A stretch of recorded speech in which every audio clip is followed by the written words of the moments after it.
Give it a second. And yes, we are live. Now the question is,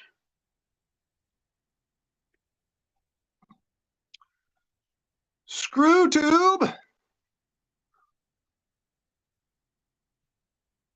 Where's my fucking live stream, you assholes? Okay, fine, I'll do it this way.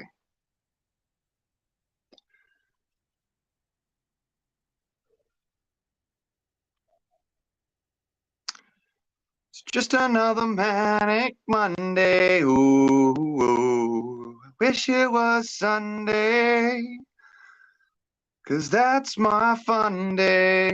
Ooh, ooh, my I don't have to run day, 'cause it's just another Manic Monday.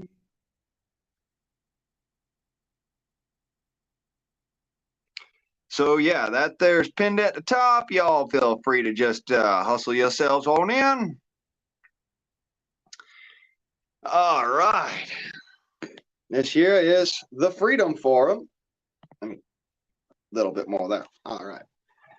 It's open panel, open chat, discussions, whatever the fuck you want.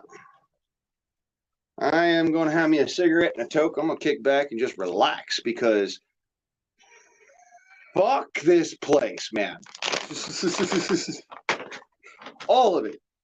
I mean, I'm at this point. Those of you who were already there you saw what I was talking at, and you understand why I was pissed. So, welcome, God Plan. Good to see you, brother. What's going on, buddy? Yeah, man. Yeah, man. You know, I remember when you came to my channel a long time ago. That's where I met you at. Yeah, yeah. Remember you came to Mike DDDA channel. Yep. Yep. Well, that channel that he got, that one got taken down. But right now he has another channel right now. He has another channel. He only got 60 subscribers. So at the other channel he had about 360 when he lost that channel. So but he's working now though. He's working now. He just got a job like about a month ago. But yeah, Mike's doing all right, man. Yeah, he's doing good now. I mean, because man, he went like 3 years without working, and he was fucking like, can't keep up with the bills, bro. You know how it is after so long, man. It's only get worse. So, he had his water bill, internet bill, and he had no more money. So, I could imagine, being like that on YouTube, bro. Like, I won't be able to do it. You know what I'm saying? If I know I'm going through like, hardship right now, I can't be on YouTube being myself, knowing that I got, I got shit that, I gotta take care of, Like, I don't know, but he did it. He was able to still, perform. That's why that's why I do the raw shit I do on YouTube, like, the raw footage, this, that, and the other, because I can't afford an editor. I can't afford, a cameraman or nothing like that. I can't afford all that fancy podcast gear or nothing. It's a matter of all that I've got is a cell phone and maybe my computer, right? And I just do what I can. I'm not monetized by any means. I'm not independently wealthy or nothing.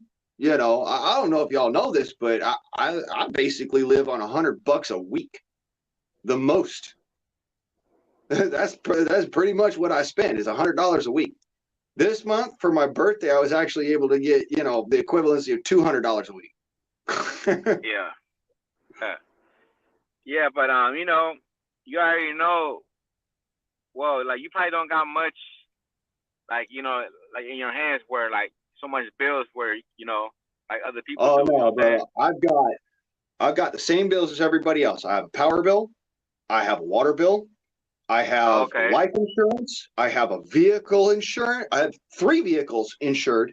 I have homeowners insurance. I have a homeowner's warranty. I have Property taxes, I have. Oh, dude, no, it's fucking insane.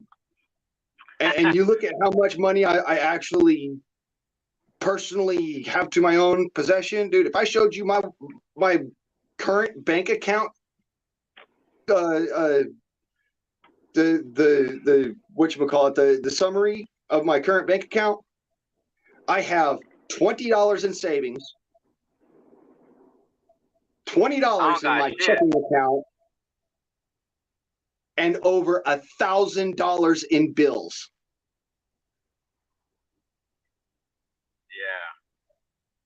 Yeah. So like, I know already. Like, dude, I'm glad for anybody who's got a job, but for me, I'm like, fuck it. You know, I can't pay for shit. I'm gonna end up having to go and either have to sell my ass or go and be a mercenary or something.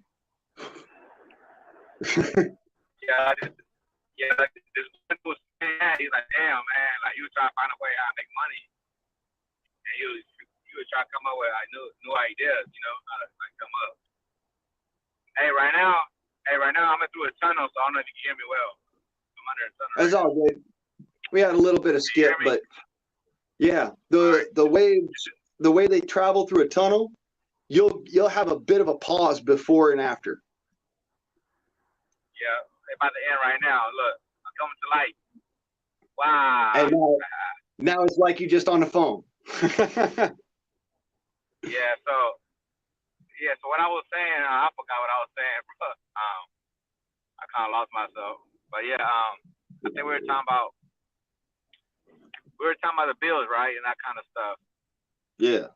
Well, that's where I'm at with myself too. I got a job too, man. And like people gotta understand, just because you got a job, and it doesn't mean, you know what I'm saying. That's why, the way I am, it's like, a person can have everything, right? You can have everything a person needs, right? In order, you know what I'm saying. But that person can be more happy than somebody else that don't really got nothing, right? So,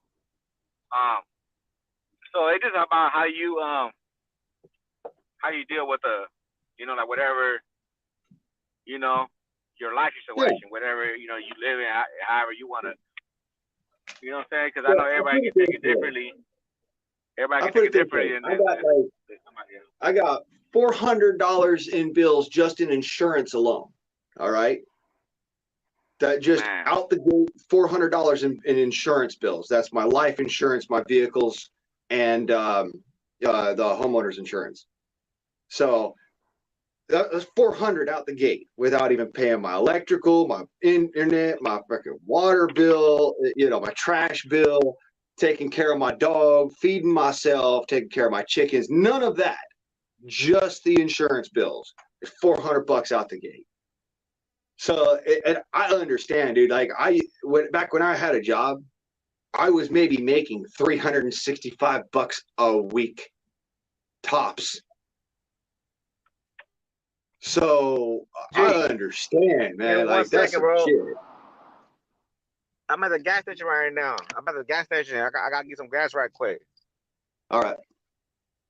Yeah, give me a second. I'll let you back up whenever you want, brother. No. I ain't going nowhere. Oh. I'm gonna put some gas. Right. Yeah, I'm on E right now. Yeah, hold on. I didn't want to cut you off, but I was trying to put some gas right quick and get going. I dig you.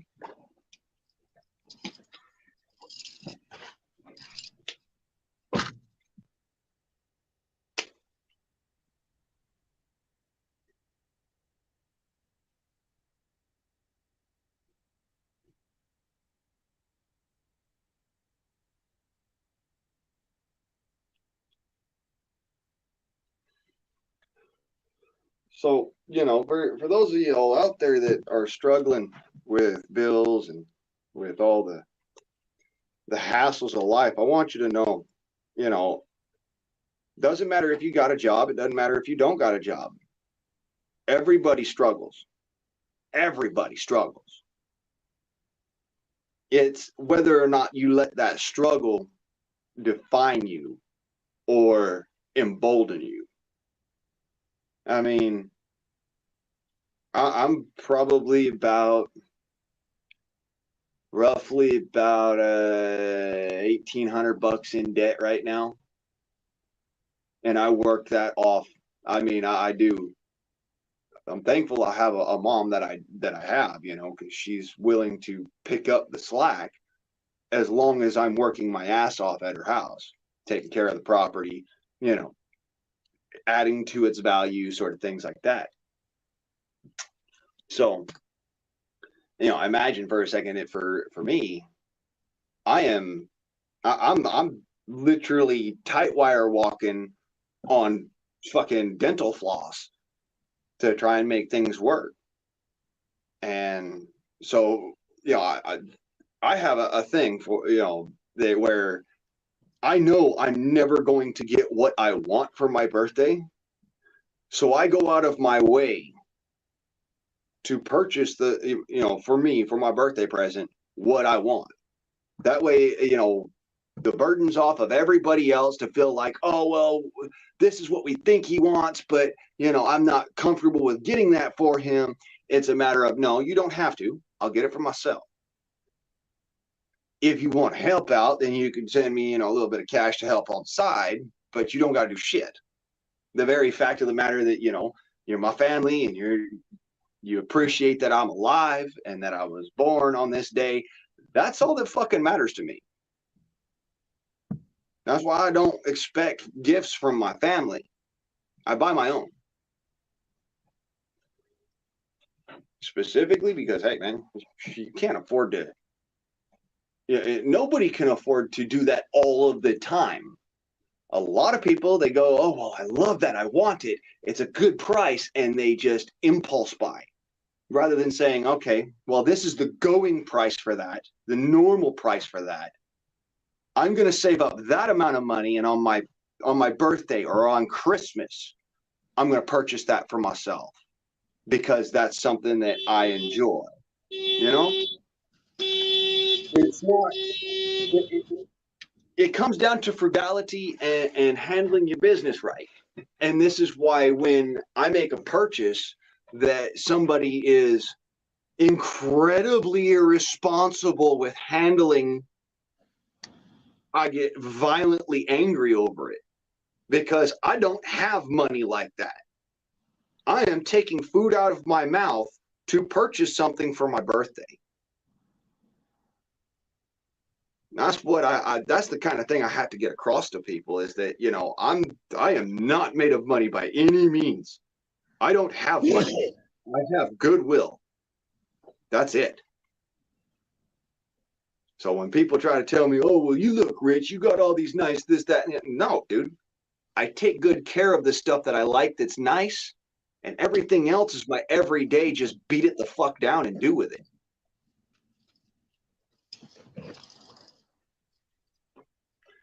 You know, it's not easy to live poor.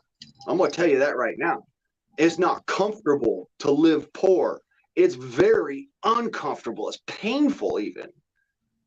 A lot of the time, folks, they think, oh, well, you know, I'll just go without going to the hospital or this, that, or the other. You don't realize that when you can't afford to do it, right, and you know it to the point where you're willing to take the risk on it. And not go to hospital.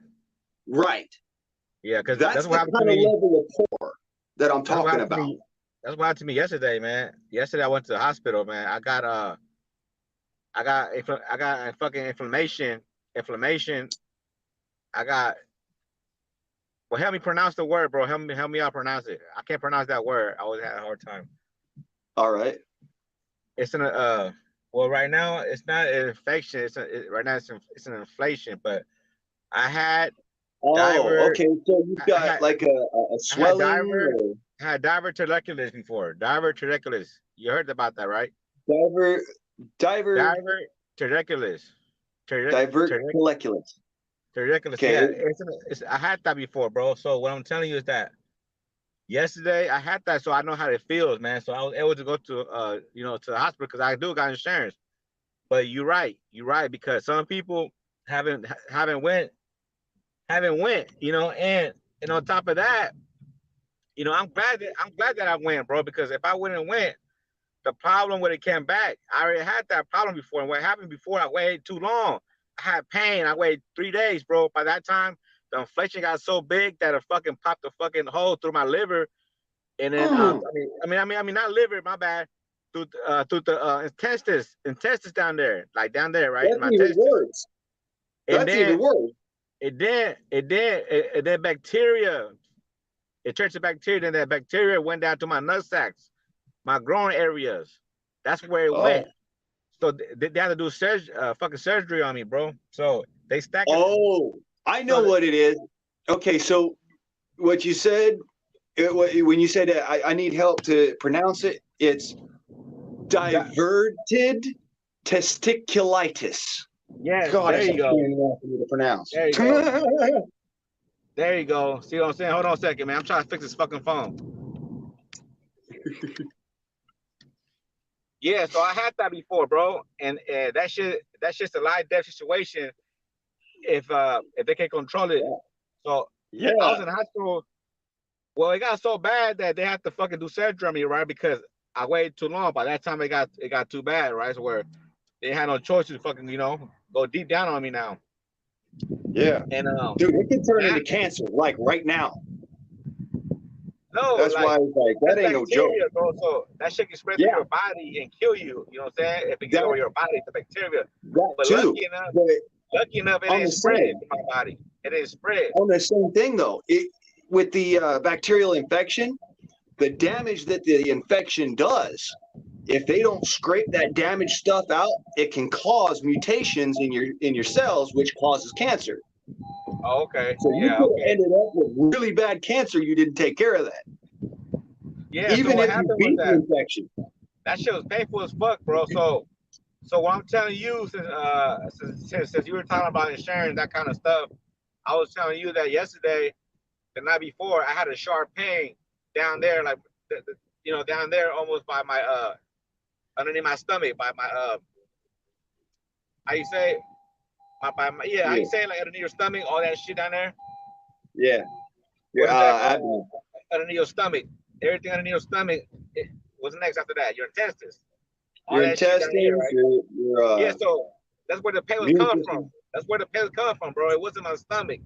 It was underneath my stomach. It was like, but anyways, so I said, you know what? It fucking hurts like that time when I had it the first time. I was like, it could be that. So I should have went that night before. I should have went at nighttime, bro, but I was trying to get some sleep. But that shit was ripping through my stomach. It felt like I was like, it was pulling me, where I have to kind of wake up from it and kind of hold myself, you know what I'm saying? So asshole fucker in pain. So what I'm saying, I was like, you know what? I just go in the morning when I wake up. So I went in the morning, like I said I was, bro, because I knew something was wrong. And they're like, you know what? That's good that you came, because you know what I'm saying. That's what I had again. So since someone that already done had it already once, it's easier for them to get again. So they told me to stay from avoid steak, seeds, like anything I do with seeds, anything like almonds, peanuts, that kind of stuff, because that stuff will get stuck in my little pocket. There's little pockets where I got inside my body where there's people that don't have that, but I have a little pocket where sometimes the food, certain type of food will get clogged up right there. Yeah, it'll get clogged up. It'll get clogged, and then with time, it would turn to fucking it would turn to something like it's rotting, something like that. And that cyst is the infection that when that cyst bursts, that's how the infection spreads. Yeah, so that's what. So that's what it is, bro. So I was there in the hospital for 7 days. The first time I caught it, bro, I lost 20 pounds, bro. But like I said, I could have died from it. You know what I'm saying? A lot of people understand, man. Sometimes it can go south. When it goes south, now, and then, bro, they stuck a fucking, they stabbed me with a blade like this long. Look, a blade like this long, right? Because they put me, they gave me a medicine because now they have to do surgery on me. Now they have to get all the fucking bacteria out of my growing area because the shit it bust open. Now now all the bacteria is flooding through my, down towards my growing area. Yep. And so in order to get that shit out, they have to stab me with a blade this long. They buckle my my kneecaps and my arms. So so when they stab me, so I wouldn't like react. But they gave me a pain pill. They gave me a pain pill. Like I only felt like a little pinch. Like I didn't really feel like I really got stabbed in real life because I was on. But I was awake though. I was like, oh man, I see the dude coming with a blade. I said, oh hell no, and he and then my fucking knees just buckled. Like oh shit. Yep. That's why they strapped me down hella tight, like right. So, but they stuck a tube down there, right, towards my growing area, bro, and they was sucking that shit out for 7 days. I could see the shit in the back in the hospital. I could see the stuff coming out of the shit that the bacteria. Yeah. It was like white. It was like white, bro. It didn't look. It wasn't like any other. It looked like it was like white.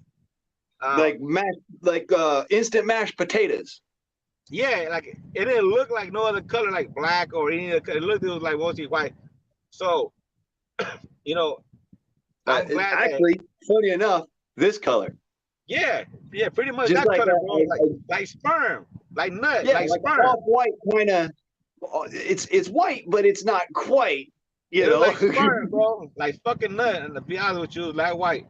Like it was that thick, like that. But I was just saying, man. So, like what you were saying, so I got insurance, bro. So I was fortunate enough to know because, let's say if I didn't have it, right, you gotta react quick because if I don't react quick, now that the inflammation I got right now, when I went, I had it. I came back positive again with it. But it's small. It's small. It's not like inflated like that, but it can inflate like this though. It can inflate like within if you think like okay, I can just bullshit, okay, you can't because you can't sleep on it because the first time when I caught it, I was fine. I knew I had something. I didn't know what I had though, right? I was in pain. I didn't know what I had. I thought maybe I sprained a muscle or something like that. You know what I'm saying? Anything like that. The whole time it was something different. And I woke up in the middle of the night, like 1 in the morning, bro. My fever was like 100 and something. Like literally, I just woke up out of nowhere. It was hot, sweating, in pain. I had to go to emergency, bro, like that. Like I was just having a good sleep. Because the inflammation, it busted. Something must have busted open where it just reacted and it went from like 0 to 100 that quick, bro. And so I know. So I was like, you know what? I gotta go, man. And I'm glad that I went because, hey, my pills they gave me right now, they're like this long. I mean, not this long. They're kind of big, bro. Antibiotics, but they strong. They're like an 800 and something 75. They're big old pills. So they told me to take 2 a day for 7 days. So that tell you a whole lot. Them motherfuckers got, so they said, look, it's gonna flush everything out. Whatever you got is gonna flush it out because it's just small. It's like a little small inflammation now, what I got. So right quick, I wanna go over basically the whole, if you don't have healthcare insurance and stuff like that, what basically what it would look like, because I went through something similar, not the same. Okay, I had a trauma surgery after I was stabbed in a home invasion, and I was the victim of the home invasion. Well, I got to the hospital, all right, because an ambulance finally showed up about like almost 20 minutes after I got stabbed. I'm sitting there bleeding out on the ground. There's 5 liters of blood on the ground. All right. I was literally dead when they showed up. I was still mentally there, but I didn't have enough blood in my body to keep going. So I was in and out of consciousness. So they wrapped me up. They got me in the ambulance. They got me to the hospital. Drove me from Watts, California to Linwood, California, because I didn't have insurance. Right. the trauma doc gets in there, and before they even have me under anesthesia or anything, trauma doc starts cutting me open, and I could feel everything. And Wow. When I said everything, I mean, you remember that knife that they cut you with, that big long scalpel? They're about like yay long. It was like All this right. long, but Yeah, it was sharp as hell. The blade on the scalpel was this long.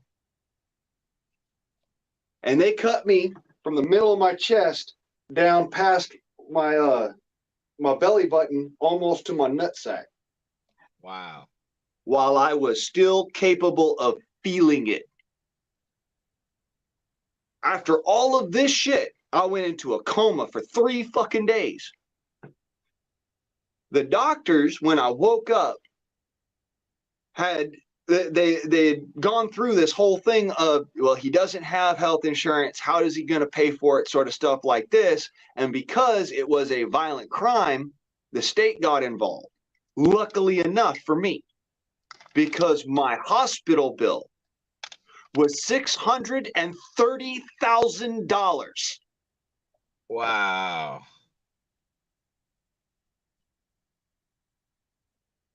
I bet. I want that to sink in for you. I bet, because when I went for mine, my copay, it was $150, right? But they told me that's just a copay. That was just for like what we know. But they're like, charges can be included. I mean, like, well, I asked her like, what you mean? Like, they said they can always like, because they had to do a CAT scan on me too. They had to, because so they able to see what's down there, and that's how they was. That's how they were able to see that I had inflammation on there. Nowadays, in your IV, they put a little thing where they make your body feel hot, and you go through a CAT scan, and you feel warm. Now with that, they be able to pinpoint more than ever before. When they didn't have that, where there's some type of stuff that you shoot down there, and your body was warm, and then you go down through that CAT scan. So, anyways, they can charge you for whatever. But oxide mononitrate, it's non-toxic as long as it's got the barium oxide mononitrate, the mononitrate molecule attached to it. Barium is incredibly toxic to the human body on its own, because it oxidizes so freely and gets rid of oxygen radicals so freely. So in order to make it safe so that they can use it in the MRI machine, to make a proper MRI of things like cancer and infections and stuff like that, they have to make it so that it's safe for you to take it into your body so that your body will exude it, rather than holding on to it like it would with just straight barium. And I found out about this stuff because I used to have to go get CT scans all the time for, both subcranial and for my heart, because I was born with a small heart. I actually had to take steroids for years to fix the problem with my heart. So, and that's one of the reasons why I can't really get my hands on health insurance unless it's from the state now, because of my previously existing heart conditions. So, having to deal with all that, the state, especially like where I was in the state of California, they will only cover up to $600,000 if you are a victim of violent crime. Remember, I said my bill was $630,000. I still ended up having to pay $36,000.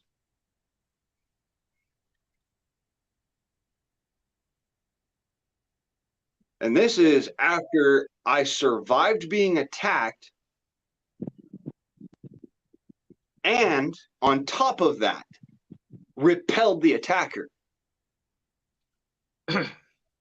Dude, this is like, it's on a level of holy shit. Like, that's why when I went, I refused to get IV. I didn't want to get IV because I felt I didn't need it, but they already ordered they already had ordered some drugs, some drugs for me. I said, I'm fine enough. I have a little pain, where to a point where I'm not even taking no pain pills like Tylenol, nothing. I was like, no, I'm good. I know I have a small little, I got a little pain going on. I said, I think I'm fine. I would just wait till the results come back when y'all draw my blood work and then go from there. You get what I'm saying? Yeah. But they were already trying to give me IV, you know what I'm saying, already without they even knowing if I had it or not, right? I knew something was wrong though. I like, you know what? It had to be.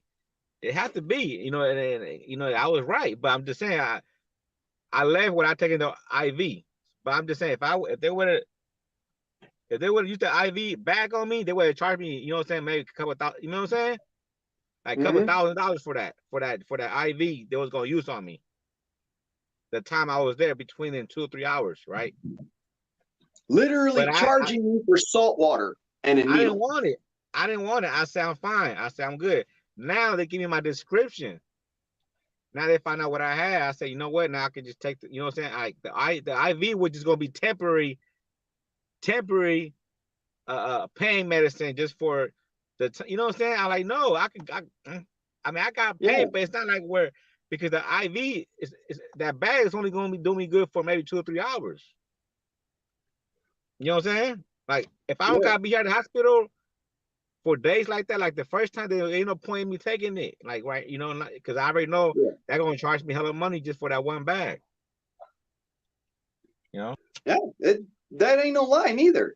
The saline bag, the tubing, and the needle themselves, the actual cost of everything they use on you, everything they use in needles, they're gonna add up.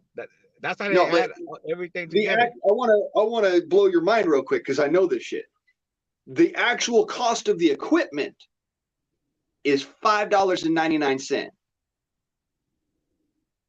Did you know that? Nah. Hell no, I wouldn't know that. For the IV bag, for the saline solution bag, right? The tubing that they go and run from the bag to your arm, and the needle they stick in your arm, is $5.99 for them to procure. That's what for you right to here. Purchase it after the fact, it is $1,500. Where the hell did the extra $1,494 go to? Because I want to know where the hell that came from.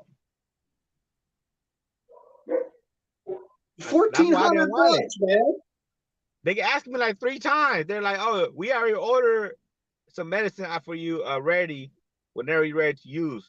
They know I could have used it and still been okay, but they already know I was fine without it. But they, you know what I'm saying? Like, if I told them my pain is not severe, I wasn't severe in pain like the first time. So I told them, I'm like, no, I'm fine. They asked me 3 times, bro. Like, you know what I'm saying? If I wanted, if I knew I would have wanted, I would have told y'all, yeah, the first time. Right. You know? And if you were delirious, they would have done it anyways because here's the thing. You can't think correctly when you're delirious, but if you're not delirious and you're coherent enough to be able to form appropriate speech, then they are supposed to actually listen to you as the patient. Yeah. Who knows? So basically, the registration, that's the copay right there. It starts with the copay, the registration. When they, they draw your blood. They will. That's part of the copay. It comes with that, the registration, your bed. But now when they talk about CAT scan and then IVs, now it's like you being submitted, like if you were, there for a day or 2. Mm-hmm. Right. And and everything compounds, for a simple life flight. All right. For my grandma, when she was going through having pneumonia, for a life flight from Blythe, California, which they don't have a proper hospital, but they do have a landing pad for a helicopter. That's where I live at here in California. Well, from Blythe to Loma Linda, okay, that helicopter ride cost her $36,000. The same price that I ended up having to pay for my overage amount. Yeah, on the healthcare bill. Wow. Mind you, that was just an ambulance ride. Yeah. That is insane. And you know what? I mean, the ambulance bills, they won't forget. It could be 3 or 4 years. The ambulance bills, man, they'll keep sending to you. I had one. I didn't pay them. Man, they kept sending to me every other few months. Like, you know. Back when I actually had healthcare insurance, and I was like real big on using it. I had the unfortunate situation of having to utilize an ambulance because I had a life-threatening situation happen. I got hit by a car that time. I got hit by a drunk driver. Well, they charged me for that ambulance ride, and this was an ambulance ride after I got hit by a moving vehicle and had a heart attack. Like, it was abso-fucking-lutely necessary, all right? The ambulance ride wasn't like, oh, well, yeah, you could do without the ambulance. You could just, take a car to the fucking hospital. No. Dude, it was you got about 5 seconds before this motherfucker's dead. Yeah. So the ambulance ride was necessary. And so therefore it's actually covered under Medi-Cal, which is what I had at the time. But Medi-Cal sent me the bill. And we sent it back to Medi-Cal. And Medi-Cal sent it back to us. And we sent it back to Medi-Cal with a subpoena for a lawsuit. And they sent it back to us. And we won the lawsuit in court. And they still sent us the bill. Let that blow your mind. Like, we actually won in a court of law. In a civil court and a court of law. We won a suit, and they still made us pay for it. Well, someone that works there was working together and kind of knew about that case. So they're like, you know what? Even though he won, send it again to him. they was fucking with you, bro. They were just fucking with you. Yeah, they were fucking with me, and they literally destroyed my credit score for fucking 10 years. That's why I'm at right now with my that's where I'm at. When I got this car because I got good credit. Now, if I want to get this car where I'm at now with my credit score, I won't be able to get it. That's why it's always good.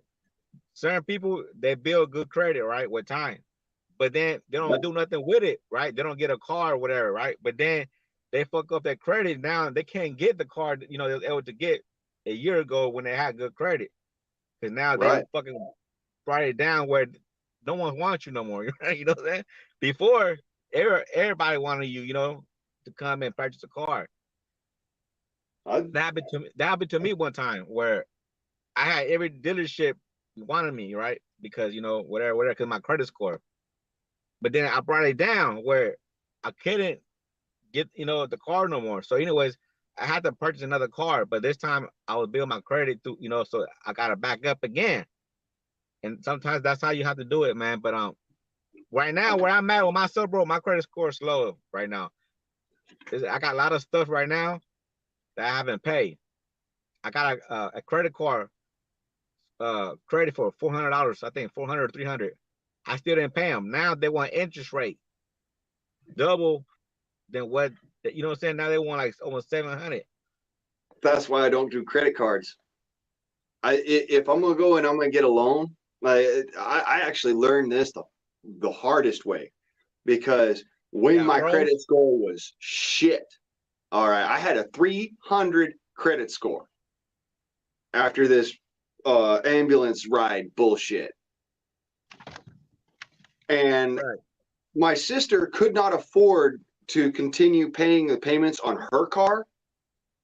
And so I chose to take over those payments. At the time, I had a good job. I had, I was all right. I was well enough off. I could do things like that. And so I took out a loan, levied against other property that I had. I did the And same thing then too. and I paid off the loan. I All didn't pay right. him. And I paid off the loan, and my credit score went from 300, it's about actually 310. It went up to 600. Yeah, it could. It depends what it is. Depends it doubled my credit score. Depends what kind of place you go, because some places give you good points, some places give you little at a time. Yeah.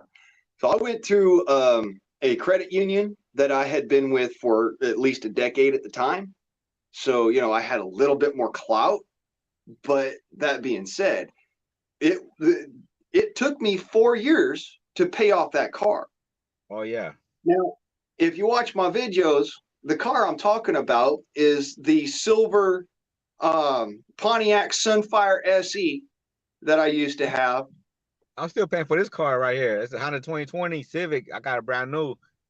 I'm still paying for it. I still owe to December to end the lease. I still got a few months to end the lease. It was 3 years to end the lease after I purchased it, right? After that, they want to sell it to me for $12,000. That's why I never leased anything. I know, but I didn't have the money. See, I got this car. Remember I told you I had good credit? I got the money because I had credit, not because I had money. I had a job, but they wanted me to drop $500. Like, can you drop me anything? I say no. Y'all send me a letter. Y'all said zero down, zero down, zero down. You know what I'm saying? Where I had to come with nothing. But when I got there, they was trying to get some money out of me. But I like, look, y'all told me that I'm just going, but they only do that because whatever you give them extra in your pocket, it's like a bonus, right? Yeah. So it's called commission. If you give them money out of your pocket, they make a commission off the sale. I didn't give them shit because they told me, look, you come with nothing to look. I'm telling them, like, come on. So why do I gotta come out of pocket? Right. So I was still able to drive with that car without no money, bro. I mean, without dropping nothing. I got that car because I had good credit. It's not because I have money or that's the only thing in the job. But I'm saying, but yeah, man, but yeah, so I'm just saying, but now my credit score is fucked up. I don't fucked it up now. I can't go get another car, bro. After I buy this one, I know that for sure. I don't know where I'm at, but I know I haven't even been paying my credit cards. I owe Chase Bank $1,800. That right there. I haven't paid them. I don't go with Chase for that particular reason because they're assholes about it and they try to fuck you over. But secondarily, more importantly, my dad made a point to me when I was a child that if you do not have the money to carry, you don't have the cash to carry, then you don't carry it off. Right. So what I would do, right, is, and this is how I was able to actually purchase that car I was talking about. I looked at the contract and I told my sister, because we were raised the same way, she went to purchase the car, not to lease the car, because we were told avoid leases at all costs because all you're doing is renting the car. Right. So she went to make the purchase. Her credit was but she had she worked at Starbucks. She had an all right job, She's a barista, really good at what she did. So she then goes and buys this car, and the car, she can't keep on the payments. So I say, all right, sign it over to me. I will buy it outright. What I'm going to do is I'm going to go and take out this loan from our credit, our credit union, because a credit union is better than a bank when you're doing loans. There's a lower interest rate and a higher return. So I went with the credit union idea. We went to the credit union. I got the loan out. I paid off the car. I started paying off the loan. That took me 4 years to pay off, but I owned the car outright. And just for a little bit of reference, when I was just a little younger than this, my mom had leased a used car, one of those certified Honda Accord you know, a certified pre-owned Honda Accord. And she leased it. Well, the car broke down before the lease was up to the point where it could not be repaired. Right. And they told her that because the vehicle was broken on her watch, she had to purchase it. Wow. At full price. Yeah. That's why I says leases are the worst thing you can do when buying a car. The absolute worst.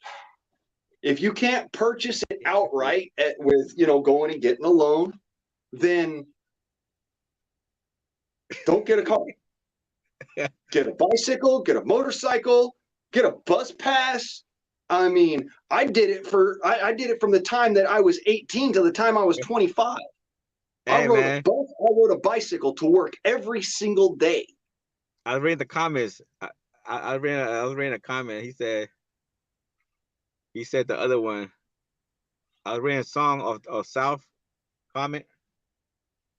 He said they could take my credit score and shove it in the nearest orifice. Body cavity is cash for me.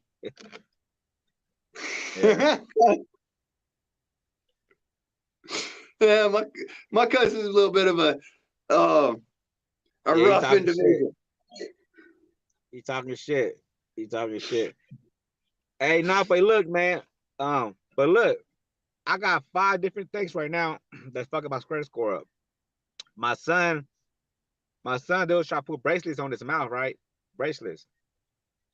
So, but the ones he was putting on, it wasn't doing nothing, bro. So I stopped paying them, right? I stopped paying them. So now they want like 7,000, right? Because I was like, but he didn't finish his whole, you know, the whole treatment yet. But they still charging me like if he had took the whole treatment. He only been there 3 times, right? And then you feel me saying? So that was one. Credit score 1, you know, that's I need to pay that. I owe Chase 1,800. I need to pay that. That's 3 things right there. I got a loan for 4,200 7 years ago. I still ain't paid them. So then 4 things I just named right there. If you know what I'm saying, and I got some more. I didn't add to it. You know what I'm saying? I got some little $700 here and there. And the ambulance one still, the one with the ambulance, that shit went in credit. You know what I'm saying? Like they all go to collection. So I got a few other ones, man. So, but you know, but at the same time, you always got your main ones. You got your main ones, the ones gonna hurt you the most. You know, where they gonna put a dent, where every time you gonna lose points. Right now, hey, I'm probably back to 0 right now. But they probably done took everything from me now. Like, dude, we done took everything from you. We can't take no more, man. Come on, we've been taking away from you for fucking the last couple of years. You probably don't even know how much you got, because I don't give a fuck how much I got, because I know that my shit's down, so I don't want to know. Because right now I don't need it. I don't need credit. You know what I'm saying? I haven't used my credit in a while. So I'm not worried about, you know, where I'm at with it. I just deal with it whenever I need to, or whenever I gotta do something that's gonna, you know, it's gonna take for them to know, you know, what my credit score. But right now I don't need to know, because I'm not using it, because I already know I don't. So this is I got also a job. one of those things. Like when people tell me, man, well, why don't you keep an eye on your credit score? I'm like, dude, are you an idiot, or do you just play one on TV? Because if you look at your credit score, it costs you a point every time you look at it. Right. I don't know if you knew that, but it does. That's the free credit score lookup. It costs you a point every time. Your own bank, if you got your own bank, like I know Chase, I was able to go to my thing, but it was already like, you know, free. But yeah, certain, yeah, you're right. Certain, you know, yeah, of course. But no, I did this through Wells Fargo, mind you. I checked my credit score twice in 1 month. My credit score dropped a point for every time I checked it. I stopped checking my credit score, and I've got a damn fine now. Through your bank, though. Huh? It was through your bank when you were checking. Every time you lost a point through your bank, you were checking through your bank, because I know your bank. I was checking it through Wells Fargo. Yeah, your bank. Wells Fargo, yeah, they give give you free. But they give you a the free FICO credit score check. Yeah, your free And, day. and Well, it's it's right there. supposed You to just be hit. like, yeah, well, it's not free though. That's my point. Even though it Oh, has the appearance and the semblance of freedom to it, you know, that like you're not paying for it, I got that. they're still getting something out of it. They're taking Because I was something checking from every time. I was checking like every every time time. thinking it was free. I swear. I was checking every time thinking it was free, bro. I was checking like because at that time it was going up my credit score, right? When I got the car. Because when I got the car, I was like at 700. I was like at 730, almost 750, bro, when I got this car. So I was doing pretty good.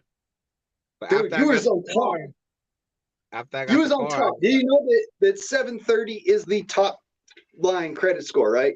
I think it's like That is 850, the right? no. The top credit score that anybody can ever attain is 730. I had something like that. I know I had over 700 though. I know that for sure, bro. I was up there. I was up there. So yeah, dude, you were on the top of it all. Like You know your credit why? score was the shit. I want to tell you why. I pay off 2 other cars before I got this car, so I already done pay off 2 cars from a different dealership. So that That's gonna how you do think it. they tracked me down? They're like, oh man, we need you. So they were sending me. Everybody was sending me Honda, Toyota. You know, I was like, so Yeah. yeah. So like they all knew, bro. They all knew. That's crazy because they know if you pay for another car, these other dealerships, they want you. Somehow they track you down. I don't know how the fuck they do it, but they do where to they, you know what I'm saying, where they can find the people they want to draw into. You feel me? And Yeah, they gonna dude, say you they want gonna to tip say shit out to on me. something. Like, They check gonna this out. say, My yeah. my registered They address. wanted me so bad. Come and get this. Check Yeah. seriously. Check this out. My registered address is down in Harbor City, California. Up here in Vernonia, Oregon, I got to my name a sales little brochure for Chevrolet. I'm a big proponent for Chevrolet. All right, I buy Chevy all the time, but I already have a Suburban. I already have a car for whatever I need it for. I don't need no more. And Yeah. I live on that kind of an ideal lifestyle. Like if I don't need it, I ain't buying it. So I really do ignore that stuff a lot, but it blew my mind that it came in my name to this house rather than going to the house down in Los Angeles. Yeah. Right. I was like, hold up a second. The only people that know I'm here are YouTube and my mama. What the hell? I mean, Uncle Sam don't even know I'm here. Shit. But I guess when I bought an air gun or something and had it sent to this house, all of a sudden they just started sending shit to my house. Yeah. Because I keep my my mailing address down in Los Angeles so that I don't have to deal with the junk mail, and it's only the important shit that comes into the mailbox here. You know what? I use like my mom's address, man. So in case if they come looking for me, you know what I'm saying, like I'll get heads up. I'll get You head. know No, what? I'm just saying because Kentucky got this to say about USPS. They know more than people think. I would counter with this. My dad got bills from the GR, Government Relief Organization, for a year and a half after he died. The U.S. Postal Service are not the ones that know fuck all about where you are. The people that know are the ones who are tracking you through your computer.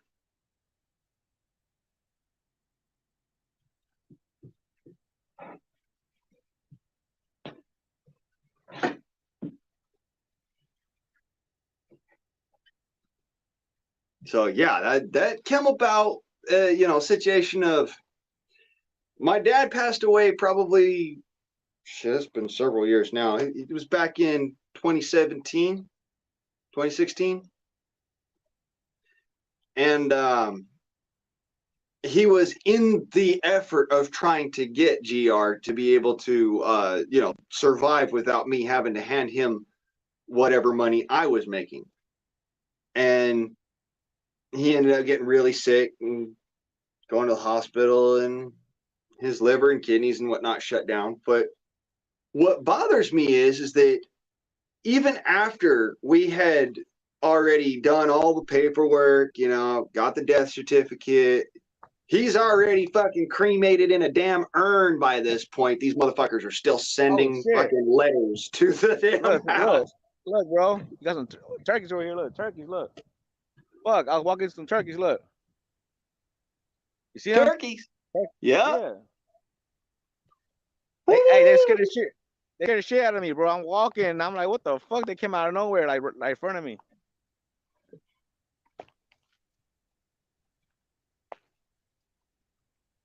They don't play, bro.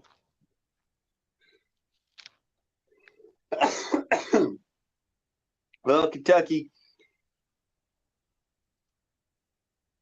we must be able to agree on this one thing. Our mail carrier down there in Blythe is a complete and utter fucking asshat. Because my dad would meet them at the front gate to get the mail. Okay? It never showed up on the doorstep till after he died. Yeah. They were terrible at their job then. Plain and simple. Because, good God, man. The man's been dead for a year, and they're still sending the freaking shit to fucking, oh my God. It was that bad. Y'all, I got a video of me literally sitting there and cussing up a fucking storm because there are one letter for every month laid out on the freaking stair steps there. And I'm pointing out, yo, stop doing this shit. It's traumatizing. My dad is dead. Damn.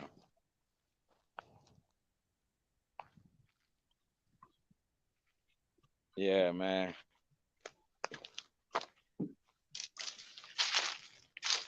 So it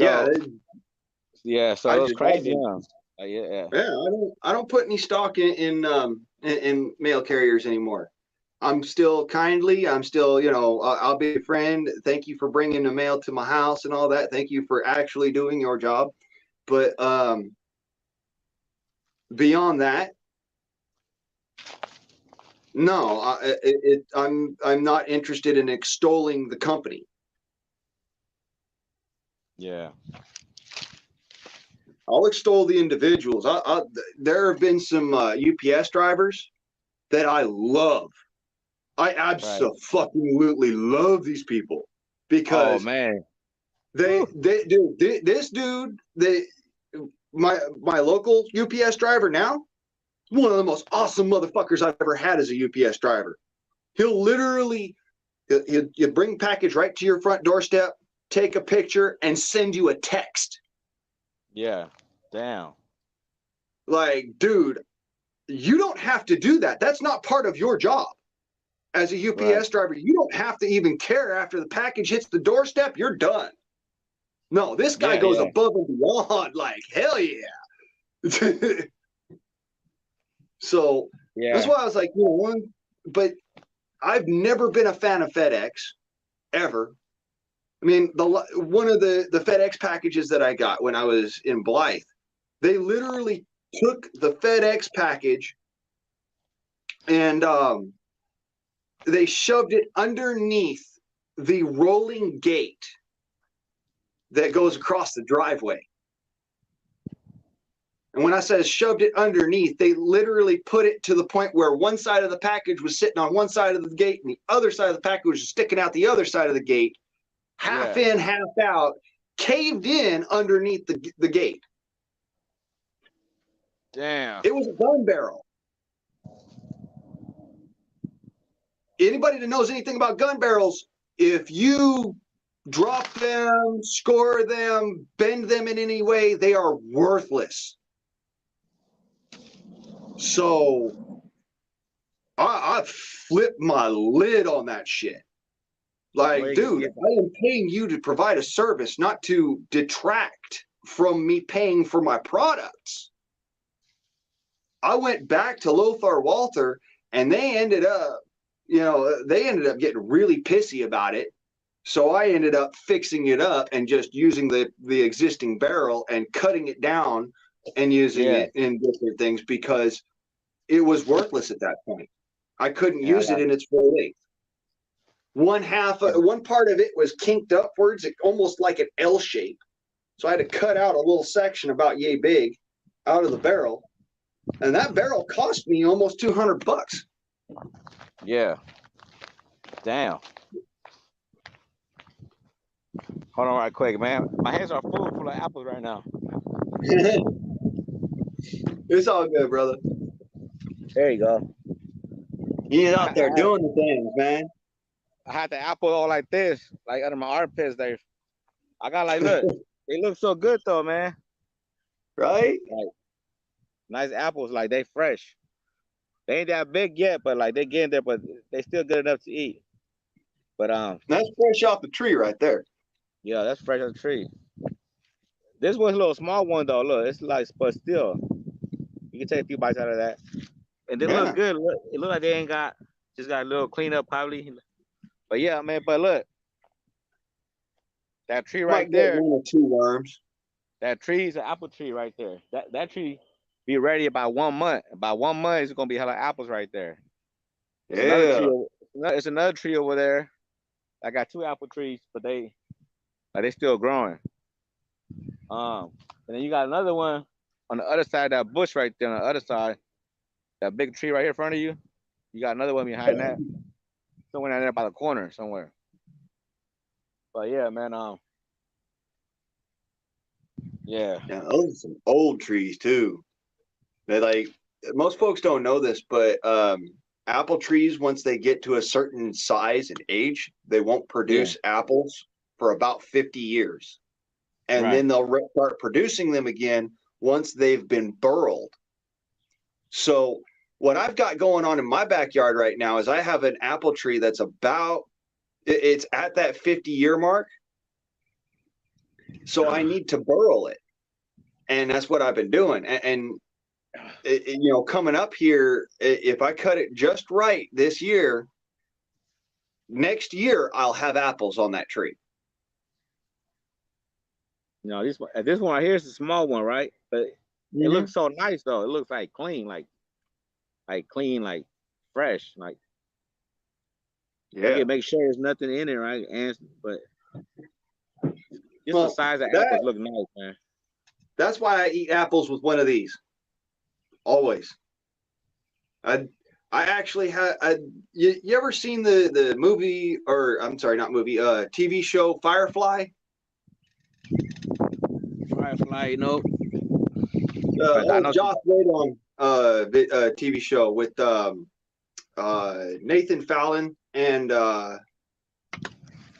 what's her name? Who's that? It's an all-star cast. It is a great TV show. It's basically old sci-fi TV show from back in the 90s to early 2000s. But I haven't seen that one.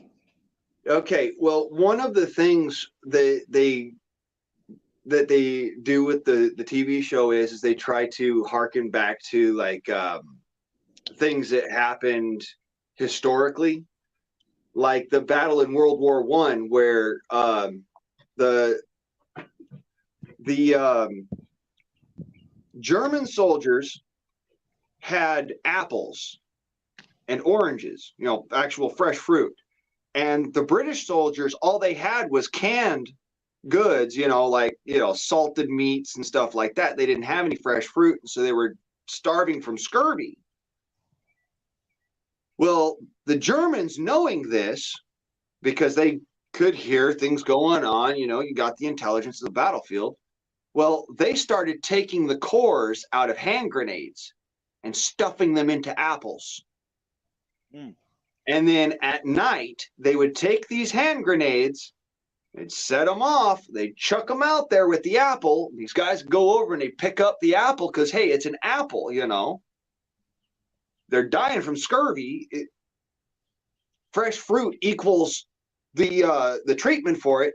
Your brain does before the rest of your brain catches up. You know, your body does. So these guys go over, pick up the apple, and then all of a sudden they'd be sitting there missing their head and most of their body because the grenade primer that they took out of the grenade and stuffed in the apple still has enough explosive force to about a 5-foot diameter fireball. Yeah. Well, yeah. That is the reason right here why nowadays I'll take a knife and even though I know it's my apples, all right, I will stab the apple right through with the knife and pick it up and look it over before actually eating the apple. Yeah. That's what I do too. I make sure, like, especially putting them out the tree, you know? Yeah. You get worms that way, but you know, that's just the apple worms, basically. The little silkworm, inchworm things. They'll eat their way into the apple and eat the seeds. You can see them though. You can see them with the little holes. Yeah. When you see holes, when you don't see no holes, that tree's like fresh, bro. That tree's like, so right now, like, you got fresh apples right now. But I'm pretty sure that later on it's gonna be something like that, you know, with holes on them. But yeah, man, it's good though. This one is good. You know what? They told me that I got high blood pressure. I told them that I had that for years. I always had high blood pressure. They told me that am I taking any medication for it? I said no, not yet. I said I'm fine now. It's like, well, it's not okay to be like that for a long time because, you know, it can affect you. It can affect your body. It can affect, you know, how you operate in life, you know, by having it like that for years. So I said, I don't know. I'll talk to my doctor, you know, but I don't know what it is. I don't know if it's maybe the drinking, the smoking, or what I'm eating. But I'm pretty sure it's a way to bring it down, right? Without having to take medication, right? Yeah. There's a way to do it without taking medication. Water, oranges. It's a step right here. Look, it's a step right here. It's a step. That's one step. Yeah, you need the amino acids in your body for your vascular system to be able to repair itself. But especially what I got right now. Remember I told you what I had earlier? I got that that inflation. So I got that where I gotta watch what I eat. I got that too. So that's why I gotta, you know what I'm saying? Find a way. But but go ahead. This is what I'm on about is that the reason why I said oranges is because citrates drop your blood pressure. A lot of people don't know this, but it's the truth. Citric acid, right? Any kind of sodium citrate, potassium citrate, they drop your blood pressure. And water drops your blood pressure because it allows for the salts in your blood to free flow. So that's why when the doctors say don't take this medication and eat grapefruit. It's because they're both blood pressure reducers. You know, they're both blood pressure medications. And if you take one and then you take the other kind, they can interact and make your blood pressure drop too low. Yeah. Yep. That's what happens, man. Especially if that's only if you got diabetes, right? No, that's not if you only got diabetes. That's if you've got hypertension. That's if you've got fluctuating blood pressure. That's if you've got high blood pressure. Because I always had that. I always had that for a while, bro. And every time when I go to the dentist, go get checked up, they usually would do your high blood pressure for it. And my always been high. And people used to come from other rooms to just come to my room just to see You know, because it's not normal, man. People gotta understand it's not normal because yeah, I've got especially really high blood pressure. Like I actually have hypertension. You could see the just from the vascularity alone. All right. you have it If I too. hold that, I've got such high blood pressure that I don't even have to try and my veins pop. Wow. So yeah, I Yeah, but actually I yeah, suffer but from hypertension yeah, but like, why do you think? Why do you think? What's the reason why you have that? The main reason you think you have got? because well, for a few different reasons. One, it's hereditary. Okay. Right, in your family, right? It was in your family. Yeah, it runs on my dad's side of the family. Yeah, like mine's too. Severe In a way, hypertension. what it runs. Yeah, But that's crazy, and huh? That's then crazy. How it can run through a family through just and the, and that little amount that went inside the sperm caused that person. yeah, You know what I'm saying? Like it's crazy how just the little well, cells. Everything's a I, cell. I look at it this way. I am the new and improved version of my mom and my dad. Doesn't mean that there's not going to be defects in the manufacturing. It just means that you got the materials you work with. But yeah, my dad, he had hypertension.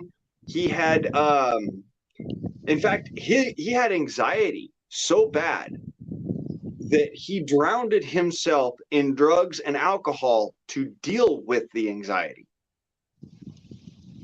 He was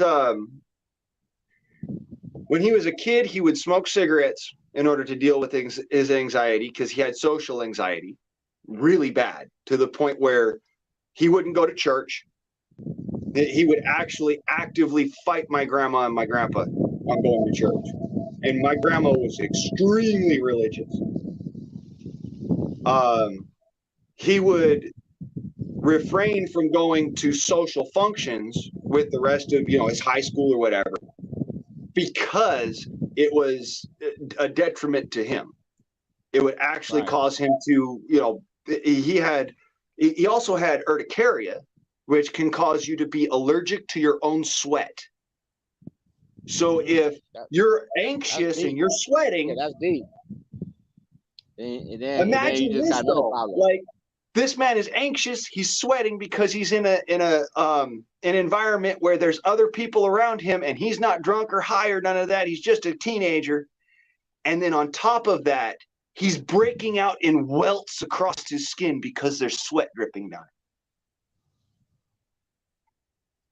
I mean, that'll make anybody be like the freaking target of bullying, which makes the anxiety worse. By the time my dad was 18 years old, that man had done more cocaine than Prince.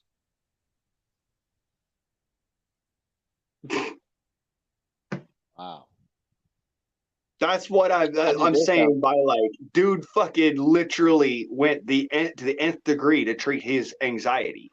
It caused him to have worse hypertension. My granddad died from a quarter-sized hole in the back of his heart, which came from a byproduct of drinking, smoking, hypertension, and battle damage. Because my granddad was in the United States Navy Seabees. One of the explosions actually caused damage to the back of his heart, caused some scar tissue. And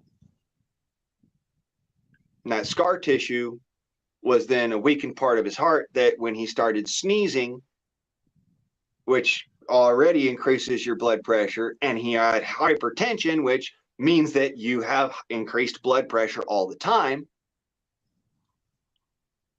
One thing leads to another, chain reaction. He ended up having that piece of scar tissue tear out of the back of his heart. So, do you think that taking medication for high blood pressure is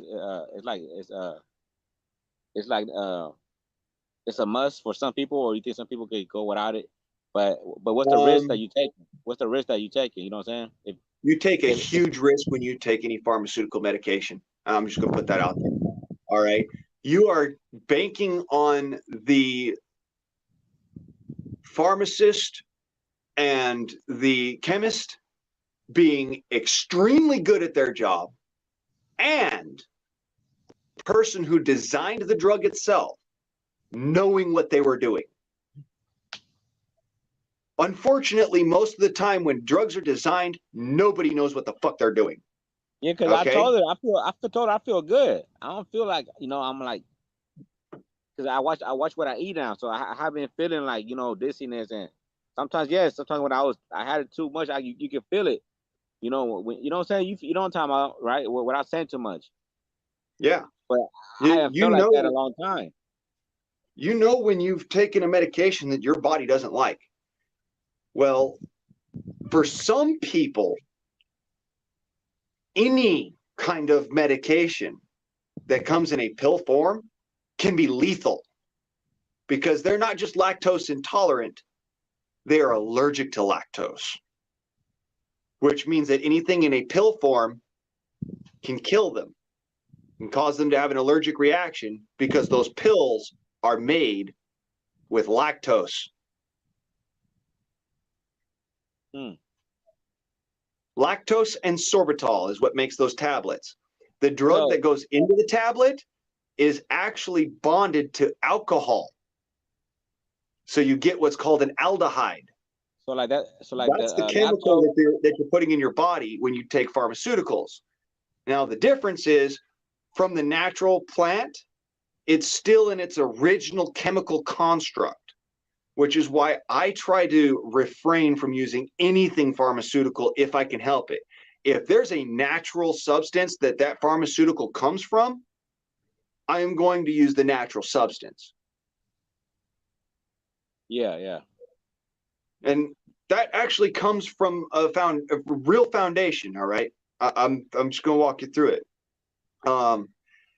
When I was a young man, people thought that I was crazy, like really fucking crazy, like saw shit that wasn't there, smelled things that didn't actually exist, heard people saying my name when it, wasn't the case. That's what people thought. Wasn't actually the case. It's just that that's what people thought, because I was on a drug that I was having a bad reaction to. And it's because I put my faith in a pharmaceutical drug instead of the plant that it came from. Yeah. Lots of folks don't know this, but if you take Wellbutrin or Prozac, you should be drinking tea of, utilizing the tinctures of St. John's wort. That's where those chemicals come from. That's what I'm about to do right now. When I go in the house, I'm gonna make myself some tea. Because I haven't drunk tea in a long time, bro. And I'm at 200 pounds for myself, but for my size, I should be like 185. Probably, you know what I'm saying? So I probably got like 15 pounds fat on me. That it could cause, who knows, but it can affect what, you know what I'm saying, with your body. Look at it this way: when you have injuries, I got a lot of injuries.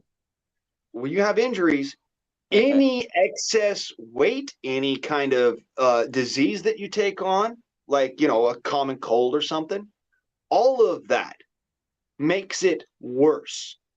Okay? Any kind of compounding factor on top of something that is life-threatening makes it more so life-threatening. Right. I mean, what I got as now, a complete segue, something entirely out the side of it. If you're in a war zone and you have a gun and the other guy's shooting at you and you fail to take cover, right, you're compounding the problem instead of treating it at its source. The other guy's shooting at you. Take cover and return fire. It's a very simple treatment, but it really does relate back and forth. They're both dangerous situations. One, you've got an infection and it's not completely gone yet. In fact, it probably will never be gone. That's just how that works. It's in your gut. That's where you've got all the bacteria in your body anyways is supposed to be. Yeah, man. It's the obtrusions, the stuff that comes out that you're not supposed to have in your body, in other places of your body. And that's what's causing the problem. Yeah, now, you add to that hypertension, taking pharmaceuticals which detract from your immune system, doing all of these other things, activities and whatnot that your body's not really capable of.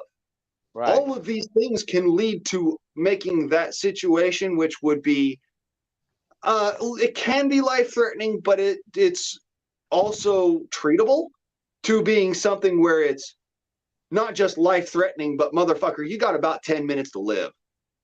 Damn it. So, yeah, you have to respect what you are capable of. There's a reason why I says, I can't lift more than 16 pounds over my head. I can, but it will probably split me open. Right. So I don't. Yeah. Hey, brother, I'm at the house now, man. I gotta charge my phone and get in the house. I'm gonna see you place sometime again. I'll see you again, man. That was nice talking to you, man. Likewise. I'll talk to you again, brother. Talk to you again. All righty. All right. You have a good one, brother. All right. Peace. Peace. So, yes, Deathclaw Jedi. That is the theme song to the actual series I was talking about. It's called Firefly, for those of you who don't know. And the movie that was made after the fact is called Serenity. Really good series. And when it comes down to it, that's actually a part of my inspiration for writing science fiction. So, again, there you go. Part of it, not all of it. What do we have here? Bass Pro, your package is on its way with FedEx.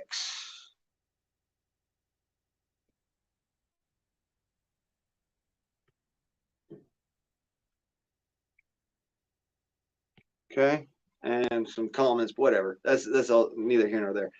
I was just checking my Hoosier what's it right quick because it needed to be. So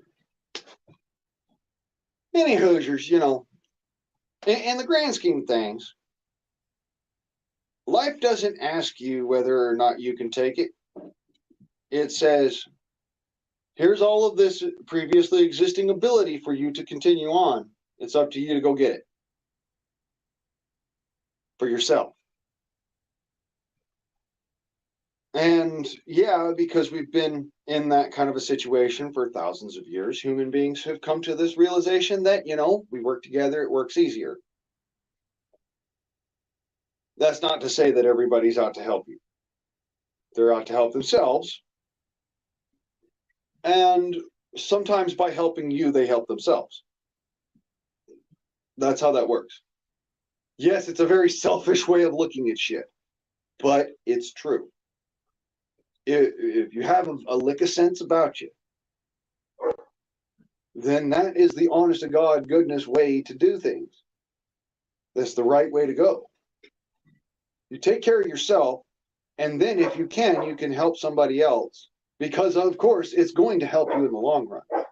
Because hey, what goes around comes around. What is given is reciprocated. So use your brain on that. All right? Like what I was asking earlier, well, what do I do for hypertension? I drink orange juice.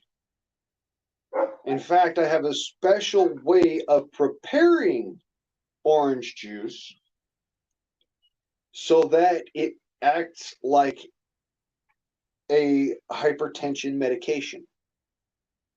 And that is I will fill a glass of orange juice, like 3/4 of the way with orange juice, and then the rest of it I will fill with water so that my body will try to process it the moment it hits. By doing that, My body then has to force sodium and potassium into the citric acid in order to process it. Because it's got the water with it, it'll do it more rapidly. Chemistry 101.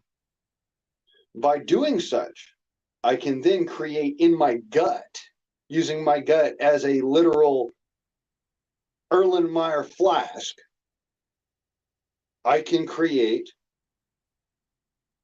sodium citrate and potassium citrate from what's already existing in my body.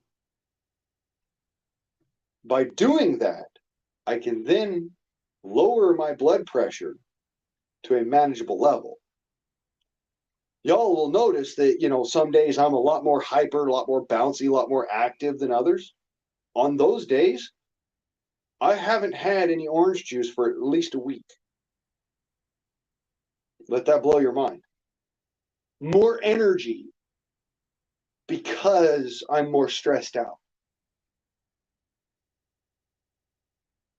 That's hypertension for you. That's the reason why I have to be very careful with it.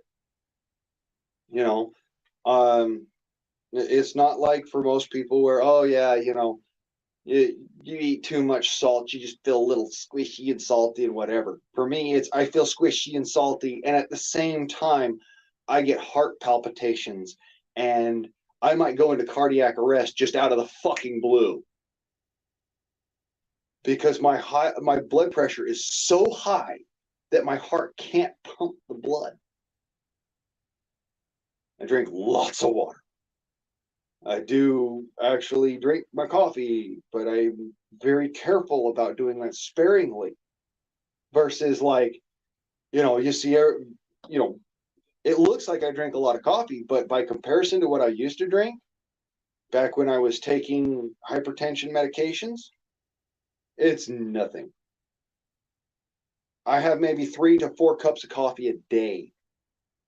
Now, I used to have about between 10 and 12 cups of coffee before noon. Yeah, I used to have a real problem. I don't anymore. I don't normally have heart attacks anymore that often. I still get them every once in a blue freaking moon when things are so damn stressful that I can't fucking see it. Just my mind blinks and I can't breathe. My heart will stop because it just can't pump the blood. That's what happens when you have a heart that's too small, born with hypertension, born with all these other fucking issues. And then the country decides, the federal government decides, oh, well, he's a child, so we're going to step in because you're obviously not taking care of him, even though this was all created by making one of our sailors have to deal with toxic fucking chemicals, which caused him to have hypertension and mental health disorders, which he passed on to his children and grandchildren. It's not my family's fault. My great-granddad did not have this problem. In fact, my great-granddad died because he had a problem where he was shy to go use the bathroom if he was in a conversation. He had renal failure from holding his pee.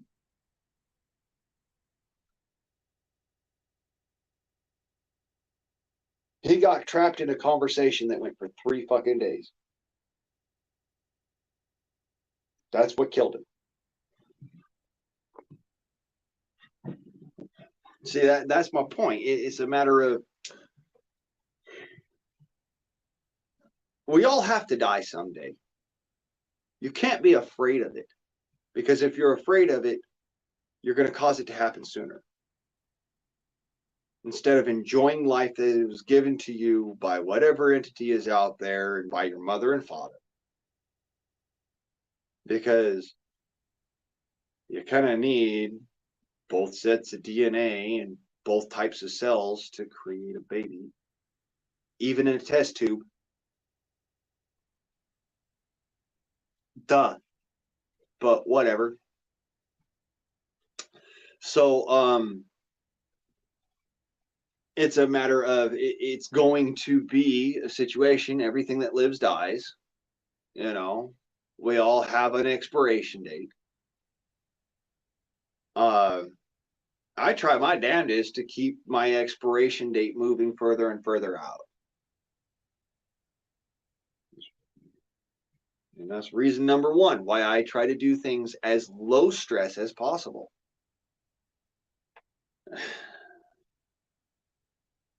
Mind you, like getting the black powder pistol and the equipment to run that black powder pistol and stuff like that,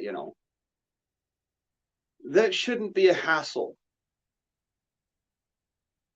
That should not bring me to the brink of needing a psychiatrist to deal with. It really shouldn't. It shouldn't bring anybody to that level. Even somebody who is preternaturally disposed to being of a weak mental competence and constitution. It shouldn't even bring them to that level. It should be so easy to purchase these out-of-date weapons that, barring children, of course, you're got to be 18 to do it, but, it should be as simple as type in the information, walk away. Not type in the information, wait for a week, maybe it'll show up on your doorstep. Oh, by the way, you need to jump through this hoop, this hoop, this hoop, and this hoop, and we're only sending you this package this day, this package this day, and these other two in a different package.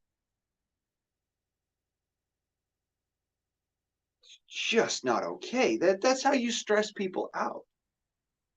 I deal with enough stress. I have a dog who is just barely become an adult. I have 4 chickens that I have to take care of. I have a property that I have to take care of.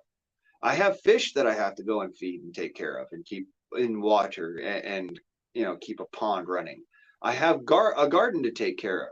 I have a vehicle to service. I have, neighbors to appease when it comes to certain things.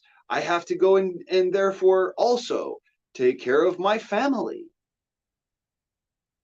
I already have a shit ton of fucking things on my plate. And I'm predisposed to having a physical health issue, which can kill me through stress. And you're making it more complicated and dangerous and difficult for me and for people like me. Why? Isn't the whole reason for having a firearm of any kind to be an equalizer? Then why would you want me to be detracted? Why would you want me to be lesser than? Why would you want to not let me be equal?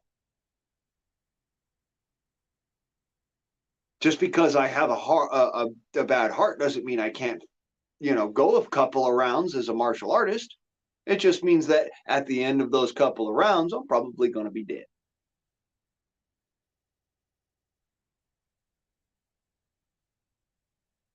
So in other words, no matter which way you slice it, you want me to be dead.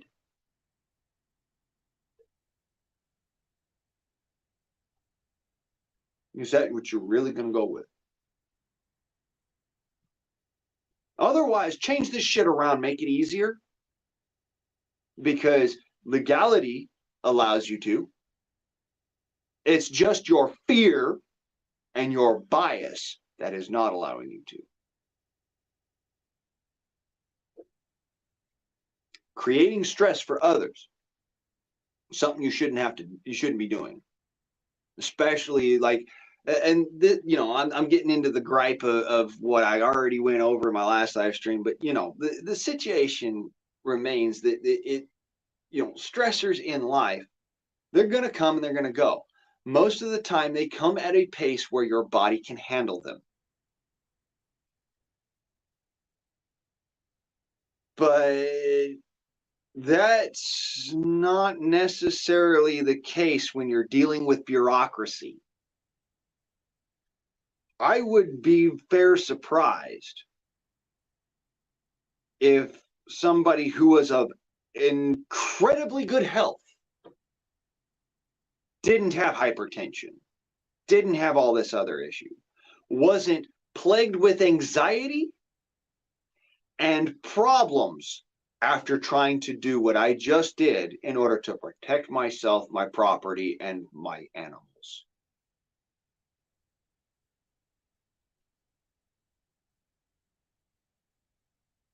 It's despicable. The kind of stress that you see, that is contra to life, liberty, and pursuit of happiness. Those constitutional rights that we hold to be self-evident. Chiefest amongst those self-evident rights, the right to life, liberty, the ability to do what you fucking goddamn well please, so long as you don't hurt somebody over it, and the pursuit of happiness. Not necessarily being, ecstatically joyous all the fucking time, but, being able to enjoy that happiness. At least, once in a fucking blue moon, by God. And then all of those stressors end your life because of fear-mongering and bureaucracies. That's why I say Fai Shang. That's why I go at it. Because it should not be this damn fucking difficult. Let me put it this way.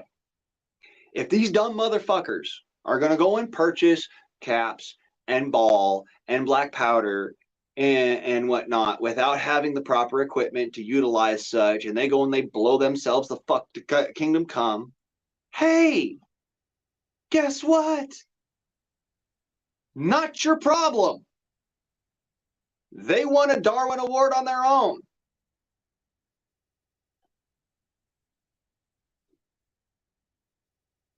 I cannot stress it enough as you are not responsible for what somebody does with your product. Okay?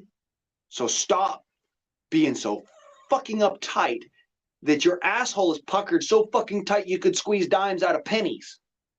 Okay? Relax the fuck back and say, you know what? We don't need to make these people jump through hoops. We don't need to make their life any harder than it already is, because if they're purchasing this equipment in order to pursue their happiness, then they've already been through the ringer. More than likely. Either that, or they are trying their damnedest to take tradition and history and make something of it. Teach the next generation. Isn't that what we all should be reaching for? So in that case, why are we making it more difficult for people to go out and enjoy themselves? Is it because you're afraid of the government? Because of your business license or whatever? If that's the case, get out of business. Because you're scared of something that is a non-entity. Really. It's a fucking non-entity. It's a system. That's all it is. Get out of the system.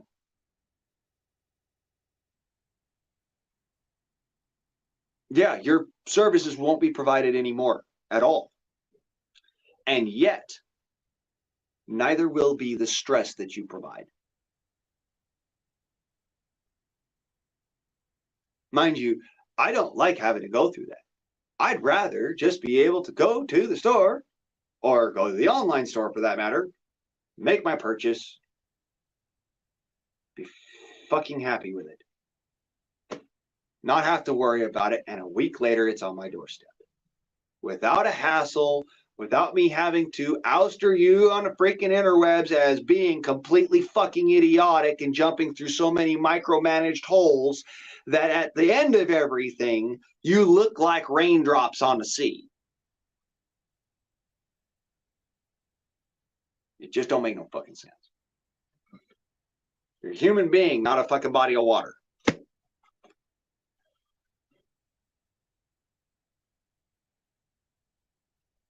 Act like it.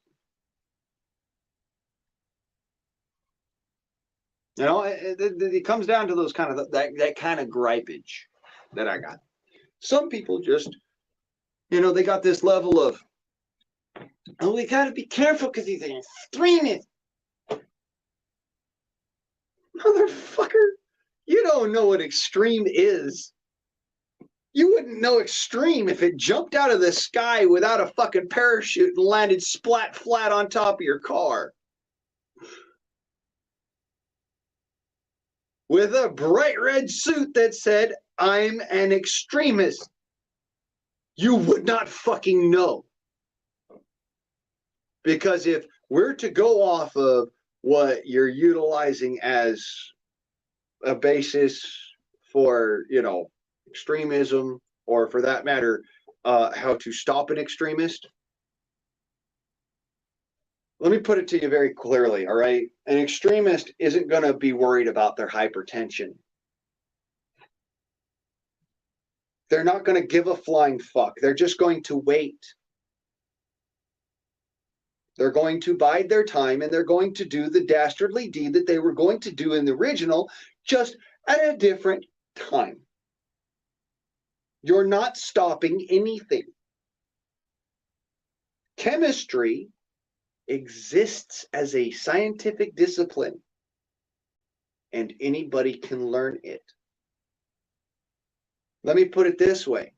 I never took a fucking class in my life for chemistry. But I can make black powder, I can make priming compound, I can make freaking Armstrong compound, I can make TNT, and I could do all of that with store-bought goods that are literally off the shelf at a hardware store. Hand of God truth. Never had a day in a fucking chemistry class. And I can still do that. Because I learned it. The information is there. You're not stopping anything. So stop being a panicky little bitch when it comes down to the people who are lawfully utilizing your products and lawfully going out there and enjoying themselves as appropriate as it can be. And stop making them go over and above and beyond and spending oodles and gobs of fucking money that they don't have for shit that they don't even get. I'm not getting anything from the 45 fucking dollars I spent on a hazmat fee. Let me ask you this. What does the hazmat fee do? Is it paying for more gasoline? No. Is it paying the individual who's delivering the package hazard pay? No, it is not. And if you don't believe me, ask a mail carrier. They don't get hazard pay for fuck all. Is it at some point in time going to be reimbursed to me as a gift card? No, it's not. Is the U.S. Postal Service going to hand me that $40 because they didn't utilize it? No, they are not.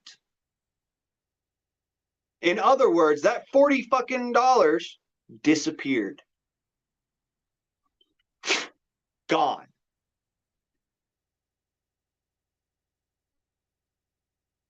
So in other words, it is a surcharge with no real reasoning.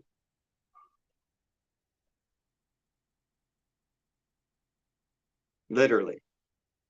And so that we're clear, cup caps don't go off unless you actually squeeze them between something with a lot of force really fast. They don't.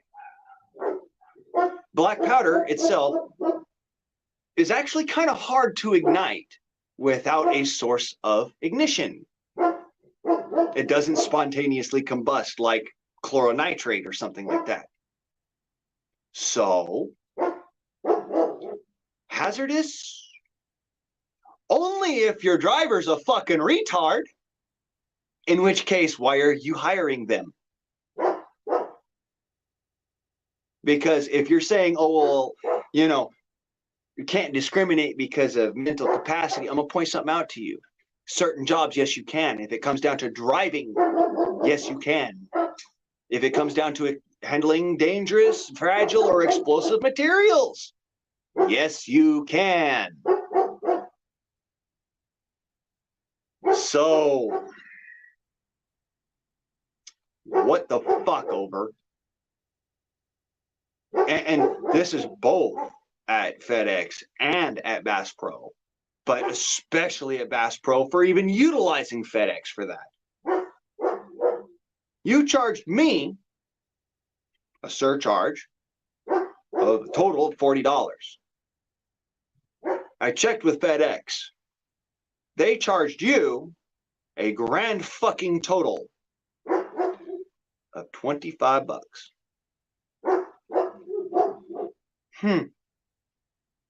So where's the extra money going?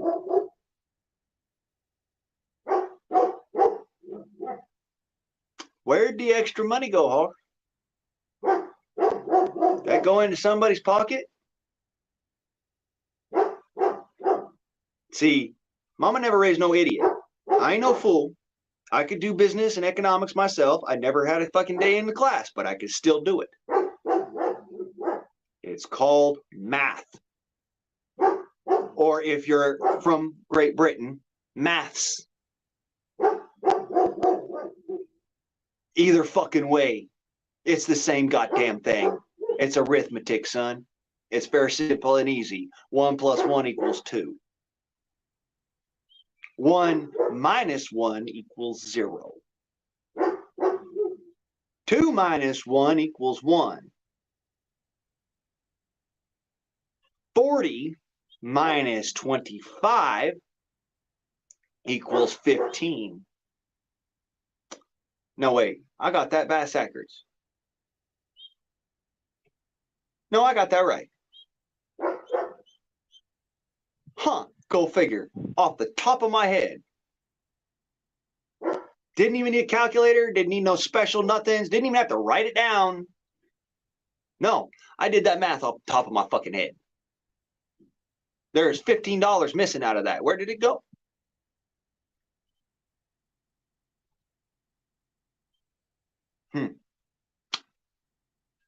And then, to top all that shit off, you split up the packages. Of course they're going to turn around and look at you like you're stupid.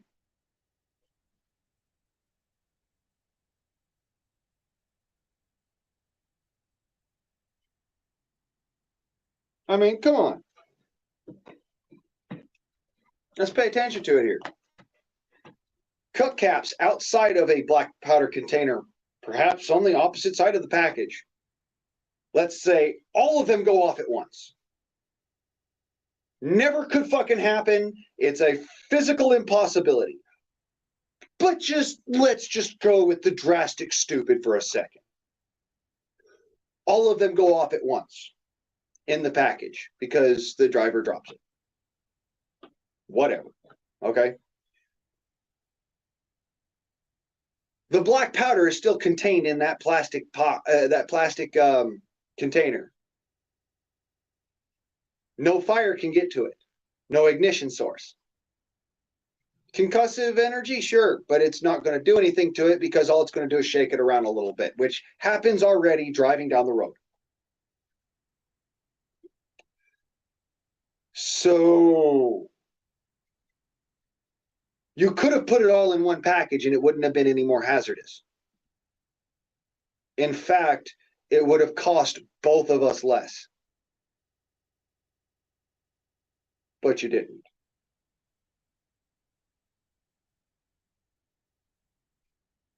And before you say, oh, well, you can't do that, with explosives and their priming compounds, hold up. What the fuck you call civilian fireworks? It's the same goddamn thing. Black powder and an ignition source. And those are contained in the same object.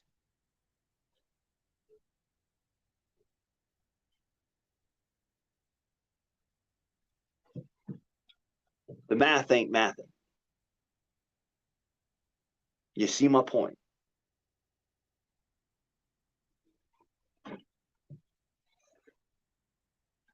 This is what I mean by you're causing me stress by doing unnecessary, dumb shit.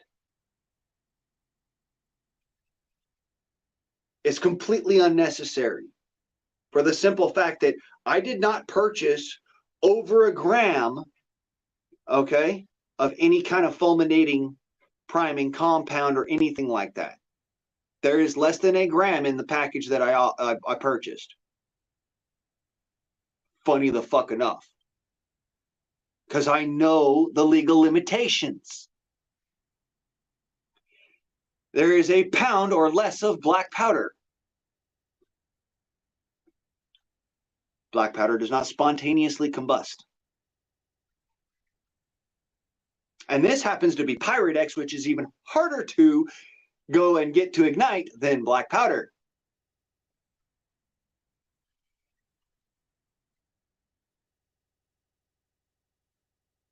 Really? This is the level of depravity we're going to. It can't do anything. It actually is contra to the physics and the chemistry involved. But we're still going to do the unnecessary shit because cup cap go bang.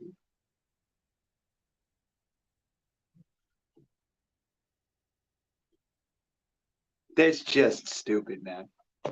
I mean, I'm gonna go ahead and I'm gonna run you through this because apparently people just don't get how this works. Okay. The reason why I purchased the stuff in the first place was to be able to run a particular piece of equipment of mine. Okay. It's called a black powder revolver.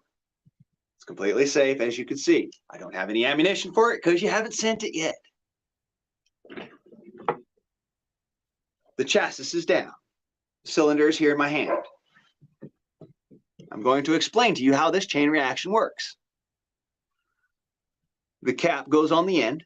The flame from the cap travels down the tube and moves through the inside of that cylinder through one of those tiny, tiny little holes and gets forced with a lot of energy into the black powder in front of it. All of that energy and that plasma and the heat involved causes the black powder to finally ignite, which then drives the projectile out of the barrel. Without the contact point between the cap's plasma and the black powder inside, meaning that there has to be a place where the flame can touch the powder, there will never be any reaction. The most that will happen is that the inside of this will rust. The same can be said for shipping. If the cap is not in the bottle of black powder and a whole bunch of freaking steel shot in there to where it'll bounce around and get squished, the cap cannot go off. The black powder cannot be ignited even if the cap did go off. Because it's outside of the container, there's nothing around beating it up. It's in its own fucking bubble wrap plastic packaging. Common sense, yo. When it comes down to logistics, I do know what the fuck I'm talking about. I've taken several classes in vocational schools for actually dealing with explosives and volatiles.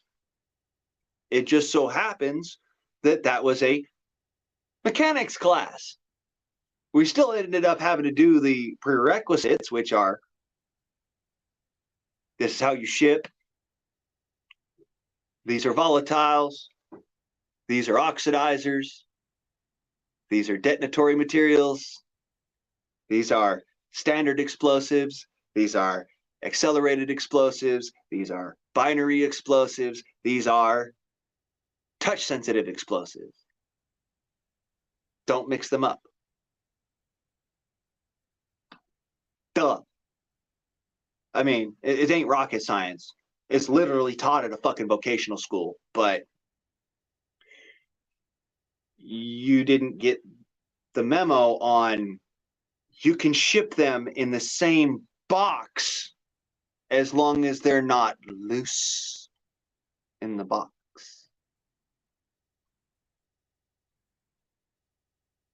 Children.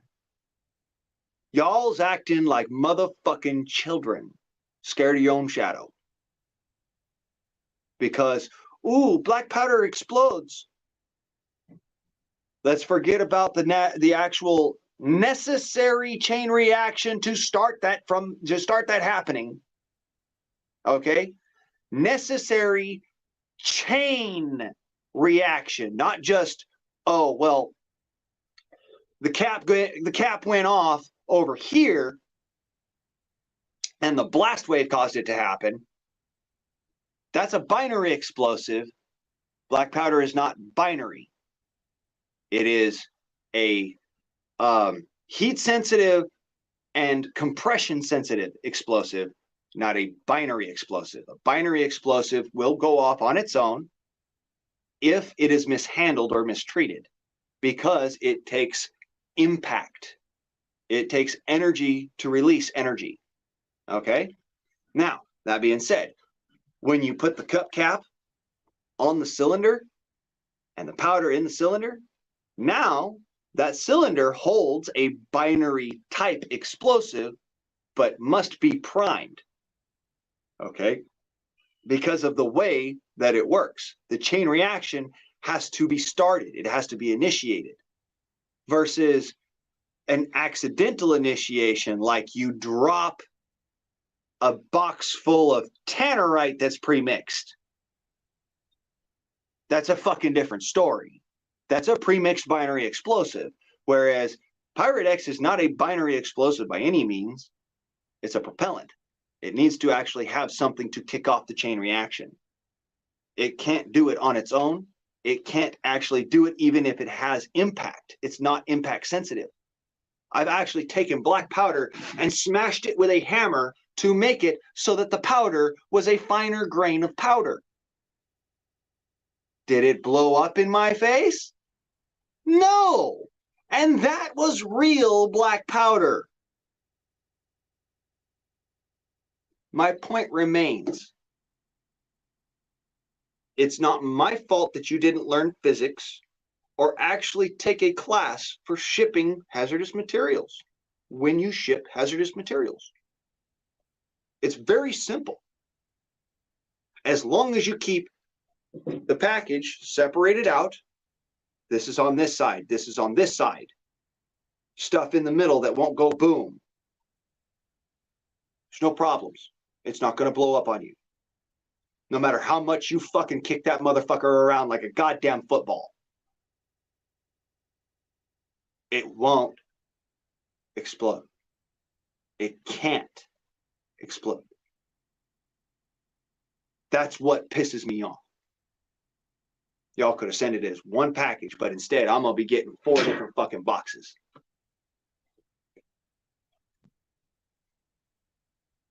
In 3 different days. One package is coming on the 20th. Another one's coming on the 21st. Another one's coming on the 25th.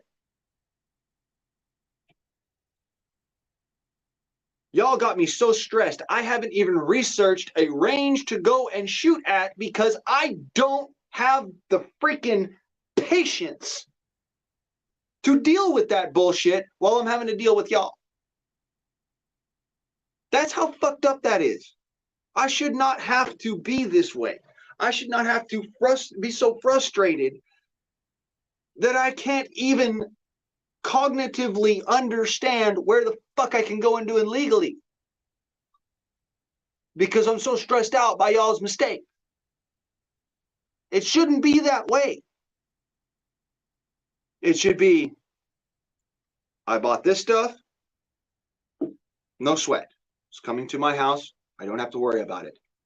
It's all going to be in one package. It's going to show up on my doorstep, and nobody's going to care because nobody's going to be any the wiser. My neighbors don't give a fuck because I'm not going to shoot it in my backyard.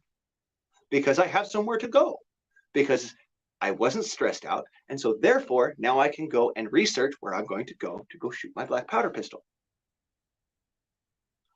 No, we can't let you do that. We're going to stress you the fuck out to the point where you go fucking apeshit and actually cannot coherently put 2 thoughts together.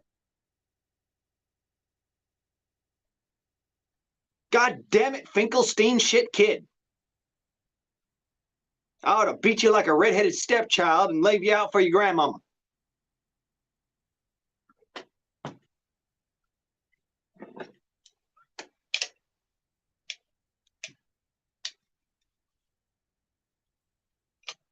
Just in case you're wondering, am I proficient with it? I don't know.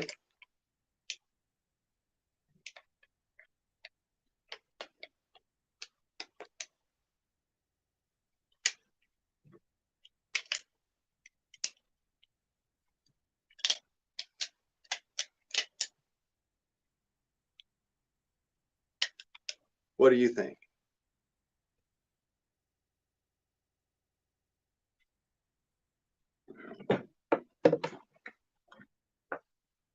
Maybe like, I don't know.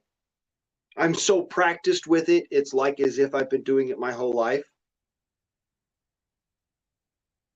Oh, damn. Didn't realize you didn't know that.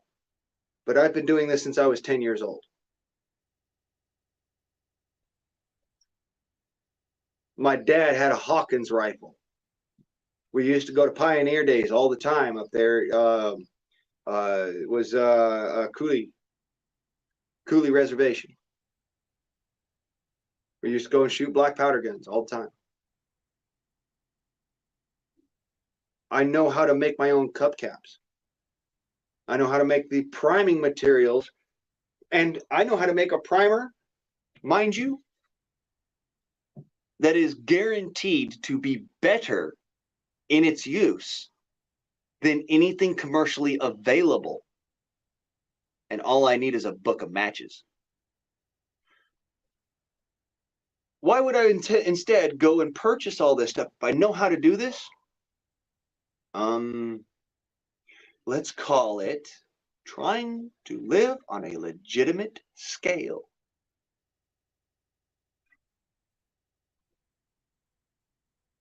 Why is it that people become felons? A lot of the time they're poor and forced into that felony because they did not have any other avenue. Well, just because there's no felony involved does not mean that forcing somebody to do something that they're not willing to do, not wanting to do, isn't wrong.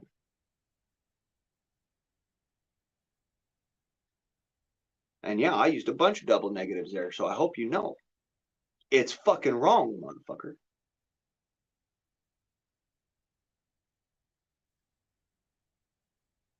specifically because they should not have to jump through all these extra goddamn legal hoops. They should not have to go through all this extra stress in order to enjoy themselves. People already work really fucking hard for the money they got. Myself included. Believe it or no, I work really fucking hard for the money I get. And people would think, oh, that's not real. No, that's not true. You can't possibly be working really fucking hard for the money you get. You sure about that? Come with me. I want to take you on a little bit of a walk-see around the house. Allow me to show you the work that I do.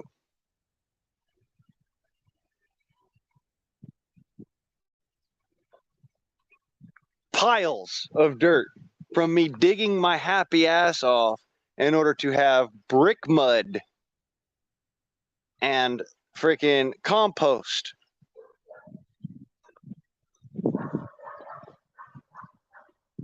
All by hand.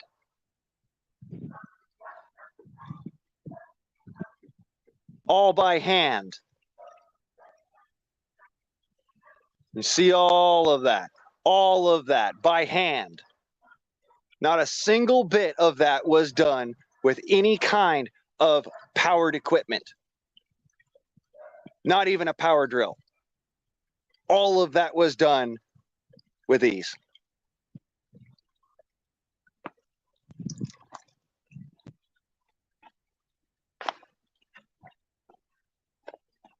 Let me show you what stress looks like. Hello, ladies. See them? Hi. I'm going to talk about stressing the fuck out. Imagine having 4 of them. You got to feed them every day, water them every day, and shoot rats right next to them because otherwise the rats will kill them. I run a freaking forge. I built my own forge. I made my own bricks. I freaking am rebuilding a house, for fuck's sake. And you know, I don't work hard for the money I make. See, everybody works hard. And to foist upon them that amount of a stress level is enough to make somebody lose their minds. So I have to ask, why on God's green earth would you ever do that to somebody? And if you would do that willingly so, then I also have to ask, how do you think it would feel if it was done to you? Because that's pretty messed up, in my opinion. I live by the rule of do unto others as you would have done unto you. If I were fucking up like this, I would expect somebody to come out the motherfucking woodwork and be like, dude, you fucking up. Square your shit away. For reals, for reals. Some shit ain't right. You stressing motherfuckers out. Get your shit right. Simple reality. But at the same time, I'm a scary motherfucker, and I know it. I try not to stress other people out. I try to let people know this is what I'm doing. This is how I'm doing it so that people don't stress out. Why? Because I don't want to be stressed. Because I have a heart condition. So stressing out makes that fucking heart condition worse. I don't want people to stress me out. So I don't go and stress other people out if I can help it. Which really brings to mind, you could help it because I know what you know when it comes down to shipping dangerous or explosive or conflagrative or oxidative materials. I do know.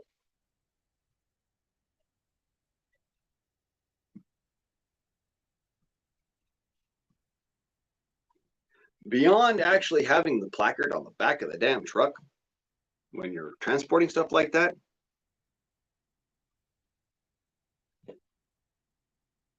nothing special. Nothing fucking special. Literally.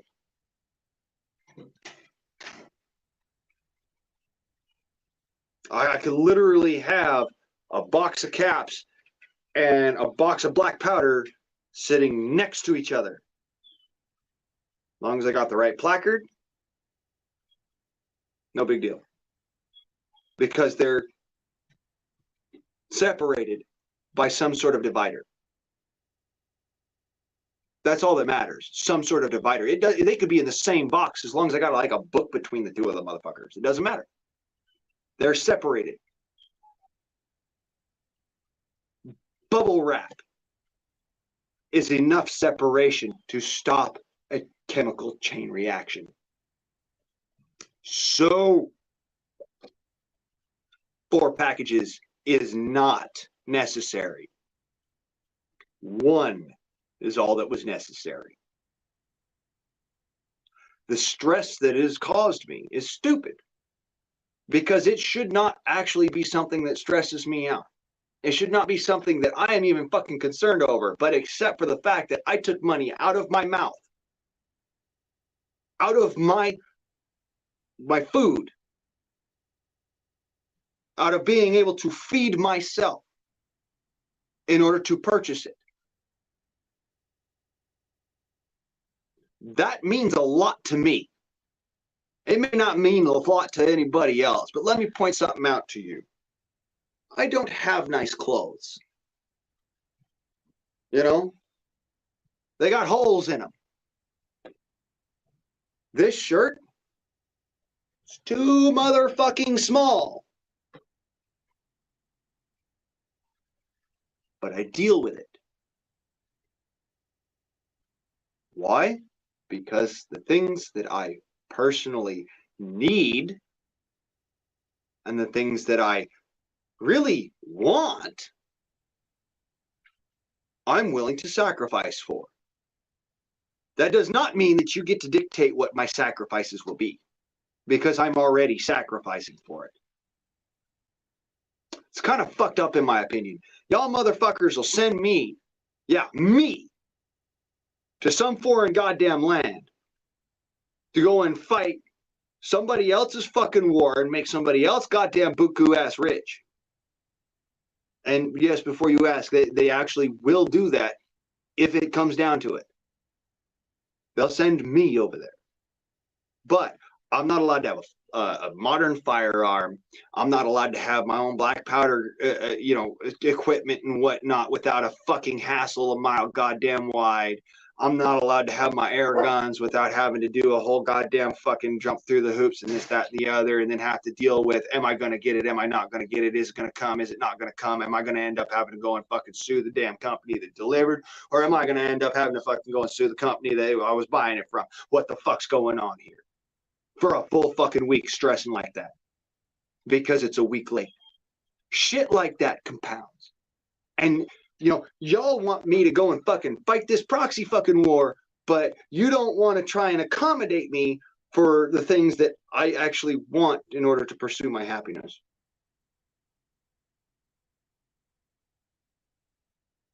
You know that's unlawful, right? I've said it before in several other places. Matter of fact, my buddy Cat knows about this because one of his videos is the one that I actually went and described a certain subsection of the MSOP. And that subsection states that if you ever in any way served as a militiaman and you are drafted, conscription, you must be compensated for any actions you take while in an expeditionary effort.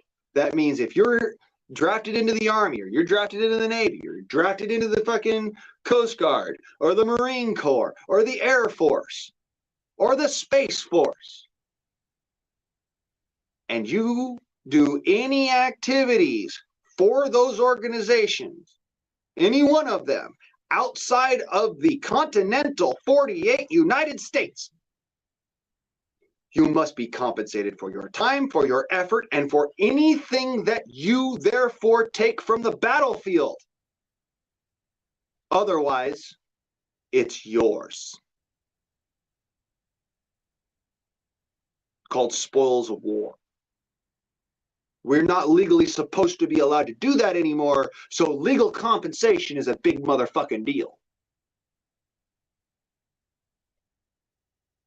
If you conscript an individual who has already had some form of service, and that includes being a Minuteman, you must, as a military organization, compensate that individual for the time that they give over to your missions. Otherwise, they are not obligated to do fuck all except for be there.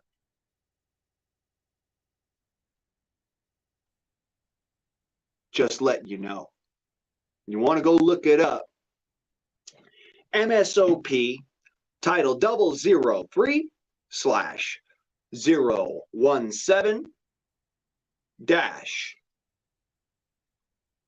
143.3.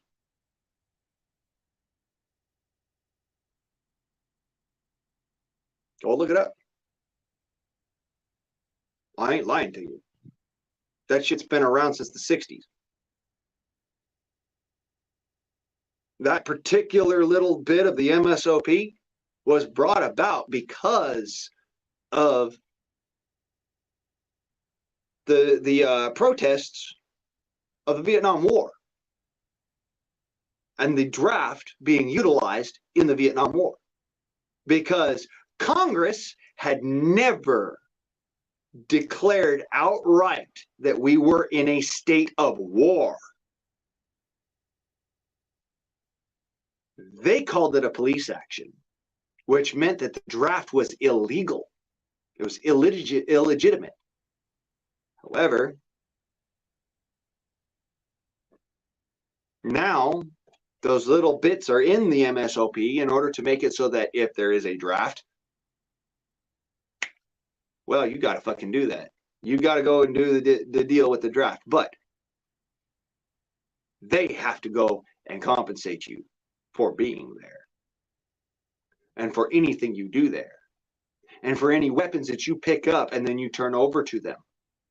They have to give you cash. They have to accommodate you. They have to give you your R&R. But that's specifically to an individual who has already served in some capacity before selective service brought them in on the draft. You know what I did? I was a Minuteman. I was a CERT team member. I was a VERT team member. I was a community outreach individual. And I was a Knight of Columbus. Did a lot of different shit in service without any compensation. According to the MSOP, if I am drafted, they owe me a lot of motherfucking money. Just for showing up and saying, yeah, I'll do it.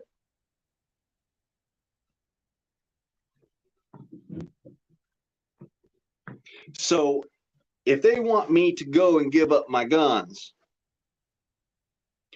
they want me to not have my right to a firearm, a modern firearm,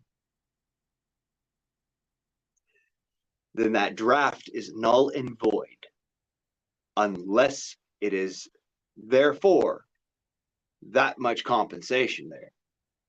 I'm allowed to have a firearm, a modern firearm, the moment of return, and actually at the moment of draft. I could purchase my own if I feel so. That's the law.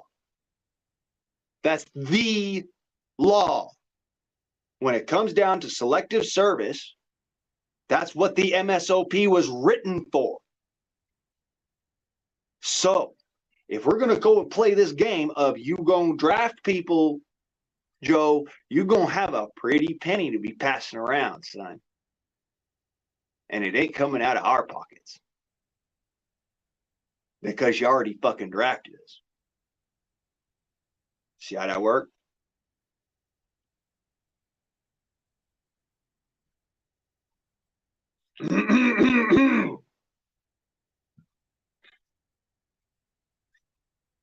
So yeah,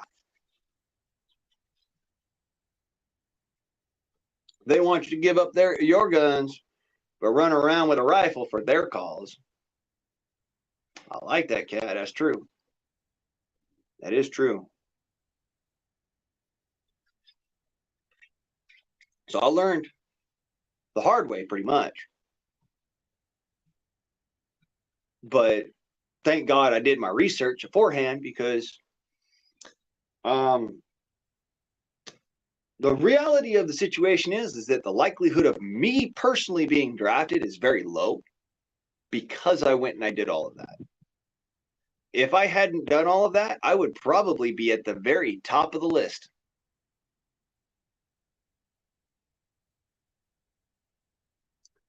If it's going to cost them money, they don't want to deal with it.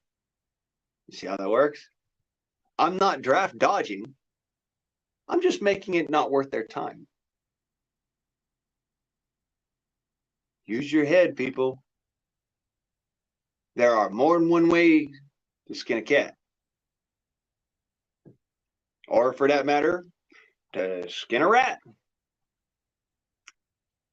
Like, there's a rat in the wood pile. We need to fix that. Any Hoosiers, I've been starting to ramble now. I'm going to go ahead and ramble on. Y'all have a good ass day, since we're not going to be doing the whole, any more of the up on panel or anything like that.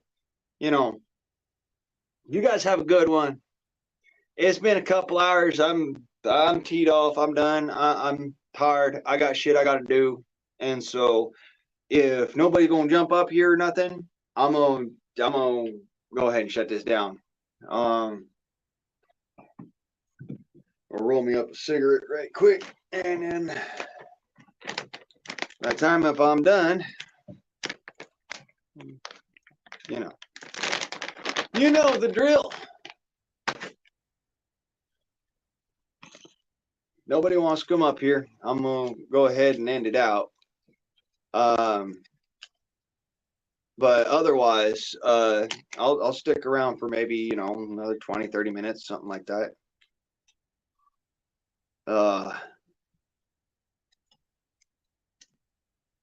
Today has been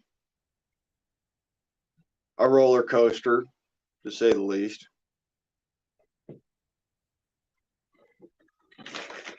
I finally got the freaking text that they sent my packages. So if I were to verify basically when stuff's going to show up by utilizing time, distance, and delivery suppositions made by the company themselves that are sending the equipment, 20th,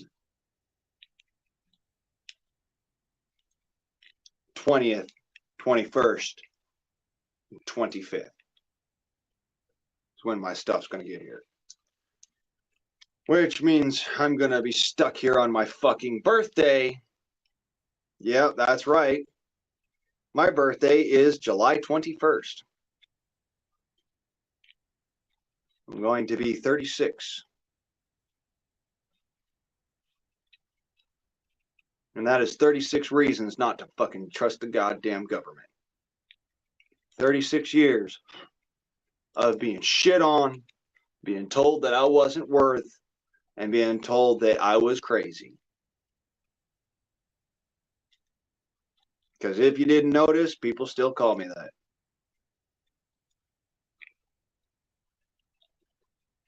People still tell me I ain't got the wits. I am not a smart person. I'm an idiot. Things like that.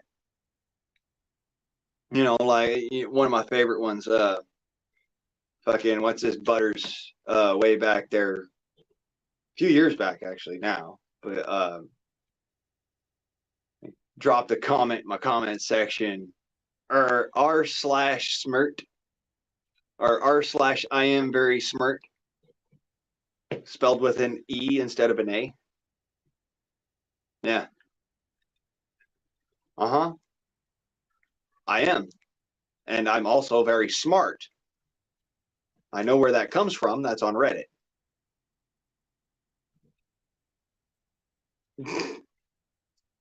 So, seeing as how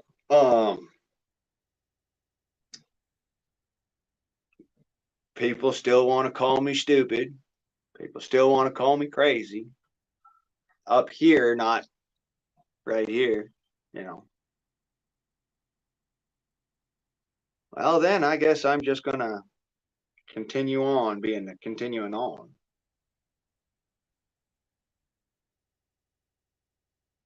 It's all good, Cat. It's all good, brother. Tell you what, I'll hang out for a while longer. All right. Just because you said, you want. All right, fine. I'll hang out a little longer. I'm so fucking frazzled, man. It's like it's actually causing me to lose my mind.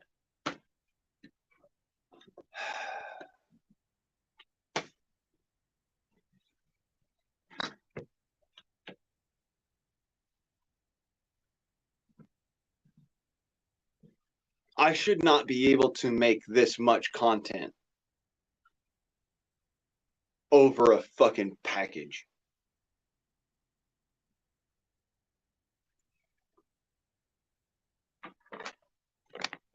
Yeah, I'm gonna be happier in the pig and shit when I get here. That's that goddamn right, I tell you. But that's if it gets here. They sent it Fud Ox.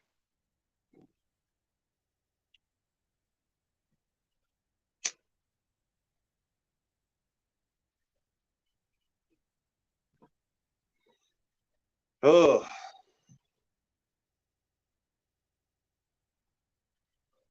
The level of stress enough to make me nuttier enough. Make me nuttier than a fucking rat turd in a peanut factory.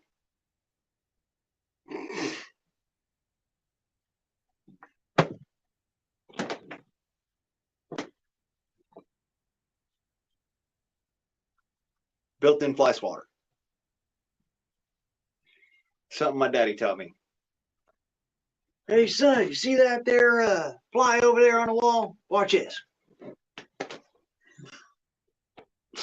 Just straight up. Swat.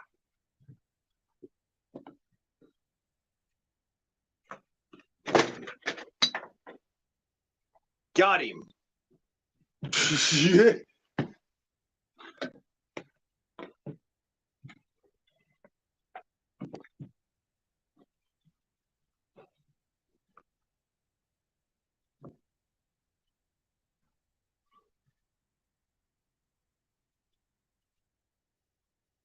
Yeah, it's goofy how they fucking ship stuff. Funny enough, it's supposed to be it's supposed to be FedEx ground, right? How much you won't bet that motherfucker went to Alaska?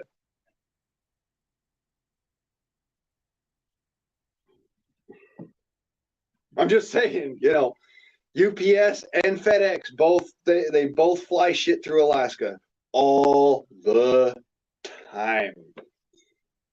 Matter of fact, I'll put it this way. My grandma, she bought me a watch for my graduation.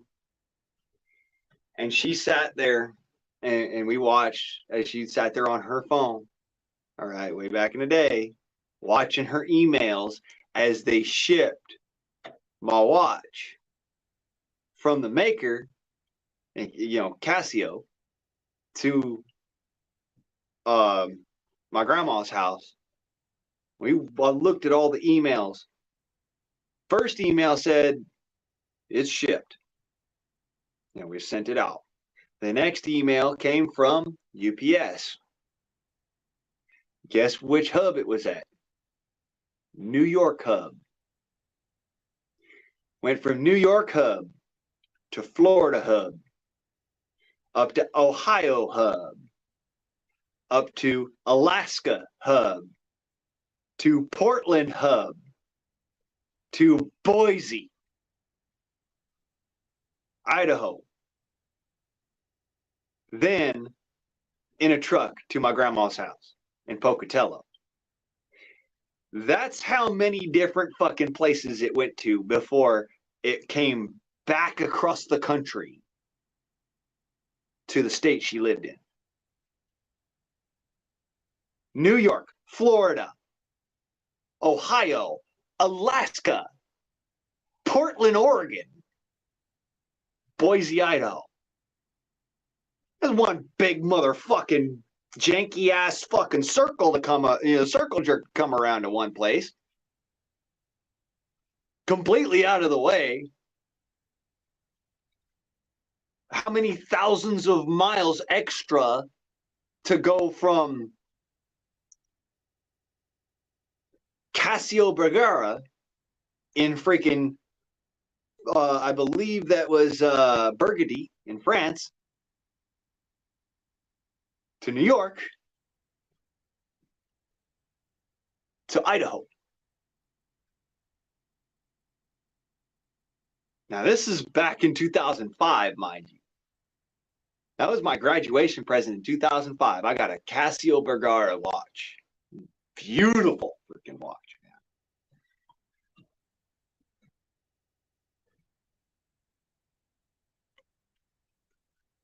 man. Yeah, I heard about that, Cat. I also heard that there was a feller, he got, what was it, federal prison time for intercepting a arms shipment to an army base. They sent it UPS. They stopped doing that, by the way. Nowadays, arms shipments are all done by the United States Army, but Army logistics, by the by. But this was when I was a kid, anyways. But I remember hearing about it. Like, this dude literally, he stole, I think it was like a crate and a half of fucking Stinger missiles. And those Stinger missiles are still being utilized by terrorists to this day. That's some fucking shit, man.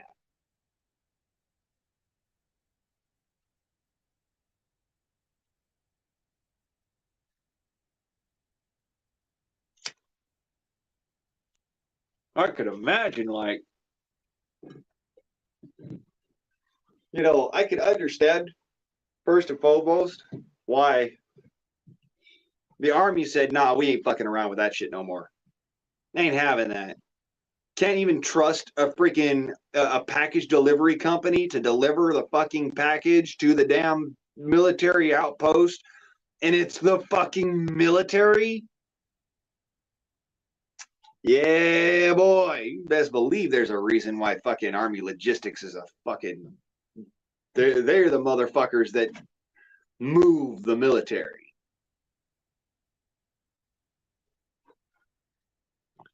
And if you were, anybody with any kind of access to mainstream mislead you back in the 90s, you'd have heard about this. This was a big fucking deal. There were Stinger missiles that were being transported by UPS for the United States Army that went missing. I was paying attention. I have a long fucking memory.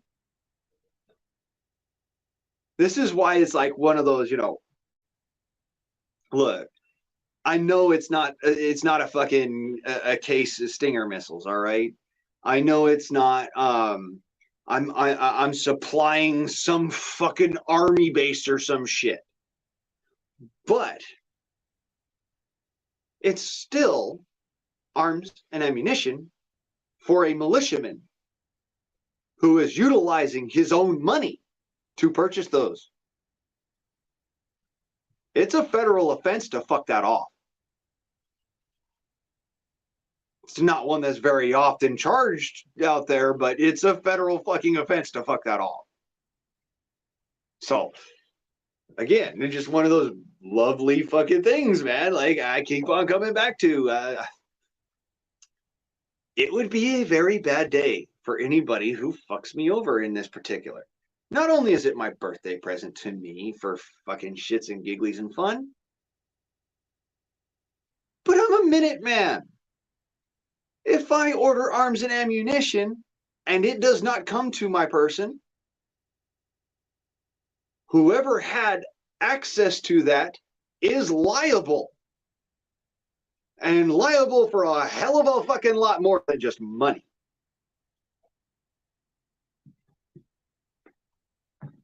That's what bothers me about it. Is like, I don't want people to go to jail just because they fucking thought, oh, hey, look, come up, man. I actually don't want people to go to jail. I want people to be able to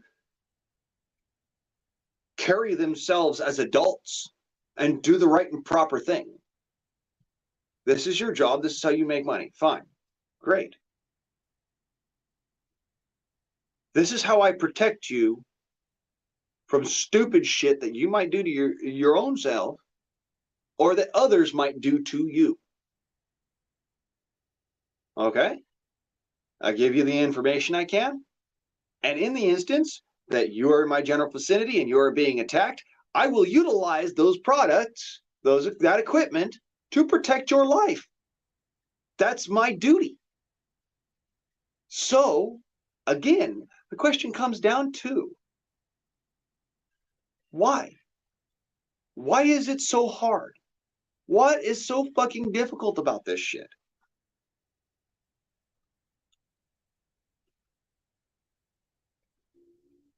It's not rocket science.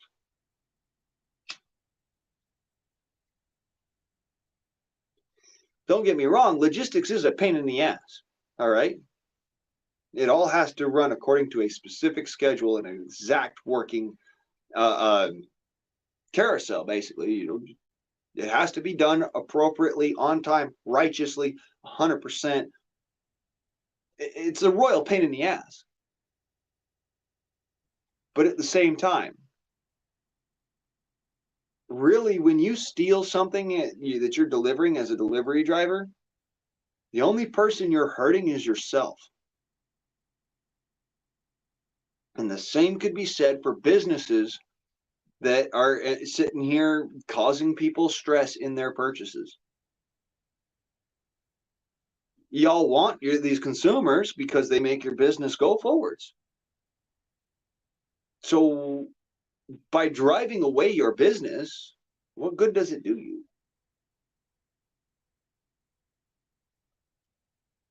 Yes, the Pony Express did work better than modern delivery. Now, that being said, United States Postal Service, which was created from the Pony Express, prides themselves on that.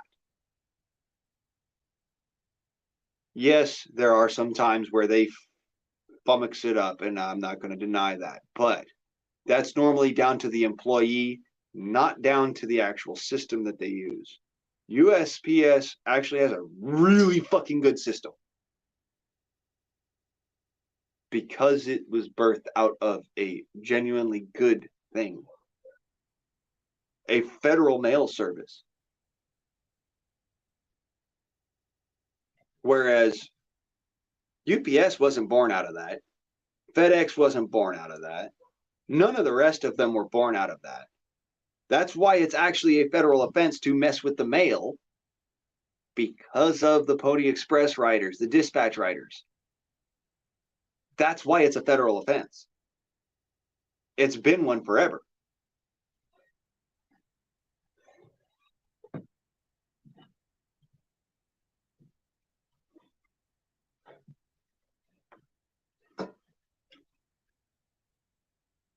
Yeah, you're right, Kat. You're right about that.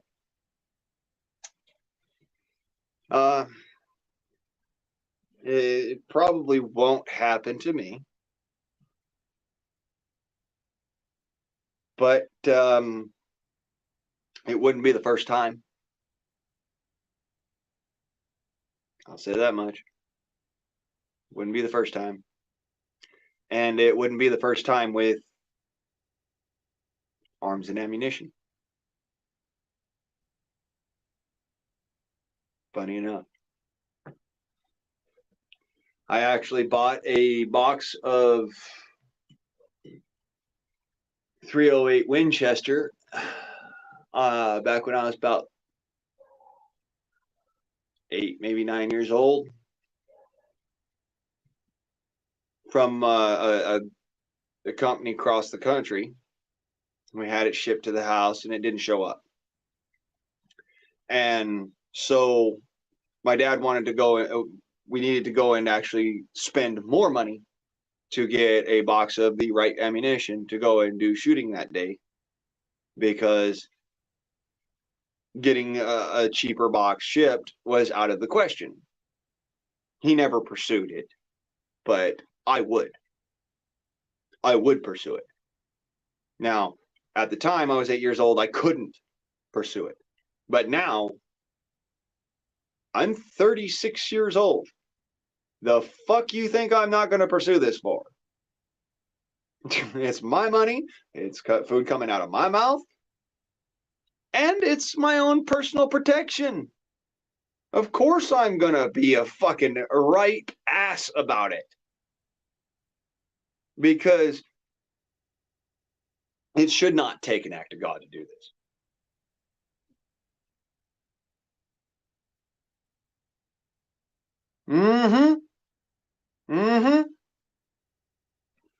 That's right, Kentucky. That just happened last year. That happened just last year. Several complaints over missing ammo when it got hard to find, boxes from each order, or the whole order was gone. That was last year. So, wouldn't be the first time. And not only that, but it wouldn't be the first time for me. And what happened to me happened back in the 90s. You could imagine the kind of chaos it would be now. And that's just modern ammunition, all right? Modern ammunition is tracked heavily by the government.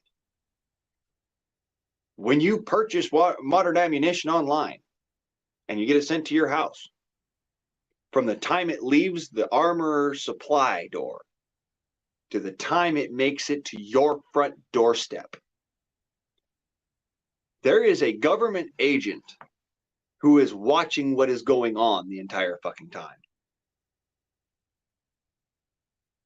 That doesn't mean that it, somebody's sitting there driving the truck and is like, oh, hey, look, cool ammunition. Isn't going to go, all right, I'm going to keep some of that. Doesn't mean they're not going to do it. It just means that, you know what? They're going to get caught.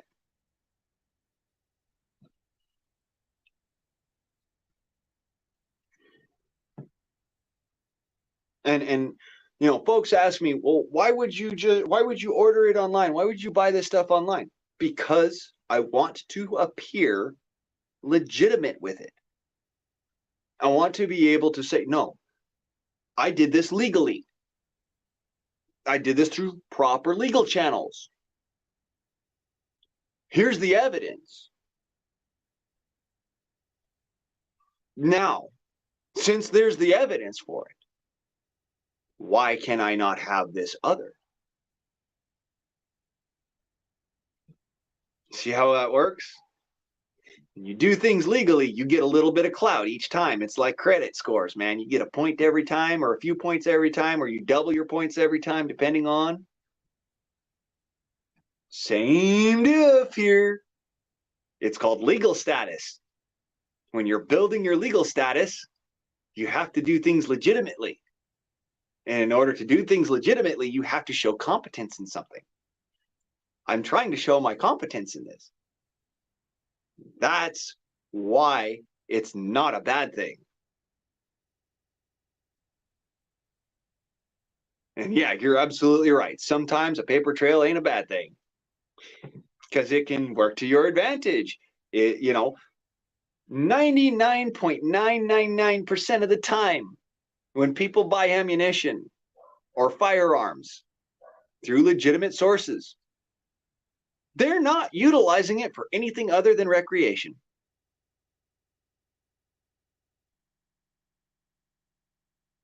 That other fucking microscopic amount of the time, they're using it for self-defense. The one-offs of like going and using it in a crime, very rare, believe it or don't. Not so rare as it used to be, because, you know, people have political ideals and political aspirations. And so they go out and they commit atrocities with that.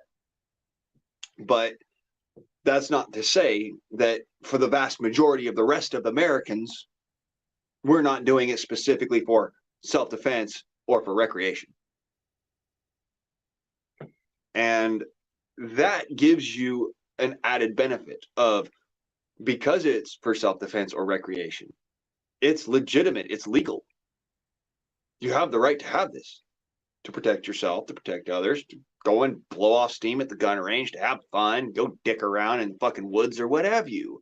Go hunting, go fishing, go explore the great outdoors with a relative semblance of safety. So, yeah.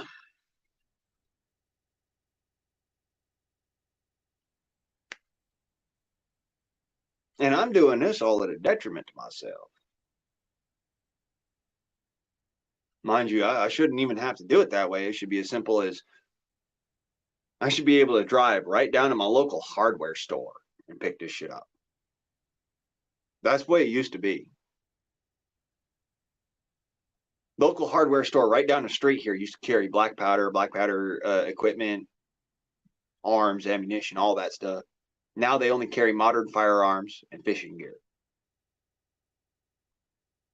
That's pretty fucking sad.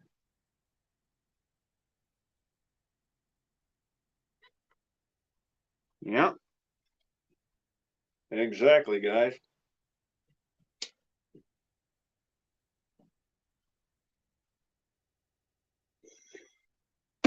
Most of the bad stuff is planned. And the worst part of it is, what you don't realize is that when that bad stuff is planned, there's people like me trying to stop it. It's God's honest truth. There are men and women just like me who are putting their balls, their butts on the line, taking risks with their lives to try and stop it. And most of the time they are stopped from doing that by our government. That's my experience.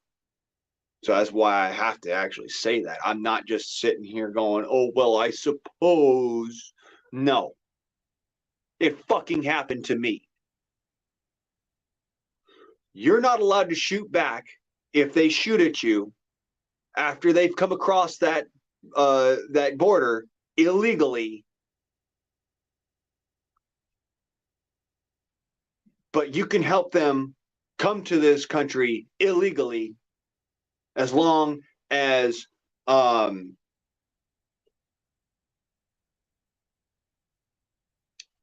know, you go through this extra step and put this app on your phone, and we get to track you no matter where the fuck you go. No, thank you. No. I'll kick back and I'll wait till you get your asses off your heads and start actually seeing the light of day. Till then, I'm going to continue to keep my proficiency up. I'm going to continue to keep my, my goods and my gear going righteous. I'm going to keep on taking care of my dog, my chickens, my yard, and all that fun shit. I'm going to keep on looking for a job, odd jobs and shit like that. I'm going to keep on going out there and fishing and hunting and doing the fucking thing. All right? Because that's what I enjoy. When it finally comes back to the level of, okay, Mr. Price, if they shoot at you, you have the right to shoot back. You have the right to protect yourself on American soil. You have the right to go and aid individuals, being that you are in the capacity of a Minuteman, and therefore you can aid individuals in law enforcement to stem the tide of illegal crossings into the United States. Well, fuck it. All right, let's go.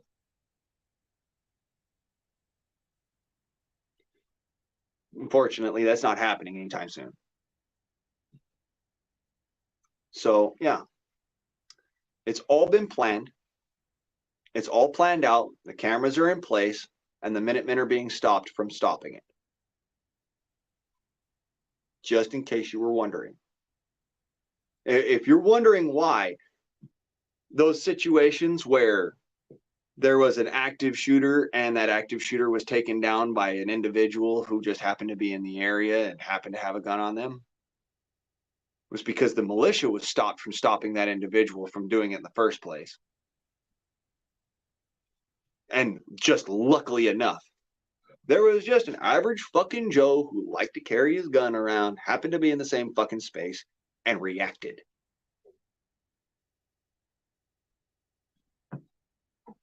And people wonder why I get pissy about it.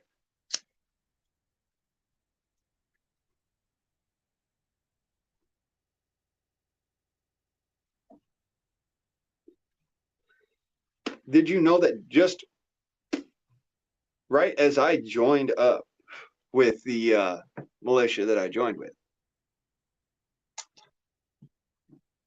that particular militia was in the action of tracking down a foreign nuclear weapon in the United States.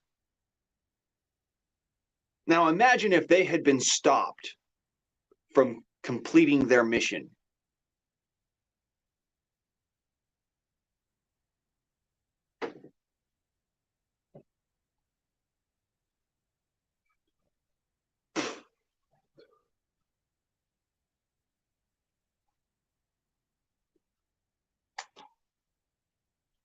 Just saying, man. If those guys would have been stopped from completing their mission, this world would be a whole fucking different place right now. Thank God that they completed their mission. They found the nuclear weapon, nuclear device, what have you, and were able to turn it over to the appropriate authorities.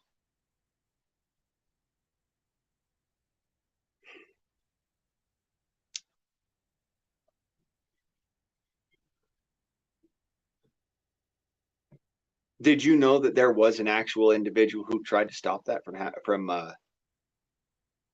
coming to fruition? Somebody who tried to actually paint the militiamen who were stopping that nuclear device from detonating within, like a populated area. He was a fucking trucker who was illegally surfing the radio bands, and he almost caused those Minutemen to be stopped before they were able to complete their mission.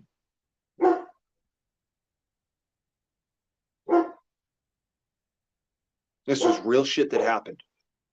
2008.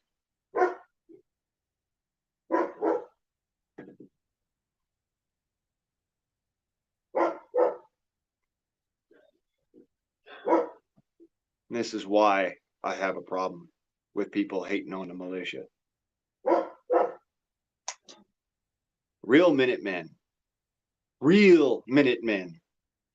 took serious risks in modern times to protect American citizens who had no fucking idea what was going on.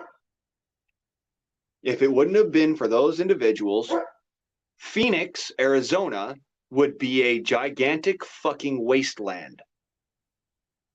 You heard that right. They found a nuke in Phoenix, Arizona, and were able to disable it and get the appropriate authorities involved.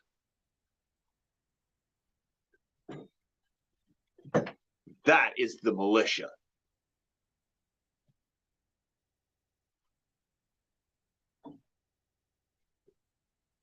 So you want to call us extremist?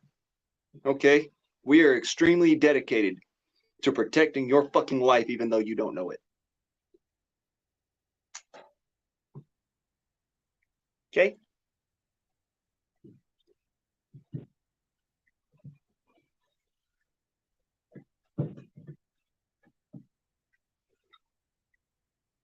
Something you may not know.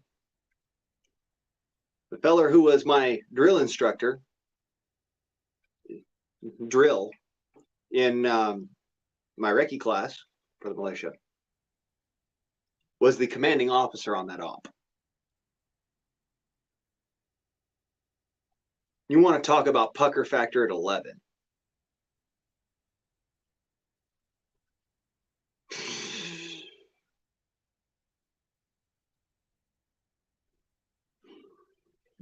There's a reason why I don't sit there and go, oh, well, yeah, whatever, you know, government must be right.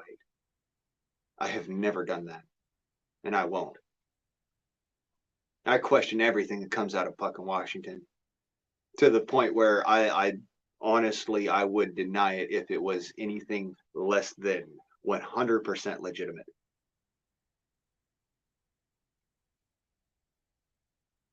Like, for instance, the pistol brace rule. I don't know if you guys do this, but I don't have one. I don't have that kind of equipment, but I still stood against it. Because that's what you're supposed to do. It's not because, oh, well, you know, my political biases got in the way and, you know, I believe I should have a gun. So, therefore, since I should have a gun, I'm going to go and I'm going to stand against this. No. No, no, no, no, no.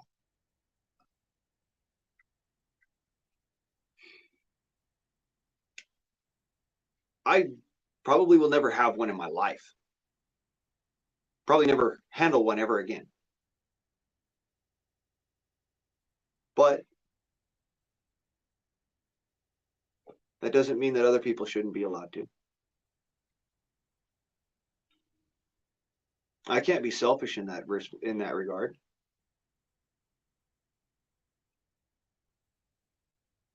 And nobody should be. Just because you can't have it doesn't mean that others shouldn't be allowed to. And why can't you have it in that respect? I mean, let's look at it real. Why can't you have it? Is it because you can't purchase it? Or is it because if you are found to be in possession of it, people will try to kill you? Again, these things should not be the case, but they are. And this is why I stand against it. It should not be the case. I mean, there you go. That's why I bought black powder guns. That's why I bought air guns. That's why I fucking made a sword, because I can't buy a sword. You know?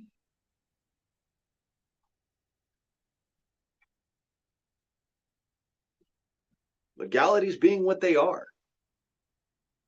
I'm one hell of a fucking bladesmith, and I know that for a fact. I have made some amazing weapons, some amazing swords and knives, ones that I would put up against some of the finest blades of the world. For instance, y'all have seen me make this thing, right?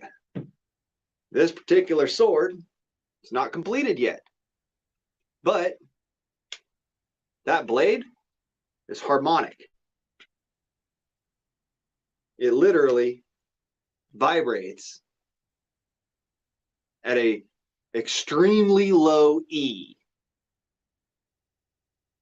The lowest E there is possible is a bass E.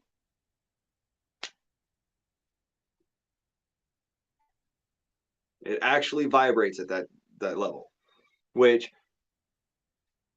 that's just testament to the craftsmanship. All right. And this is a nice sword. This is a really good blade. You can't buy something like this in a store. You can't buy something like this even from like, you know, the like Albion or you know, I'm sorry, not Albion, Artemis blades or what was it? Jincade blades. You can't buy that. You can't buy something of this quality from them. They're drop forged, spring steel. They're good blades, but they're not the same quality. It's not the same craftsmanship. It's not the same amount of time and effort and care put into the making of it. It's simply just a chunk of steel. They slap it into a mold. The other half of the mold comes down with so much tons of force, lifts back up. The blade's left sitting there. They take that blade out. They get it really freaking hot again, and they stick it into oil. And that's the manufacturing process for those swords. Y'all saw me make this one. This sword was made by a hammer and an anvil. The amount of craftsmanship that went into this, the amount of scientific understanding of the material itself and how to make it 100% perfect went into this blade. Whereas you won't find that in something like a $100 blade or a $300 blade or a $500 blade. You're not going to find that. This, if I were to sell this blade in its completed form, I would sell it no less than $8,000. I cannot even make one for less than $4,000. That should give you some pause. That's why it took me so long to make this sword, because of the amount of money it takes to make one, not because of the fact that, you know, I couldn't belt out like 4 or 5 of them in a day. It's the amount of money involved in putting one of these together. I have at this moment at least $4,000 in this sword. In time, materials, fuel utilized, expertise involved. At least $4,000 in a piece of steel that is not even as long as my arm.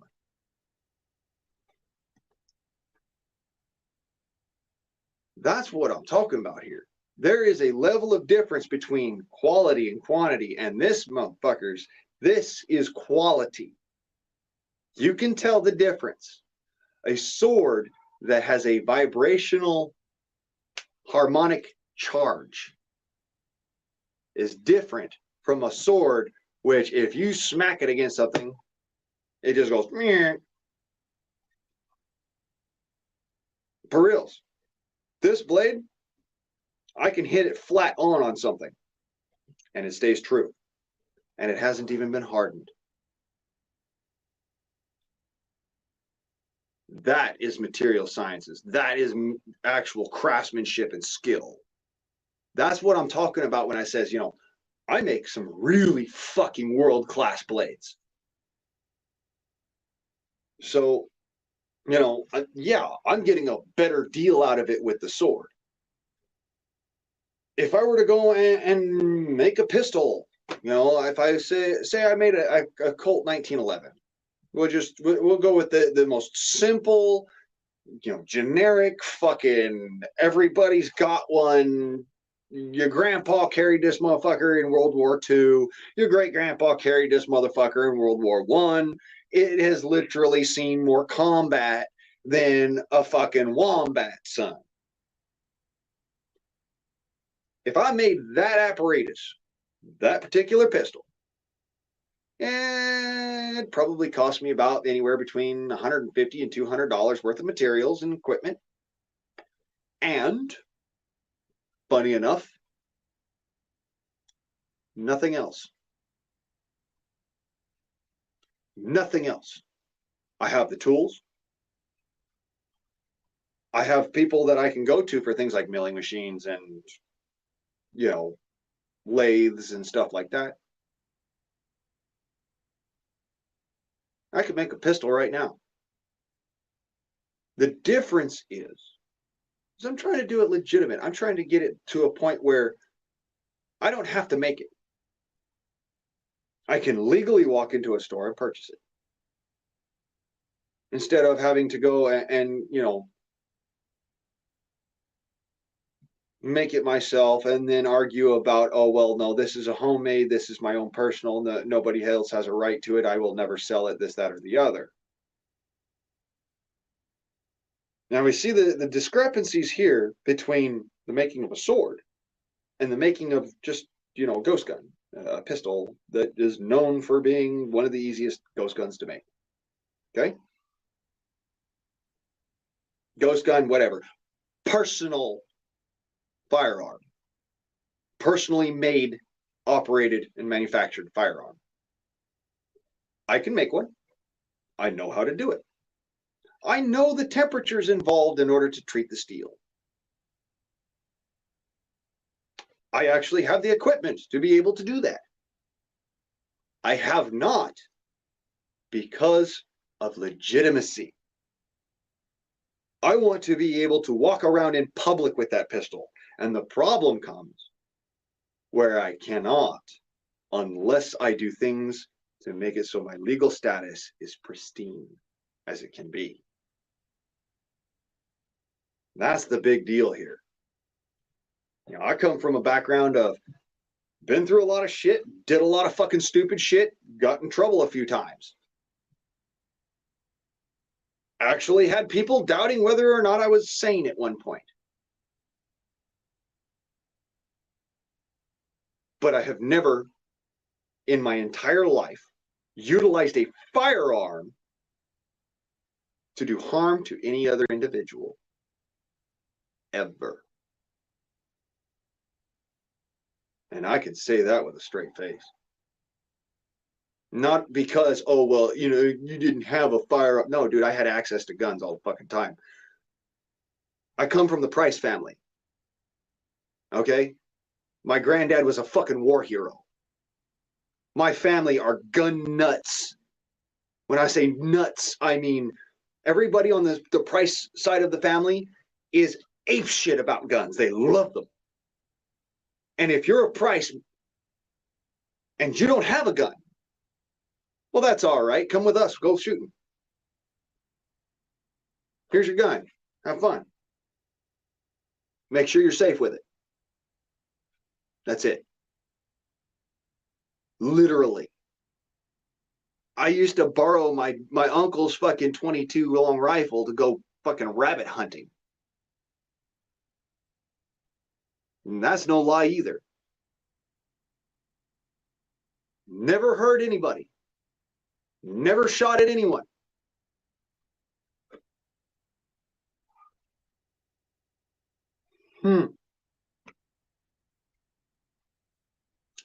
Funny, huh? You know, the whole, the terror, the fear that everybody has with me having a firearm is completely fucking unfounded. What do you know?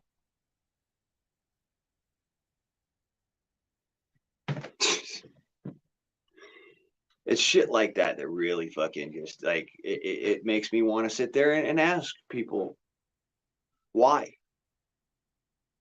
What is your reason?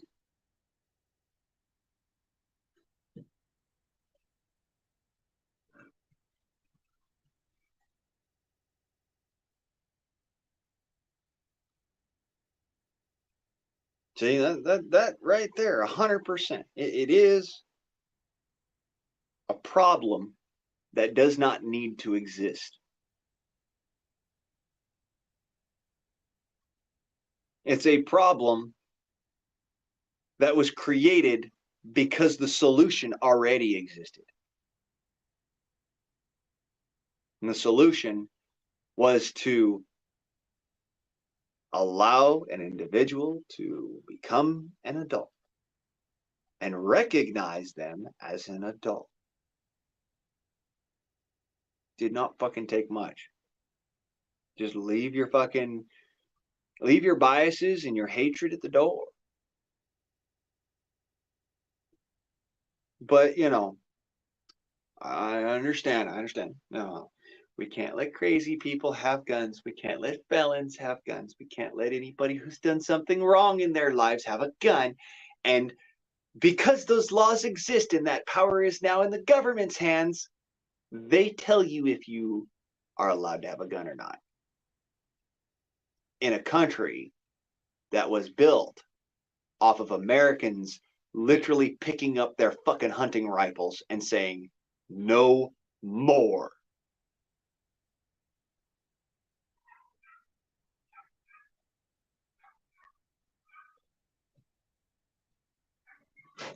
Literally.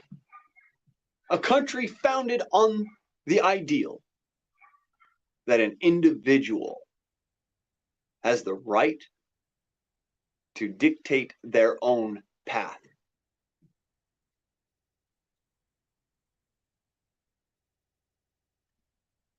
You know what my path was growing up?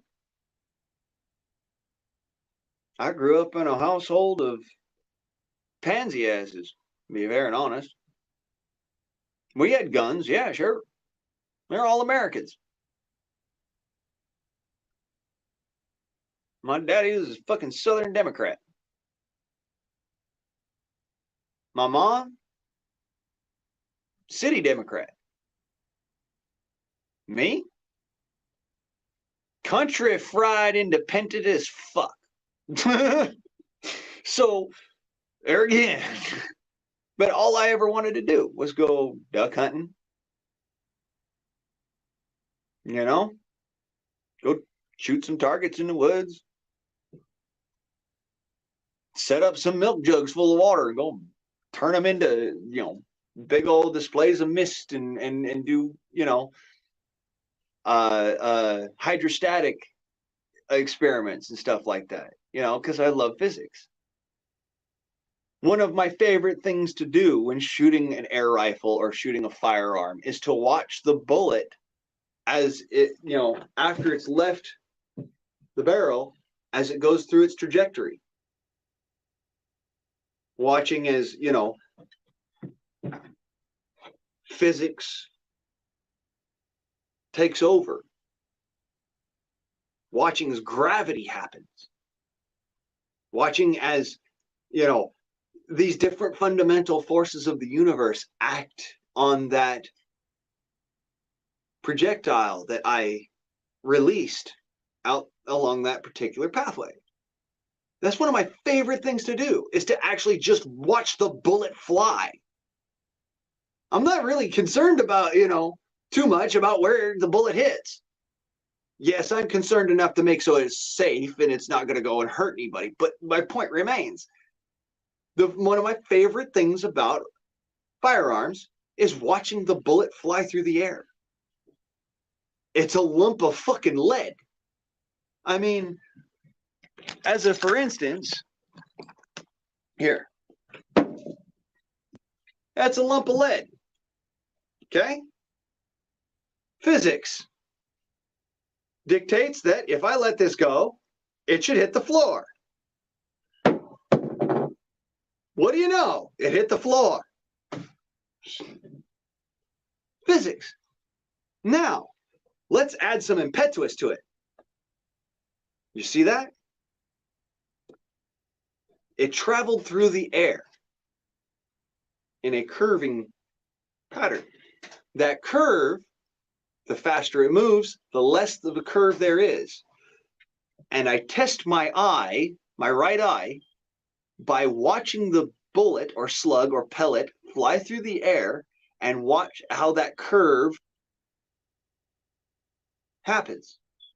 That's how I test my eye, to be able to see something moving that fast over that distance and having that amount, the small microscopic amount of deviancy over such a short amount of time.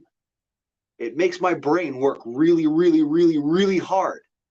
And that just actually makes, it's calming, it's soothing, actually. Funny enough, I go out and I shoot guns, and funny enough, I have never been in an instance where shooting a gun caused me to have a heart attack. Ever. But I'll tell you this, not having a gun has caused me to have a heart attack. And I can directly correlate them.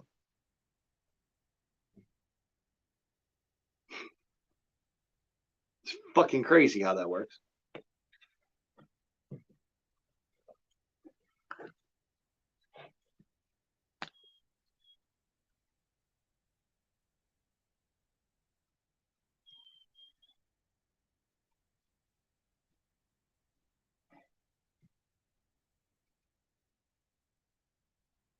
Yeah, shit has changed a fucking lot in so few years.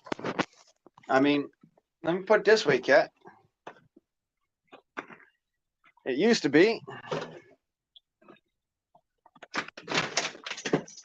back when I had my dog Turbo, I could just let him out the front door, let him run the neighborhood. Kids down the street would play ball with him. And everybody loved him.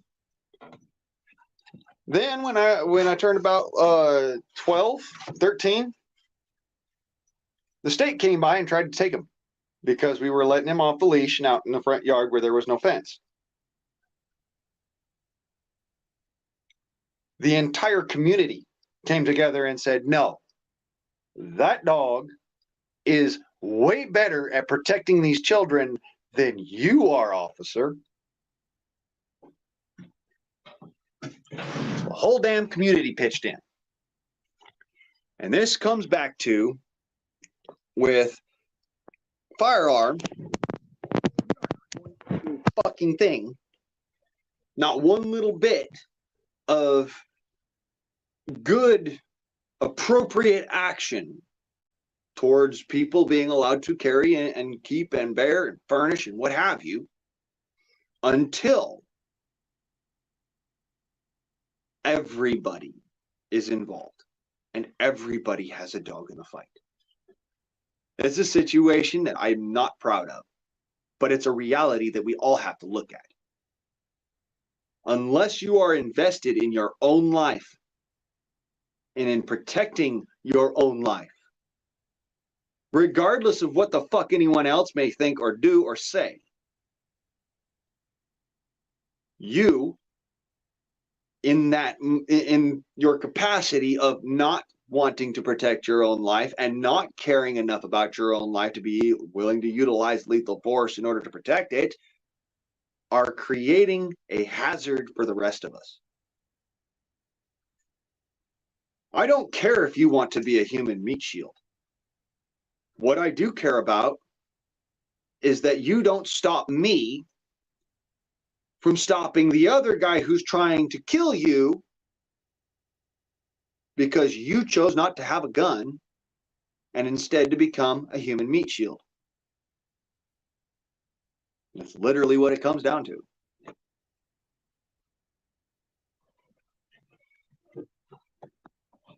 I am sick and tired of being told you may not, you cannot, you didn't, you don't have this. This is not yours. This is not okay. You don't have the ability to. You have the money, but you still don't have the right. Boy, howdy, I got some gripe.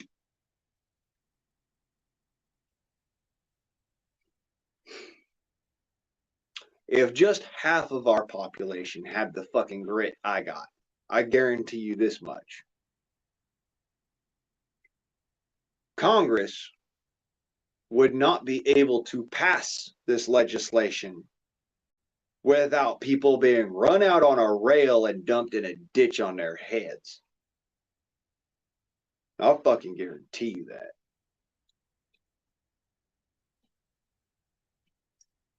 We would take traitors as they are, not as they portray themselves to be.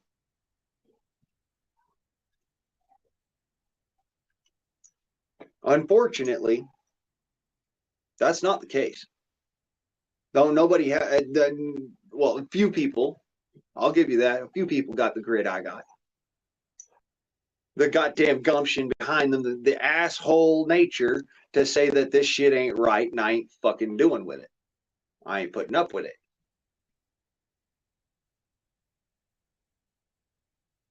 And like I said, I'm trying to do things legally so that I can turn around and be able to do these things and say these things without, repercussions. But in all reality, one way or another, it's going to come about.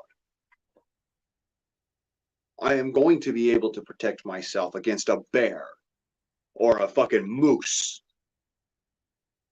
I am going to be able to walk down the street and not be afraid of whether or not the fucking rinky-dink motherfucker with the beanie that's standing up on his head that looks like he doesn't know how to put on a fucking stocking cap is going to pull out that fucking gat that's sitting next to his fucking crotch with the switch on the back end and just unload on everybody. I don't have to worry about that. Because if he does do that stupid shit, now I can just come out and done deal. Plain and simple. I don't want to have to do it. I would love to just be able to enjoy my life with no fucking qualms and not have to worry about somebody trying to fucking kill me. But guess what? It doesn't matter whether it's with a baseball bat, a fucking stick, their foot. Someone is going to try to kill you. It's a guaranteed situation. We are human beings. We are violent creatures.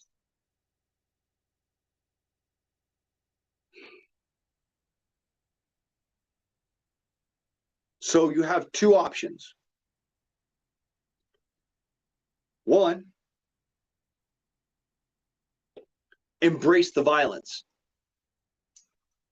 and understand it for what it is, a necessary evil. Or two,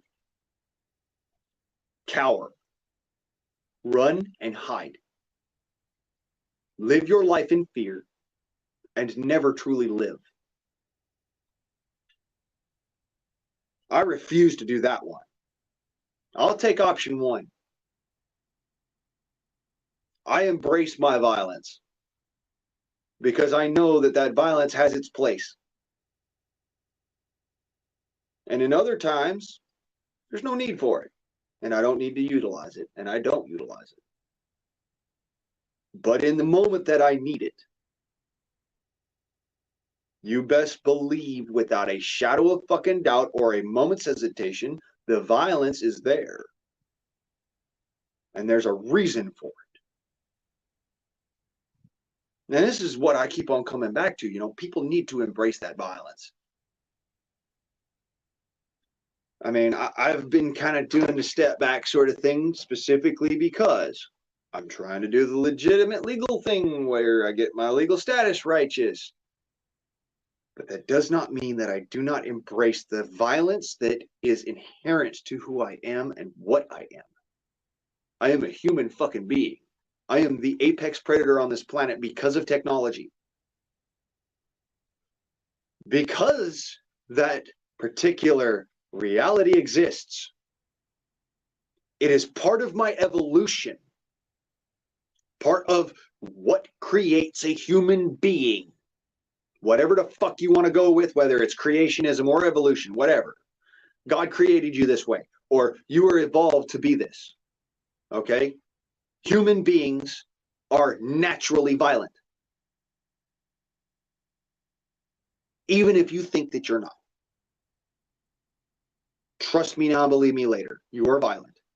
Swing a hammer and tell me you're not. So, if you're not willing to embrace the violence, I consider that insanity. Because you are actively ignoring a part of your person, of your being. If you embrace the violence and you can control it, guess what? You're not out there going and doing all these crimes or nothing, but you've got the necessary capability to defend yourself and other people in your vicinity. when it becomes necessary, because you embraced that violence. You said to yourself, all right, this has its time and its place. When it's necessary, I will pull this card and I will fucking throw this motherfucker down. Hey, let's go to gauntlet. But until that time is necessary, I'm going to keep that ace in my sleeve. So we ain't got no troubles. An armed society is a polite society, right? Well, an armed society is a society that embraces their violence and utilizes it towards constructive goals and means, or goals and aims. Whatever the means may be, the goals and aims are what actually justify the embracing of the violence itself. Was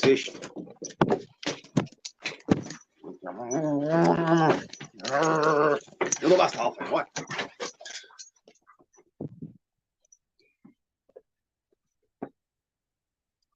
See, I do this because I love my dog, who does not understand that he's not supposed to be in here. Go on, that's all. I love my dog. I love my mom. I love my sisters. I love my chickens, believe it or don't, even though they are, for lack of a better term, livestock for eating. I love my chickens. I love my fish. I love my life. I love what I get to do. I gotta tell you, get the fuck out of my shed. Good God, dog. I told you twice already. Anyways,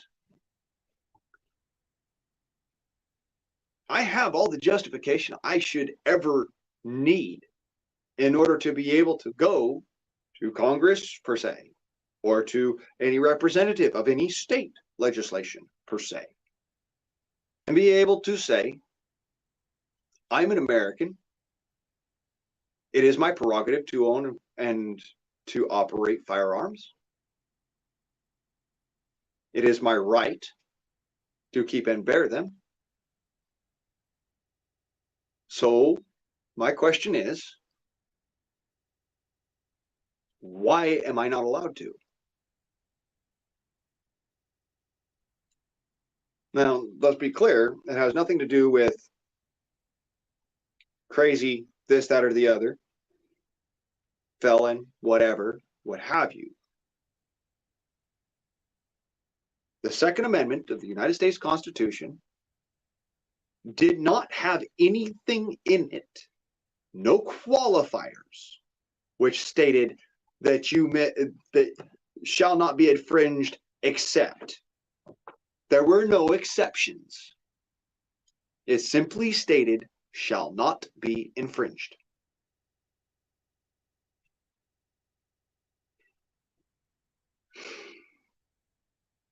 If, for some stupid ass fucking reason, you still need me to go down the rabbit hole of why it is unlawful for them to even consider a ban of any kind or legislation of any kind which restricts the ability to utilize, keep, bear, and furnish firearms, or any other weapon for that matter, then let's do the rabbit hole shit. Fine.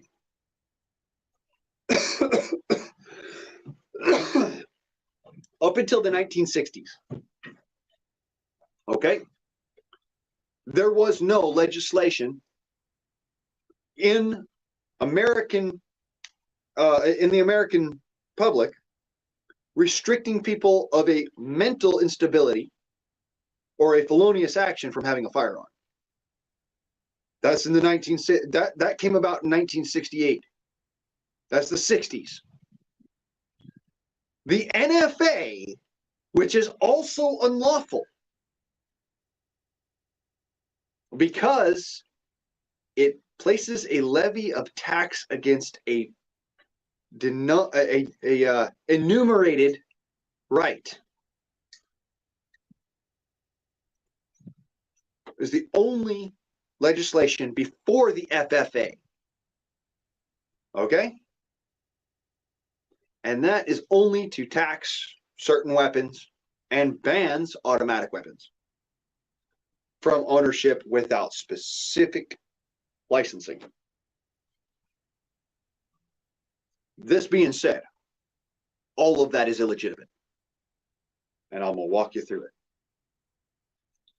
The founding fathers, by the very nature of turning against the King of England in civil unrest, and therefore also war of a revolutionary nature, were committing an act of treason. This is what is considered to be high crimes of a felonious nature.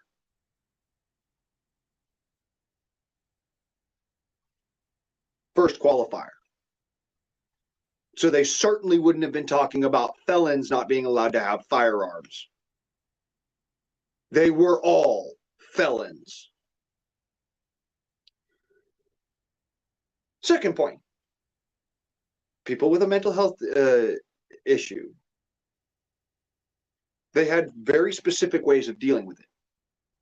The Native Americans would do this. If you were mentally ill to the point where you were supposedly, not harmful to the tribe or anything, what have you, fine, okay. They'd hand you,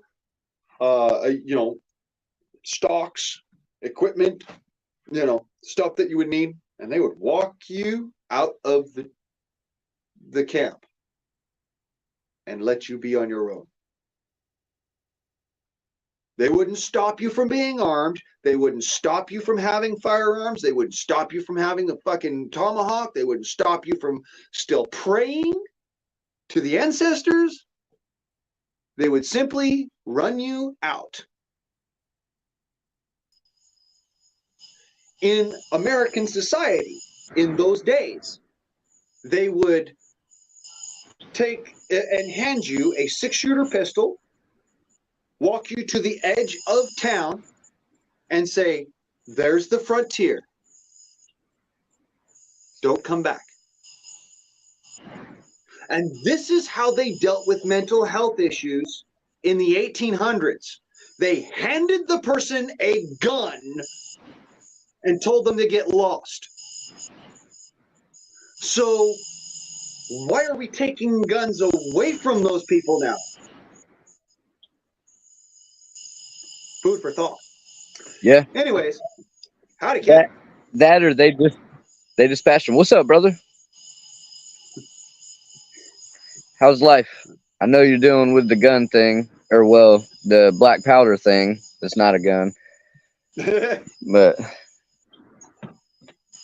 my dumb self. I'm sorry. No, it's all good, bro.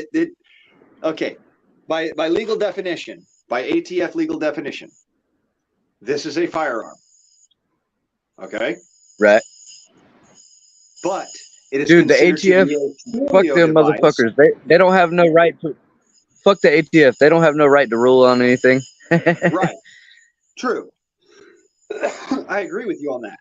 However, utilizing their definitions, this is an antique firearm or a curio device, which means that legitimately any person within the confines of the United States may own and operate them. That's mentally ill, that's felons, that's people who are considered incompetent. Anybody All right, well, may own and operate. Okay, but so one of the things that is hitting the Supreme Court now is a lot of that's actually being challenged, and they're looking at the case laws, because the earliest case laws they have on most gun bans are, they're in the 60s, bro. Yep. The 30s and the 60s is when that shit started. Yeah. I think 1968, actually. That's the 1968 is the FFA. Right. So, since there are no earlier case law, that was pushed by the founding fathers, of course, trying to strip people of their rights, or to say that, hey, you've got this background, you're not allowed to do this. No, that shit never happened. And if it did happen, it was only on like a state or like a city, local. No. Not even that. Like I said, they would actually hand you a 6-shooter pistol or a black powder pistol, a single shot black powder pistol, and a Hawkins rifle or equivalent rifle, and they would walk you out of town. They didn't even put people in mental institutions at the time unless they were so bad that they were causing physical harm to other people on a regular basis due to their mental illness. And then they would go to these mental institutions and often become lobotomized while there. Right. Yep. So that's not, let's be clear, they never restricted mentally ill people from having firearms until 1968 during the Felons and Firearms Act that came about because of the Kennedy assassination. Right. I agree 100%.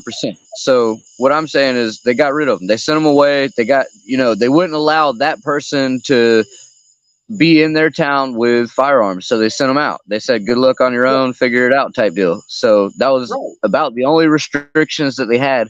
And there's no case law on it. It was a town's decision to get rid of somebody. And that's what they did. Exactly. Which is why to this day, I still have trouble understanding why we would take somebody who has something so benign as depression. Right. Really, it's can't have a firearm. Up until nowadays, with mental illness, it was all depression, or the mental illness, depression, and all that. Nowadays is over. People do it for attention. I feel like, I'm more depressed than you are. Of course, they say that. You see people on TikTok doing that shit, and they're living in giant mansions, fucking have it made. And I can understand depression. Maybe mom and dad didn't give them enough attention or something, but there's more than that. I mean, depression supposedly, according to them, depression is a mental chemical imbalance which causes you to feel emotions that have no basis in the reality that you're living. Like, for instance, it doesn't necessarily have to be that you're depressed. You could be extremely fucking angry for you could be discouraged. Yep, or discouraged. Yep. Yeah. Discouraged for no reason. Anything to do with there being no justifiable physical reason for you to be that way falls under depression. Now, that includes, and none of that was known back then. None of that was known back then. Yeah, it was all either. Especially not widely known. They called it depression back then. They called it something else. What was it? It was like nodding or something, non-disease or whatever. The Native Americans called it big medicine. The frontiersmen and the city folk back then, they called it something else. It was yeah, but okay, so like that happened, and so they're seeing signs of stuff like that in like Africa sometimes as well with certain conscious malady. That's what it was. Conscious malady. Yeah. Okay. Yeah, I just know what they call it now, nods. They just kind of gave up. They sat down, and that was it, really. That, or sometimes heat stroke or whatever may have caused it. It's hard to say because none of it was really well documented back then. No, and mental health wasn't even a situation back then. The mental health profession didn't really get I'm struggling to feed myself. No, the mental health thing was I'm struggling to feed myself and my family. That's all anybody worried about. They, you didn't have all these PhDs and doctors and everybody trying to fleece people for money. No, the doctors were actual fucking doctors. They would show up at your house, and if you couldn't pay, the $1.50 to get the medical treatment, the doctor would be like, "All right, well, I tell you what, you just give me a loaf of bread for a month, and you can maybe make dinner for me or something." And hell yeah, that's right, absolutely. It was never a situation of you got to have $67,000 fucking dollars in the bank, and this healthcare insurance extra. And by the way, if you die on the operating table, I'm not responsible for it. And, absolutely, we'll bury you. Everybody will pray over you. In the story. No. Sorry. Back then, if somebody died on a doctor's operating table, the doctor would not see anybody for a week. And there's a reason behind it.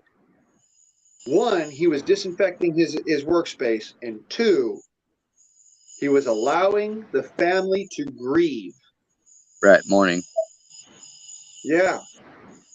So that's the whole thing behind it. Nowadays, you could be literally standing at the fucking funeral, and somebody walks up to you.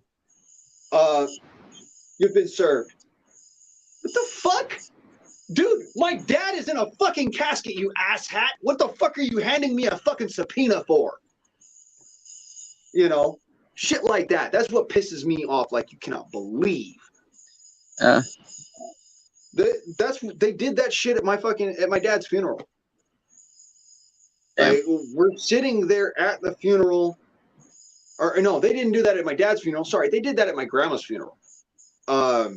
She had an outstanding debt for the hospice that we had her in, and they had sent it to collections, and collections hadn't talked to the rest of the family. They only talked to my grandma.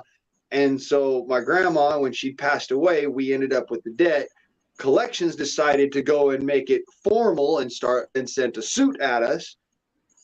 And we're sitting there with my grandma, literally fucking in a little rose quartz box. Okay? With the entire fucking family sitting there. The matriarch of the entire family has died, and these stupid motherfuckers walk up and hand a piece of paper to my dad. Yeah, it's fuck, man. Whoa, boy, you want to talk about every single motherfucker at that gathering turned around at these motherfuckers and just like, you could have heard a pin drop. The priest was staring daggers at this motherfucker. I mean, yeah, that's why, as I say, this kind of shit shouldn't be the case. Absolutely. We're far. Most people are far gone from handling what needs to be handled themselves like it should be. That was God's countenance, eye for an eye, hand for a hand. So that's my belief. I mean, you know me. I'm not switching up on shit. Like, yeah, I believe everybody should be armed, and I don't know. I mean, I don't know. It sure ain't, going the way it should as far as biblically, because, it's a pretty solid way to live. Do not harm others, and no harm will come unto you, and that's how it should be. But right when it does happen, you have to do harm unto others, and so on and so forth. In my life, every single ass whipping I've ever gotten and taken in, I deserved it. I deserved that ass whooping because I did something wrong. Hey, Eric. Yeah.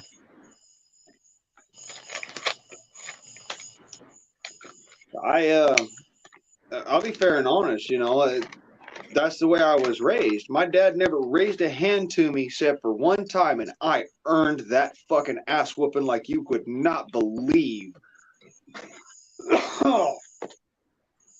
Yeah, I socked my dad in the balls. I earned that ass whooping.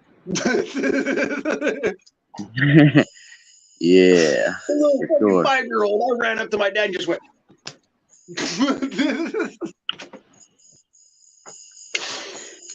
Yeah, you can't be doing that. And I earned that motherfucker. My kids have done it to me. I know it wasn't intentional, but I did pop their butt and said, we don't do that around here. So, it didn't happen again. Yeah, no, and with me, it was intentional.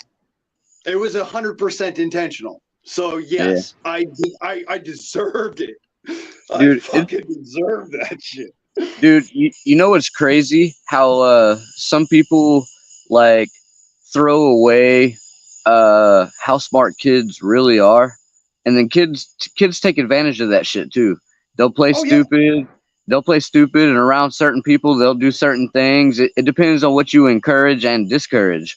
So hey, it's like whenever you get pulled over by a cop, right? Oh yeah. Yeah. Oh, I'm sorry, I didn't know, sir. Oh no! Every time I say I didn't know something, they're like, lack of knowledge of the law doesn't give you a right to disobey it, motherfucker. Right. How many law, dude? That's what I'm sorry, that just struck a chord. But every time, dude, I've never given a break by them motherfuckers, so I don't know, dude. I know, dude. There's a reason why I said that too. That's the reason I said that, because I knew it fucking strikes a chord with everybody. Okay. Because I made the same mistake of playing stupid instead of playing the smart motherfucker that could browbeat them into a corner because I know the law. No, right. I tried to play stupid because I was even though I was in the right, and I later beat them in court. It was a matter of I just don't want to fucking deal with the hassle. Right. And I don't want to tear this guy down. I don't want none of that to happen. So I just played stupid. Like my dad used to tell me, if you ever get pulled over, just play stupid. You fucking go a lot better. Oops. Yeah. Yeah. Ignorance of the law is no excuse. Really? Okay. Well, I'll tell you what.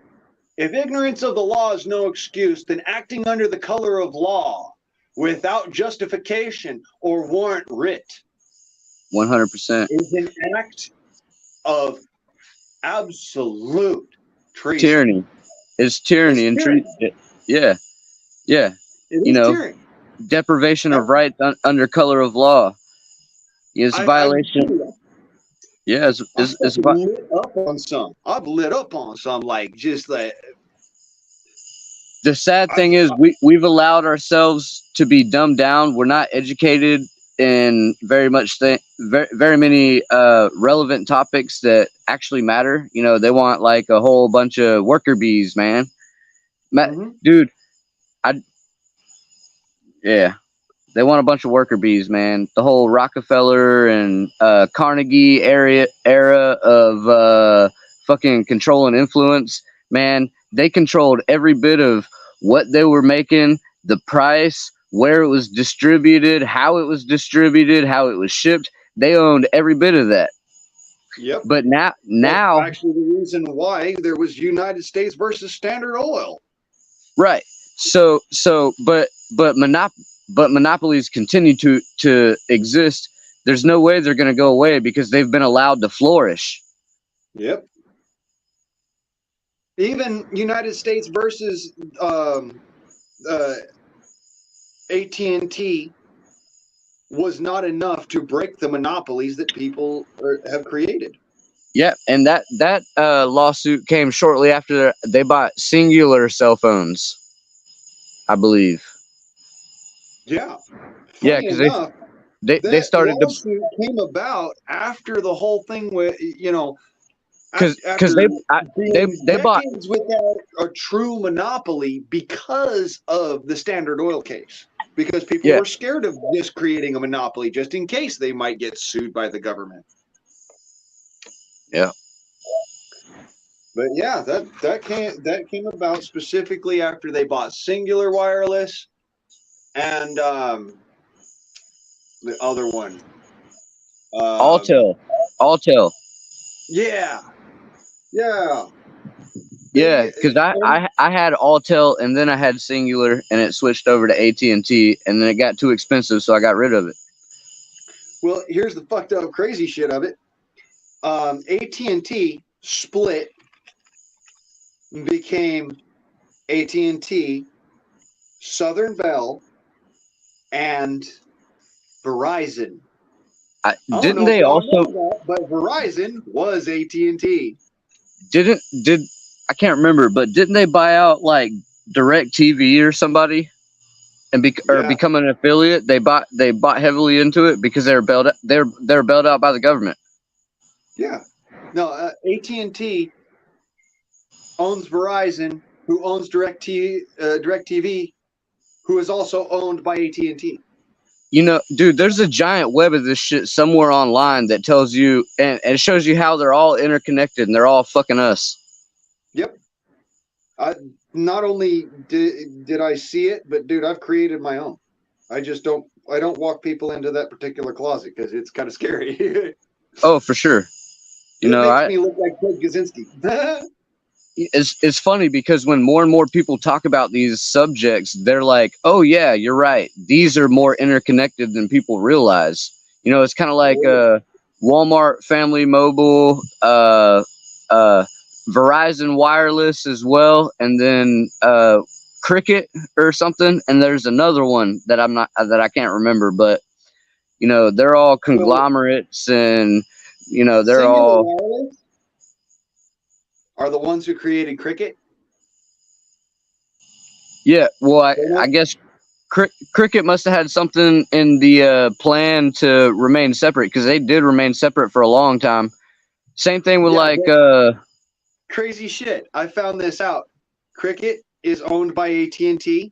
Sprint is owned by AT&T. Oh yeah.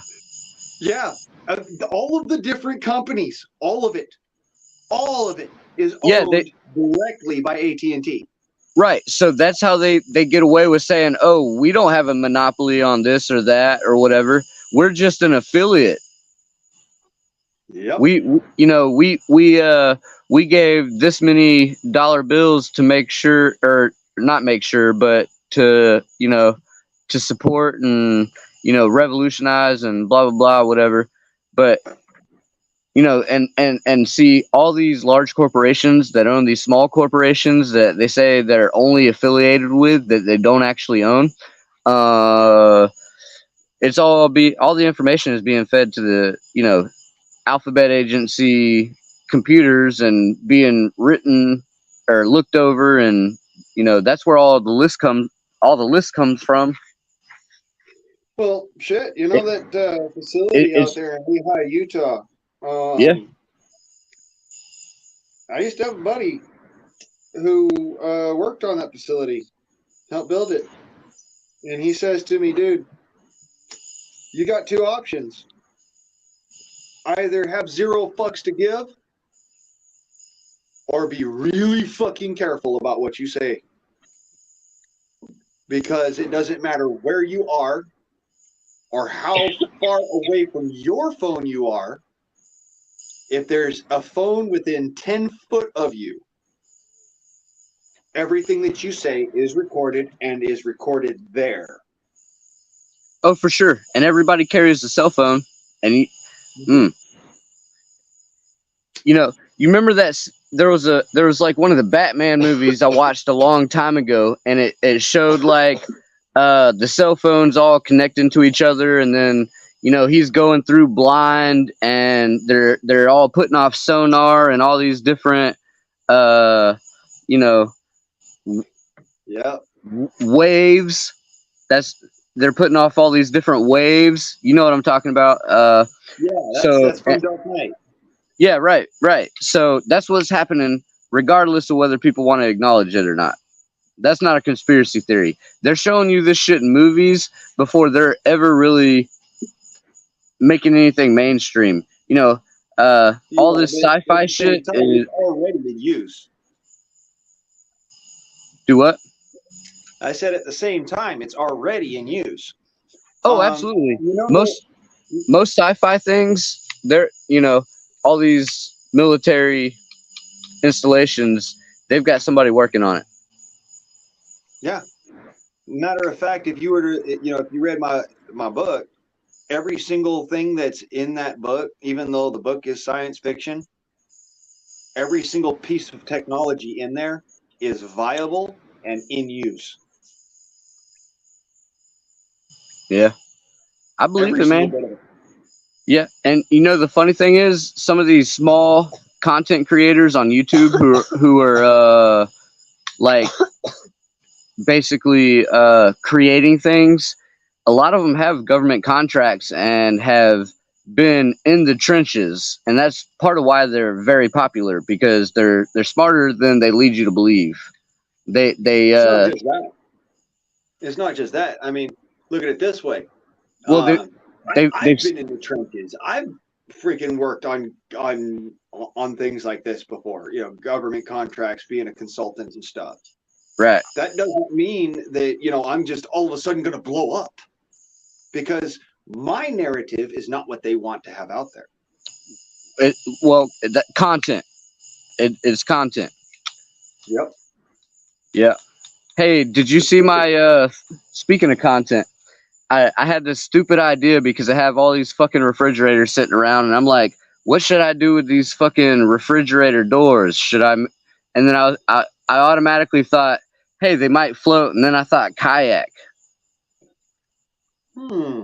So go vote on my community page about that. Let me know what you think. You know, talk some shit. I don't know if it's gonna work, but I guess in the next day or two, I'm gonna see who votes on it, what they say, and that'll decide whether I do it or not. And I'll personally test it. I'll have my kids test it. I'll put it this way. Yes, they're filled with foam. No, they are not neutrally buoyant or positively buoyant. They're negatively buoyant. They do sink. I believe it. So part of it is I am gonna seal it, but I am gonna do an initial test of just raw refrigerator door. It'll be nothing but the refrigerator door, no modifications. I'll see what it does, and then I'll go from there. All right. Well, I'm just letting you know. You know, I've done it before. I did it with an older fridge, but you know, even the newer ones, they're still made of steel. I've got an older fridge and a newer fridge, so we're gonna try both. I think the newer fridge it's made of like a lighter steel or something. Yeah. I'm not exactly sure. Made out of sheet steel, plastic, and insulating foam. Right. Yeah, they're full of foam. Lead and plastic liner. Yeah. I got 4 doors, 4 different sizes, and we're gonna try them out. And then I got 2 more doors. If I want to fucking take that refrigerator apart, I'll have me and the kids will all test it out too. Alrighty then. I don't know. It's just kind of a stupid thought, but just see what happens. I can't win for losing. This thing keeps on ripping along the seam. What's that? My cigarette. Oh. Is it moist out? Or is it humid? Sorta. I mean, the smoke is burning my eyes, so yeah, there's a humidity going on. It's been it's been so humid here the last couple days, and it rained like a week ago, man. Last night was terrible. I didn't sleep at all. All I did was sweat and roll around. That's a little trick that I know from the desert. If it's really humid outside and you stand downwind of smoke, it will actually attach to your eyes. But if it's really, really dry outside, like really low humidity or no humidity, smoke won't attach to your eyes, to your tears. That's interesting to know, because it definitely does that a lot around here. If it's humid, it'll kind of stay closer to the face, and yeah, people will be like, "Why are you crying?" I'm not crying, man. There was just a little smoke in my eye, man. I'm not crying. You're crying. Hell yeah, dude. Well, happy early birthday. I know I said it the other day. I wasn't sure if I thought you were a little closer, but you're right. You're right at a week behind me. I thought it was a day, but it's a week exactly. Yeah. Well, a week and a day, actually. Something like that. Yeah, bro. Yeah. Sorry it took me so long to get up here. I just had to make sure the kiddos are. You ain't gotta apologize for shit. You know how it is. You gotta take care of the kitties. Yeah, man. I appreciate you staying up just because of me. Hey, you one of my friends, man. I don't leave my friends in the lurch. I've said that about a million fucking times, but it's real. I don't leave my friends in the lurch. I know it, brother. I'm here every chance I can get, man. If I see you're live, I try to be the first person here if I can. Well, I appreciate you. It just depends on if my phone's charged or what I'm doing, all that stuff. I appreciate you too, man. That man, this shit's been fucking so. Look, I'm a tough motherfucker to stress out like this, so I want you to understand that this is not normal. Man, I know, dude. I know your guard, dude. Life, man. Everything's been stressful lately, dude. Gas prices, grocery prices. I mean, ass wiping prices. Tell me about it. And then $20 for a fucking a thing of toilet bowl rolls. I mean, right, and that's just taking care of yourself, dude. Plus, all the other things that need attention and help and support that wouldn't happen without you. The birds, the dogs, all that stuff. Unlike most folks, I don't have a wife. I don't have children. I don't have anybody else here at the house but me. Yeah. Well, whenever it comes, no matter what the extra mouths are to feed, sometimes it's tough, man. And being away for a long time is dangerous. Yeah, it is. You could come back to. I've already last night, in matter of fact, I ran a freaking raccoon out of the backyard. Last night. Right. Gotta stay vigilant, man. Yeah, and it wasn't like I was, I haven't been here or nothing, or there's not been a presence of human scent and dog smell and whatnot around the property. Fuck no. Little bastard was coming in on the chickens. And he knew right where I sit right here in the shed, and he came in so that the chicken coop hid his coming into the yard. He knew what he was doing. Well, the funny thing about animal nature and shit I notice about like opportunists is kind of like opportunist criminals. Like, it's hard to fight the scourge, man. They're gonna put eyes on you. They're gonna watch you. They're gonna see what you do when you're up, when you're not up. They're casing you, man. Be ignorant, be a sheep if you want to, but that's what they want you to be, man. Fuck no, dude, not this guy. They don't know what kind of schedule I got. They don't know if I'm awake or I'm asleep. I'm gonna be in and out all times, hours. If I get 30 minutes of sleep and I gotta wake up every 30 minutes, that's what I'm gonna do. But damn it, you better hope I don't catch you. God's honest truth, man. Dog out. Come on. I honest to God, I thought, it wasn't even going to be that big a deal. I could probably just deal with it, what have you, whenever I feel like it. No.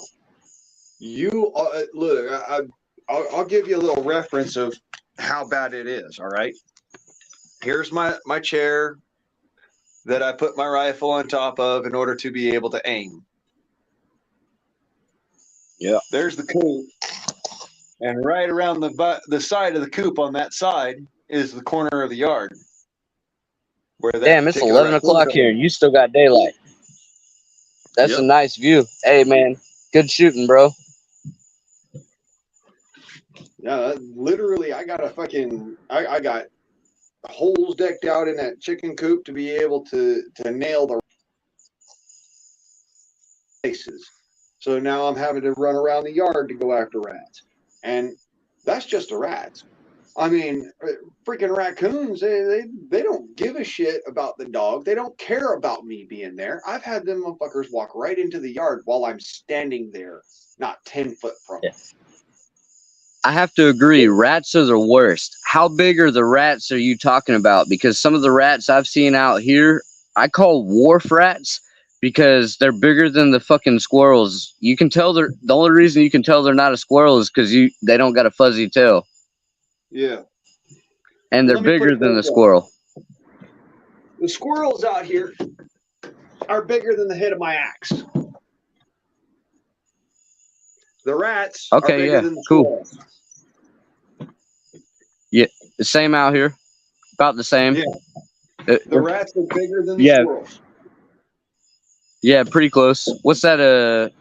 What's that? 10 inches? It's a 3.5 pound double bit. So that would be about, about 10. Word. Yep. Yeah, it's pretty close to the same out here, depending on where you are. Where I'm at currently, I haven't seen any of those wharf rats yet. That's what I call them, wharf rats, because now they remind me of like the legendary, rats that crawl up out of.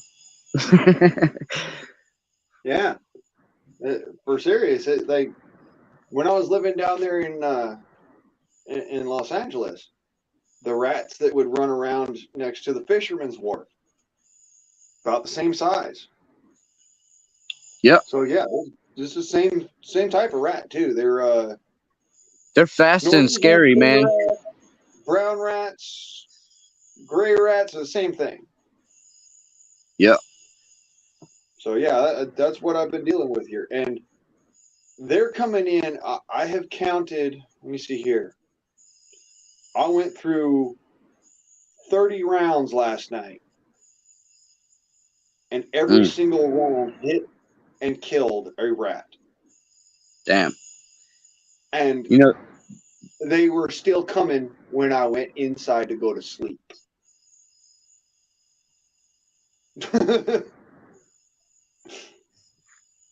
Hell yeah.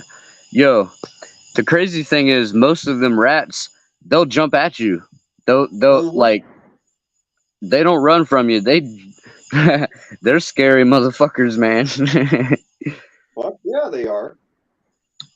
There's so much that that's the funny thing that people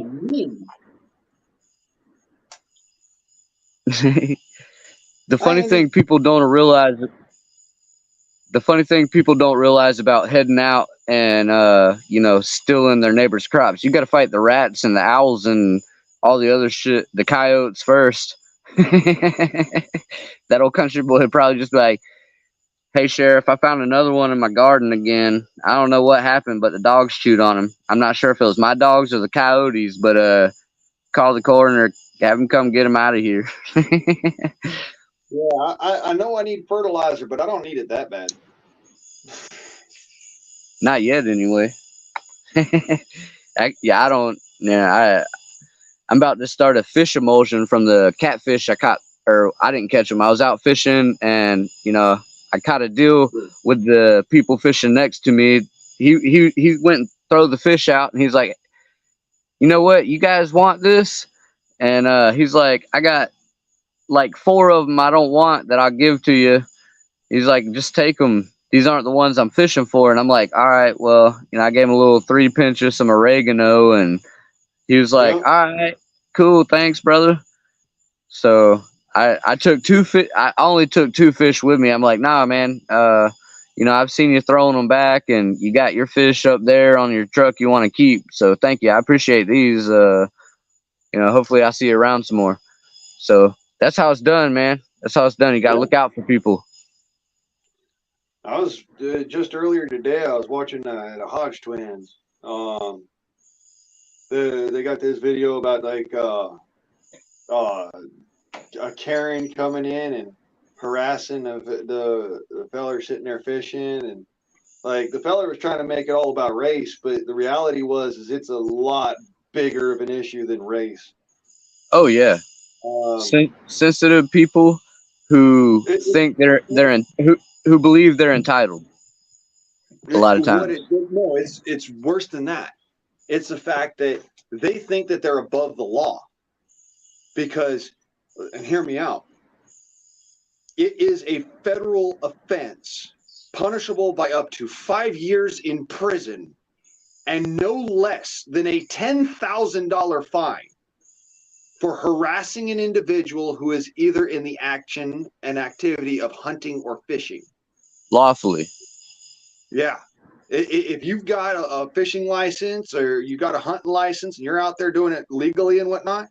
Hold on. Can I if anybody, this includes the warden, mind you, the fish and game warden, if they do anything more than I need to see your license, I need to see your identification so I can prove that it is your license, I need to see your tags, and I need to see your firearm or your fishing pole, and that's it. It depends on the state. It depends on the state. That's federal law. Cat, that's federal law.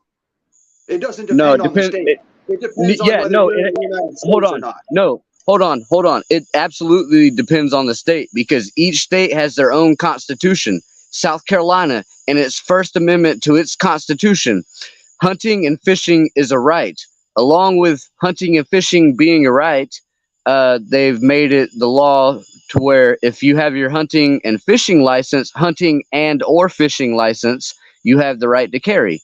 So, with all that being said, as long as you're not breaking the law within their eyesight, you know, they can come and ask you for it, but these are not at least where I'm at, is not a stop and ID state unless you're driving.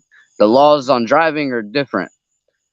Okay. You have to be, it depends on the constitution, the state laws.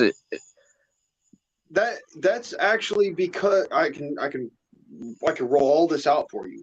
The reason why South Carolina actually said, this is a right, this specifically also comes down to a federal law as well. And that federal law is BLM 001, which states that it is the right of an individual to hunt or fish for sustenance. Right, it's private property. So private property in South Carolina, you can also hunt and fish without license. Yeah, that's every state. That's Oregon as well. Matter of fact, I don't have to have a license to shoot squirrels any time of the year on my property. So that's abhorrent to the Constitution because there should not be any permits on your freedom. You have the right to life, liberty, and pursuit of happiness. but really, check this out. I can shoot squirrels any time of the year on my property without a license because it's private property. However, if I go off of private property, I have to have a sport hunting license. Well, it depends on of actual sustenance hunting. Or it depends on the state. By the animal. It really depends on the state because some states they'll allow hunting on property, even if it's private farmland property. You have to have permits to shoot deer in the cornfield. Other states, you don't have those permits. You can shoot deer dead in the cornfield as soon as they pop up there. The federal law does not trump the state law because that would, be a problem. Except for one thing, though. That particular is a violation of the depredations and farming laws, which is the Department of Agriculture. If there is an animal that is destroying crops, destroying property, or destroying livestock, that animal is in that moment, and therefore a nuisance. It's considered not only to be a nuisance or pest animal, but also to be considered a danger to the public and must be put down, euthanized. Yep, yes, sir. It's not a matter of you can say, oh, well, you know what? I don't mind it if they do that, because the reality of it is that even though you don't mind, your neighbor and his flock of geese or his herd of cattle or whatever, or his cornfield gets destroyed because you didn't kill that animal. Now you're liable for all the damages to their property because you allowed that animal to do it. You see how that works? It's Only actually if the you. depredations law, and that depredations law is also federal. Yep. The reason why these federal laws are the way that they are is that they're set out there to make it as a kind of a guideline for the states to expound on. Right, but their states guideline. themselves, they legally can't write a law that goes contra to that because it's already there. All right. Well, the same thing with Supreme Court rulings on the Constitution. Anything that is abhorrent, or any law that is abhorrent to the Constitution, is automatically null and void. So how often is that held up, whether it's federal or state level? It's You been see what held I'm up saying? quite a lot. As a matter of fact, a lot of the time it's in the district courts because it doesn't even make it to the circuit. Because of the fact that Marbury versus Madison states that any law that is repugnant to the Constitution is therefore null and void and should be treated as such by any individual. That includes law enforcement. And if it's not, then that's when you see it go to the circuit courts. That's when you see it come to the Supreme Court. But normally it's handled down at the district level.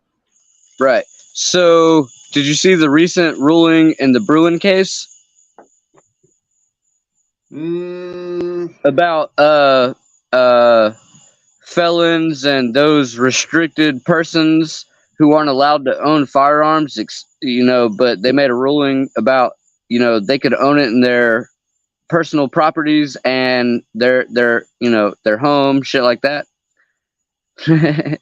There's some things happening on the Supreme Court level that people aren't really paying attention to, but there's been anything about that. As a matter of fact, they don't want you to know about it, bro. It's still unlawful in its basis because of the fact that it's still restricting your rights. But tell that to the Supreme Court. It's still owned by the UK. Yeah. Because if anybody doesn't know, BAR actually stands for British Admiralty Registry. But yeah, I've been through the ringer with this, and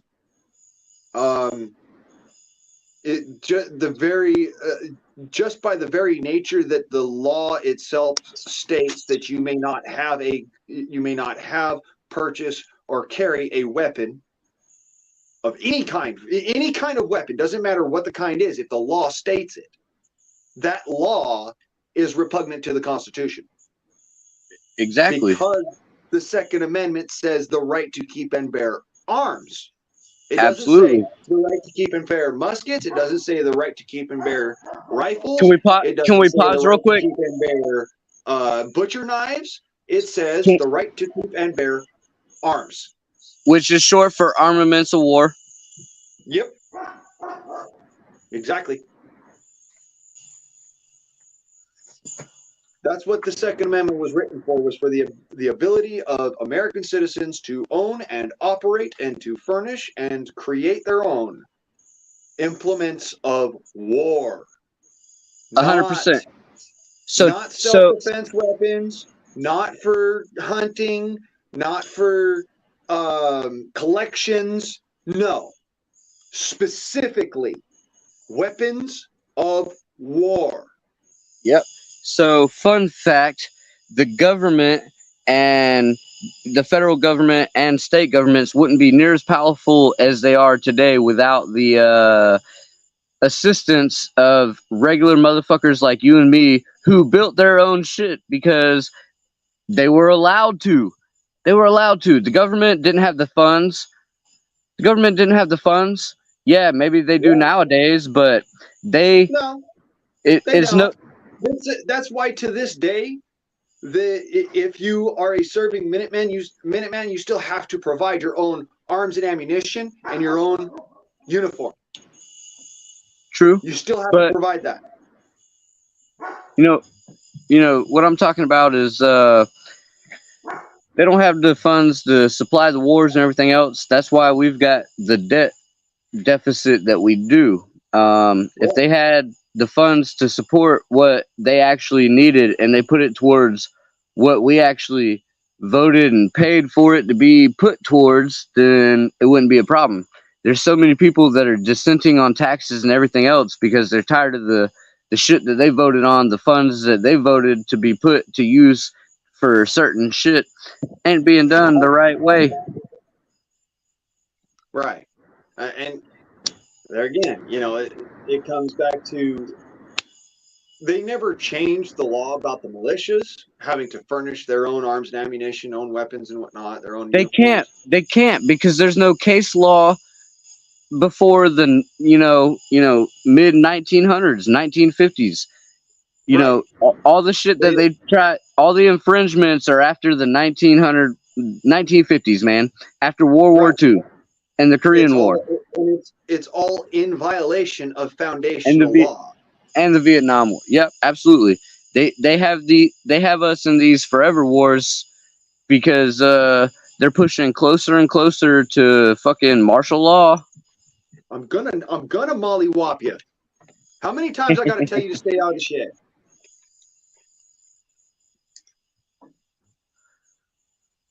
I just wanted to sniff your nuts.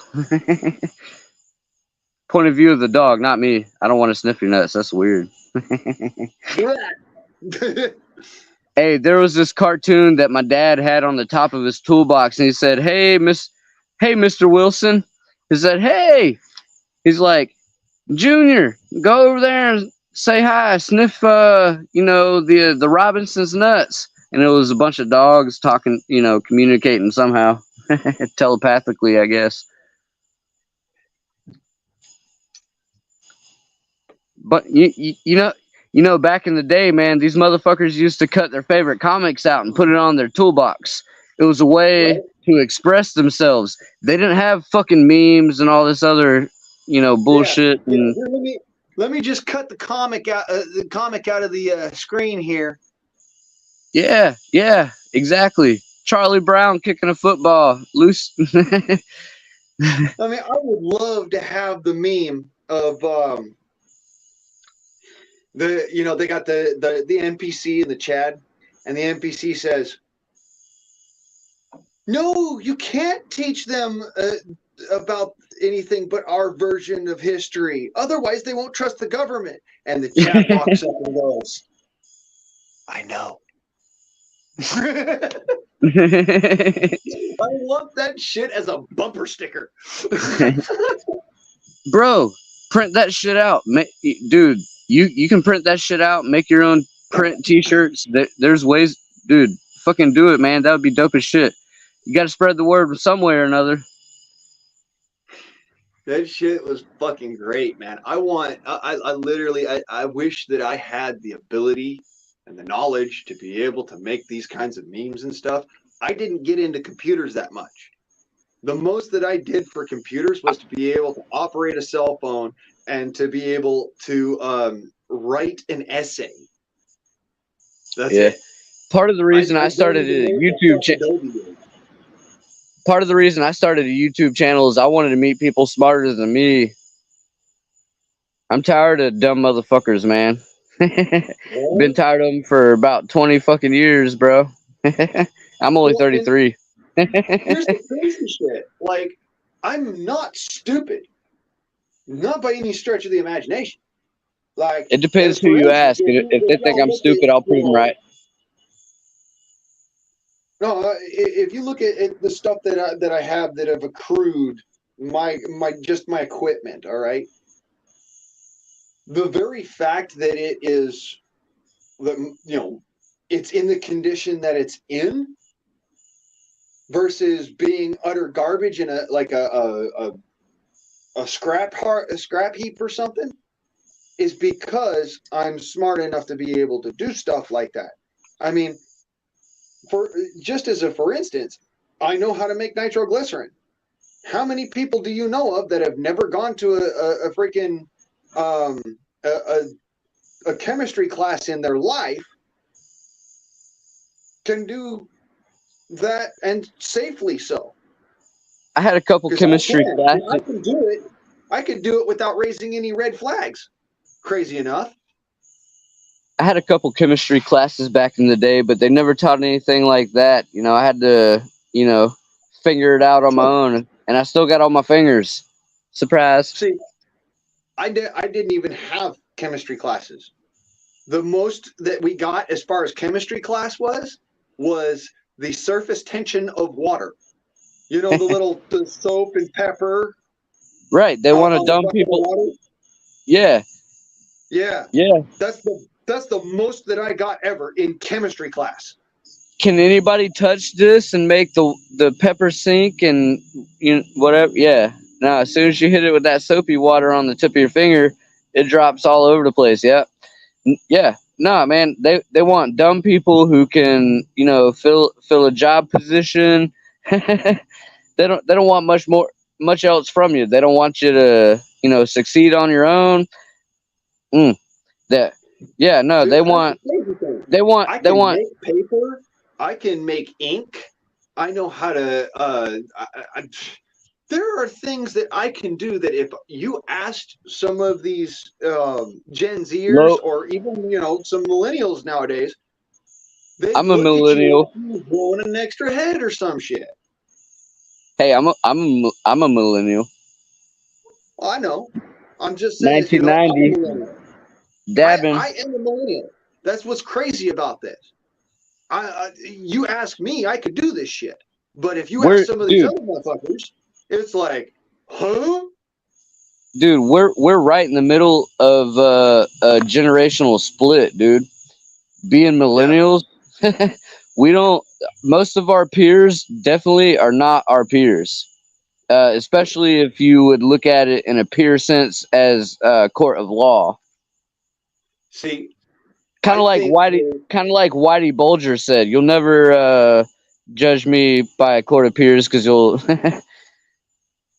yeah. Well, look, You don't know I who my believe peers are. that we as millennials, you and I, anyways, are part of the actual lost generation. Whereas, you got the idiots that are millennials, and then you've got the ones who aren't idiots, who Well, see, try to section themselves away from the millennial population because they're a bunch of fucking retards. All right, so I'm the lost generation. All right, so here's the separation of the lost and everything else. The lost millennials are part of the latchkey generation. You had a key that you were given, you hung it around your fucking neck, you made your own way home. If you got abducted, you should have been smart enough to know that the motherfucker offering you candy wasn't worth your fucking time. You learned the hard fucking way, man. Exactly. You scraped your knee and he said, go out there and do it again, only do it better this time. My daddy used to be like, all right, how many bruises you got? Oh, that ain't near enough. Get your ass out there. Go have fun. Man, I had 3 times as many bruises by this time on Sunday. You're My like dad 3 weeks behind. literally says to me, boy, I know you wasn't having fun. You ain't got enough bruises. Yeah, you're not coming home having me asking where those bruises came from. Yeah. One time I come home with a freaking shiner on my eye from school. My dad looked me and said, well, did you get I was a scrappy fuck. My dad actually asked me if I got to do it. My response was, yeah. Can't you see? I broke his fist on my face. Yeah. Back in those days, most of the time I was getting my ass whooped because they had to run home and tell their parents that they got their ass whooped. So, they're like, I heard your dad whooped your ass. I'm like, yeah, I'm about to whoop your ass again, motherfucker. I was the smallest dude in the hood, bro. For real.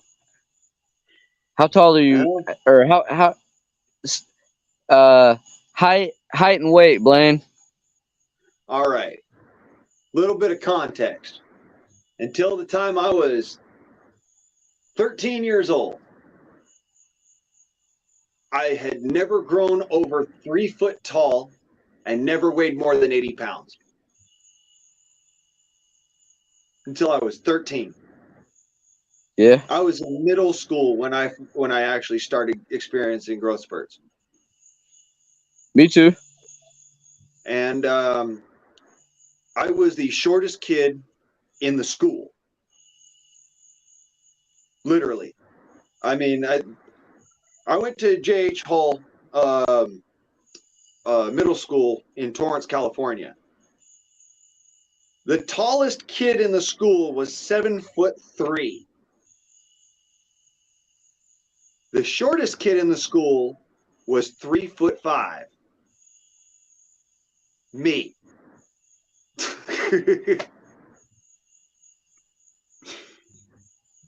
I was a shrimp. I was scrawny. And, you know, even then, people did not want to freaking pick fights with me. I was literally the epitome of the saying, dynamite comes in small packages. Hell yeah. I didn't hit a growth spurt till middle school.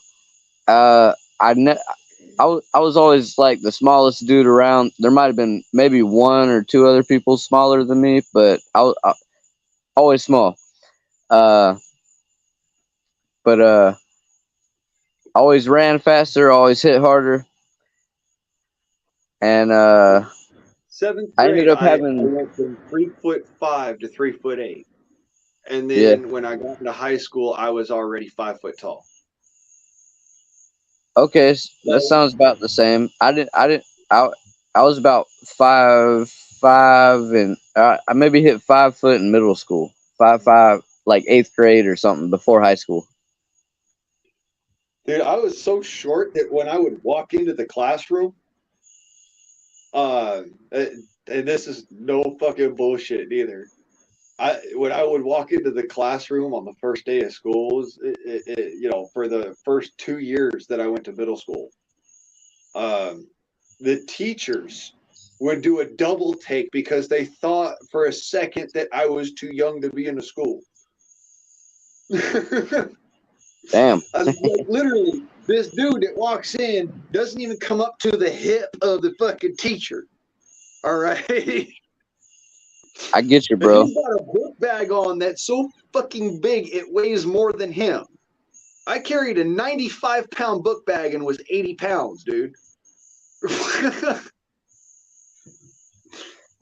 The teacher, actually, no, the funniest one was the principal. When I got sent to the principal's office for kicking the dude's ass, I was little fucking shrimp, and this dude's 6 foot something, right? He's the linebacker on the fucking football team. I whooped this kid's ass, and then I got sent to the principal's office. The principal looked at me, looked at the other kid, and went, "No way. There is no way he kicked your ass." Yeah, people underestimate how scrappy small dudes are, man. I'll tell you this right now. The only person that I fear to fight is somebody shorter than me. Swear to God. It's the only person in the world I'm afraid of fighting is someone who is eyeball level to the top of their head or shorter than me. The only people I've gotten my ass whipped by, they're shorter, but they're fucking stockier. They move a little slower, but damn it, there was a reckoning happened, and I reckon I didn't, you know, I made it out, but damn it wasn't fun. All the way through middle school and even through high school and a few years of being an adult, I was known as Snaps or the Giant Killer. I was 3 fucking foot tall, and I took on a dude that was twice my size and won. I mean, yeah, it's like one of those. I get it, bro. I was real small like that. Like I said, in middle school, there was this guy that was like 300 pounds, and I was probably like 80, if that. and I don't know. He started pushing up on me on the bus. He must have been having a bad morning. Well, he threw a punch, and I twisted his arm up behind his back. You know, had him in a little chicken wing, basically. And oh yeah, I had him bent over. I was like, "Which foot do you want to kiss?" He's like, "Fuck you, I'm not kissing your feet." And I'm like, "All right, well, who's your uncle?" And he started saying his uncle's name, and I'm like, "No, I'm your uncle." And I cranked up on it a little bit more, and I was like, so he eventually called me uncle, and I'm like, "Now who's your daddy?" And he started saying his dad's name, and I'm like, "No, I don't think you get what's going on here, brother." So I cranked up a little bit more on it, and I'm like, "I'm your daddy." And that was about one of the last times I had a problem with people. Unfortunately, on the receiving end of all the ass whooping when I was on that bus. And it wasn't necessarily because I picked a fight. It was because another dude picked a fight with me, started bullying me for my seat because I happened to be sitting next to a pretty girl. And he thought that I shouldn't be because I was nerdy and weird. And so he got up in my face and said, "Motherfucker, get up and move." I said, "You know what's crazy? A bunch of hot ass chicks find. You know what's crazy? A bunch of hot ass chicks nowadays find dudes weird and all that shit kind of attractive." Yeah, it's kind of fucking hilarious, isn't it? Like when you're younger, it's always the jock and the cool dude in class and the class clown. Yeah, and the gangsters. Right? Revenge and when you get out of school and you become an adult and you try to take on this fucking cool dude persona sort of shit, oh yeah, I'm fucking hard. Now you're unattractive as all hell, and it's Oh yeah. No, I thought it was fucking hilarious because I started just getting back to my nerdy ass fucking cowboy roots, and lo and behold, Lord Almighty, they started coming out the woodwork on my. Revenge of the fucking nerds, bro.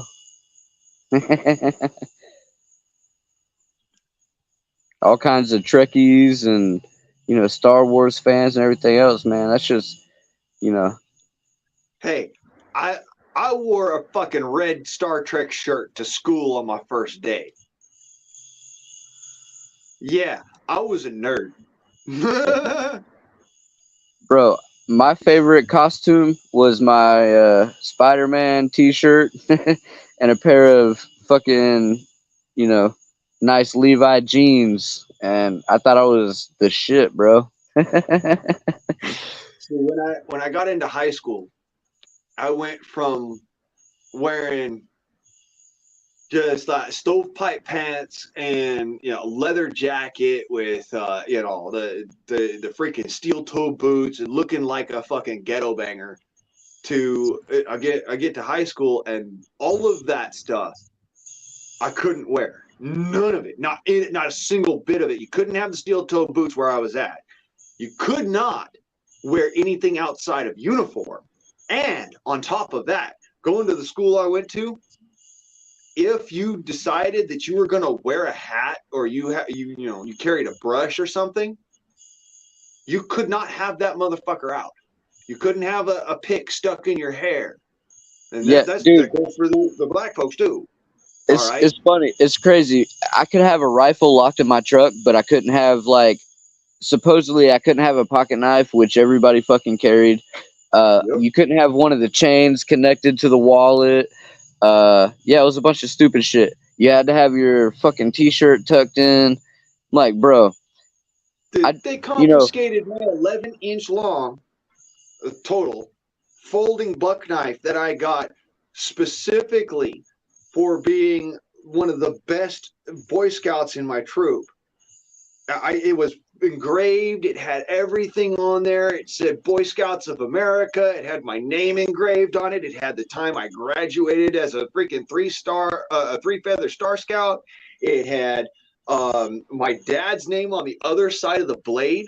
It had freaking a fish and a falcon, the Field and Stream emblem on the handle, carved into the handle. dude, this fucking knife was sweet. And it was one of those, you got this because you did something that was fucking stellar. This was awarded to people when you were, Boy Scouts and stuff.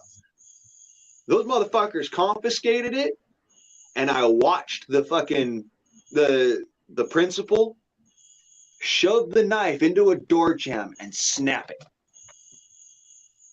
Yeah, fuck that asshole. I've got some shitty stories about that with like police and all kinds of other stuff. There was something I wanted to say, but I don't fucking remember now. Well, that shit made me mad, dude. Andy's got one for you. Oh shit! I'm sorry, Indy. I'm not watching chat. I thought it was just me and Blaine. It's been like nobody for a while. At least I thought it was. I don't know. I'm doing all right. Me and the family doing things, hanging out. I don't know. I try to share a little more about that kind of stuff, but I don't want to share too much of my fam and stuff. So yeah, well, she wasn't asking about how are you. She was asking how old are you. Oh, I've Like, had a couple. I've had a couple I'm drinks. 36. Oh, okay. My dumbass. I've had a couple drinks. Sorry, Indy. I am 33 years old. This turd is 3 years old.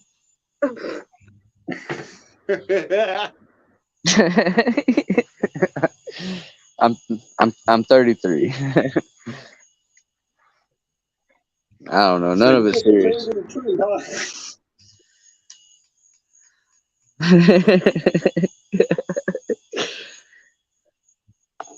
I'm sorry. I had to. This shit was funny. I'm 33. I'm still goofy as hell and piss everybody off at the same time. And I don't know. Still loving life, enjoying family, trying to, enjoy what I can, do what I can while I can. We're not promised tomorrow. Yeah, I look at it as we as millennials were supposed to be the promise of the nation. That is literally what I was brought up to. All right. We were supposed to be the promise of the nation, the future of America. And my dad used to literally sit there with me and go over everything that happened in history and the reasons for it, and in order to make it so I would understand why things were the way they were and how to make them so that they are the way they should be. And I'll sit there for, probably years on end with my dad, just learning all of that stuff in order to be what he envisioned and what everybody envisioned as the future promise of America. I grew up and I'm ashamed because I learned it, but I could pretty much almost count on one hand the people I know otherwise that learned it and are of my generation. Our peers or our supposed peers who relate nothing to us. Right.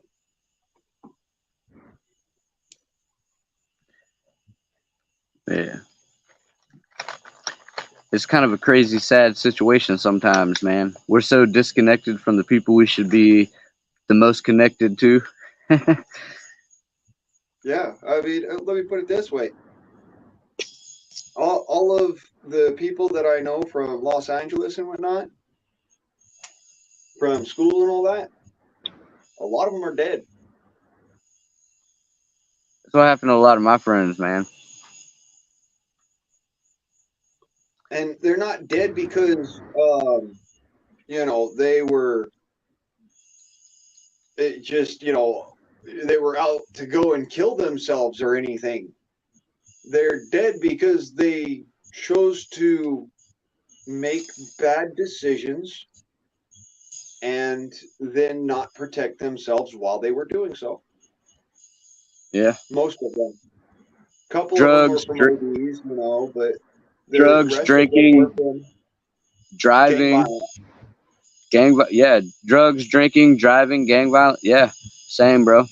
And we're on opposite coasts, which is, nuts. But yeah, same thing here, man. Some of my best friends, they decided to go out and party and have a good time that night, and they decided to leave the party, and they thought they were good, and they're not here anymore. Right. Drug driving. Or drugged Yep. driving. Well, And drugs, driving, chasing women, a lot of things that can lead to a lot of bad ends depending on where you're at. hell, I used to live down in freaking in the ghetto. When I says in the ghetto, I'll put it this way. I moved from Torrance, California, which is a ghetto. It's the Italian ghetto, to San Pedro, California, which is the Mexican ghetto, to Harbor City, which is one of the black ghettos, to Compton, which is another one of the black ghettos, to Watts, which is another one of the black ghettos. Damn.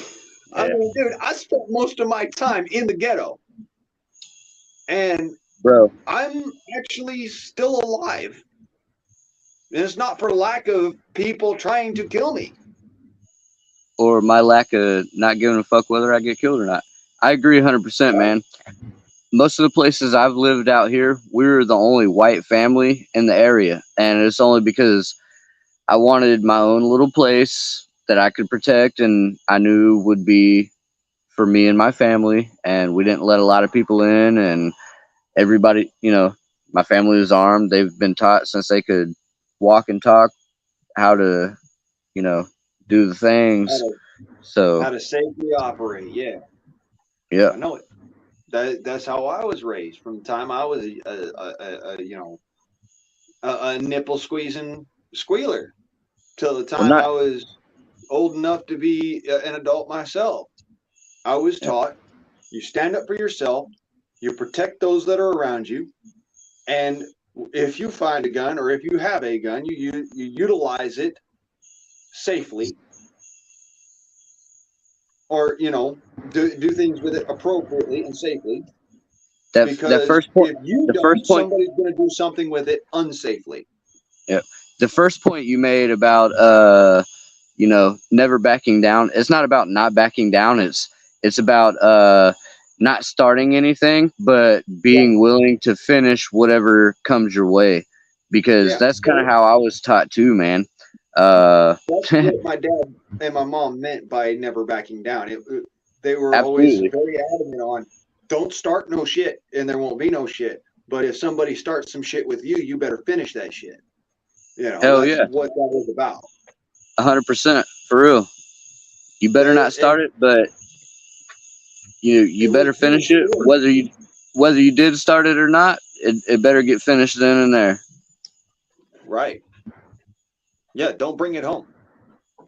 That was a big deal with my dad. Don't bring it home. Yeah. You have two little sisters. You do not have the option to bring it home. Yeah.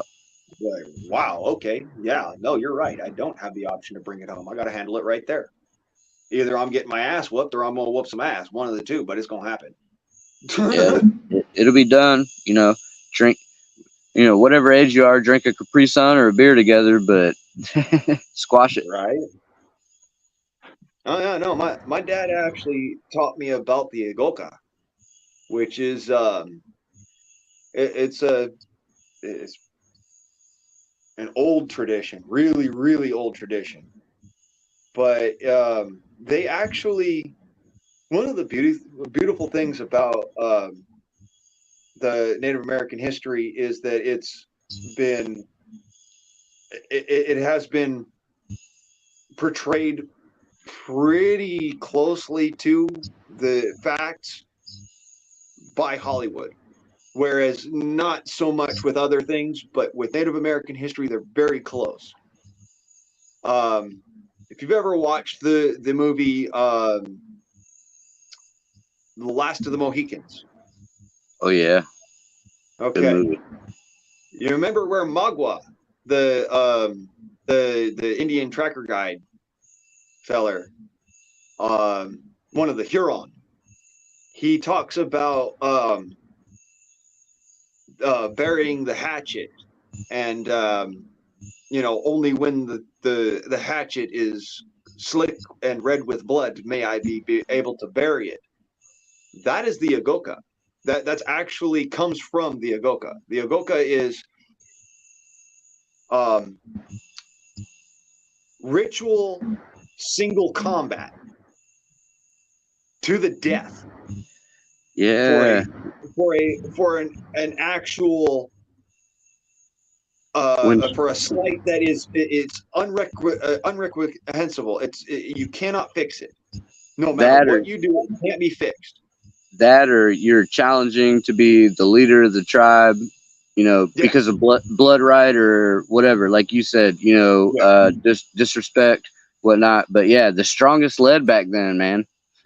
Yeah, and the Agoka was the ceremonial rite to that combat, and anybody who was to get in the way of that, the punishment that was meted out by the community for interfering with an Agoka was to be disemboweled and then watch as you die. Right.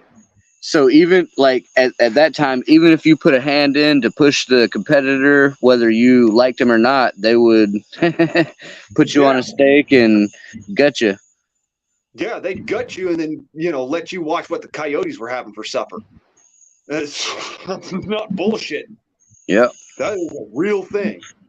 So my dad used to point out to me, if it's going to come down to it and you have to declare an Agoka, you better back that shit up. He was dead serious on it. Like, dude, don't fuck around with this. Yeah. And it comes back to I learned this because it was it's passed down through the family, but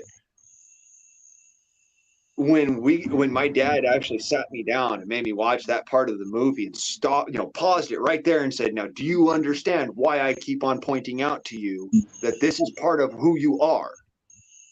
I just sat back and I was stunned. I was shocked because I thought, my dad's just making it up, he's just doing this fantasy bullshit because it's cool, right? No, it's real. 100% it is real. Well, it is, absolutely. Look at what's going on in or what's gone on in Afghanistan for as long as it has. They're unconquerable because they held true to their ideals. They no matter what, they're gonna continue to fight to the last fucking person. To the last fucking person. That's what a holy war means. They are in it to win it or die trying. Because either way they win because they get to be with God.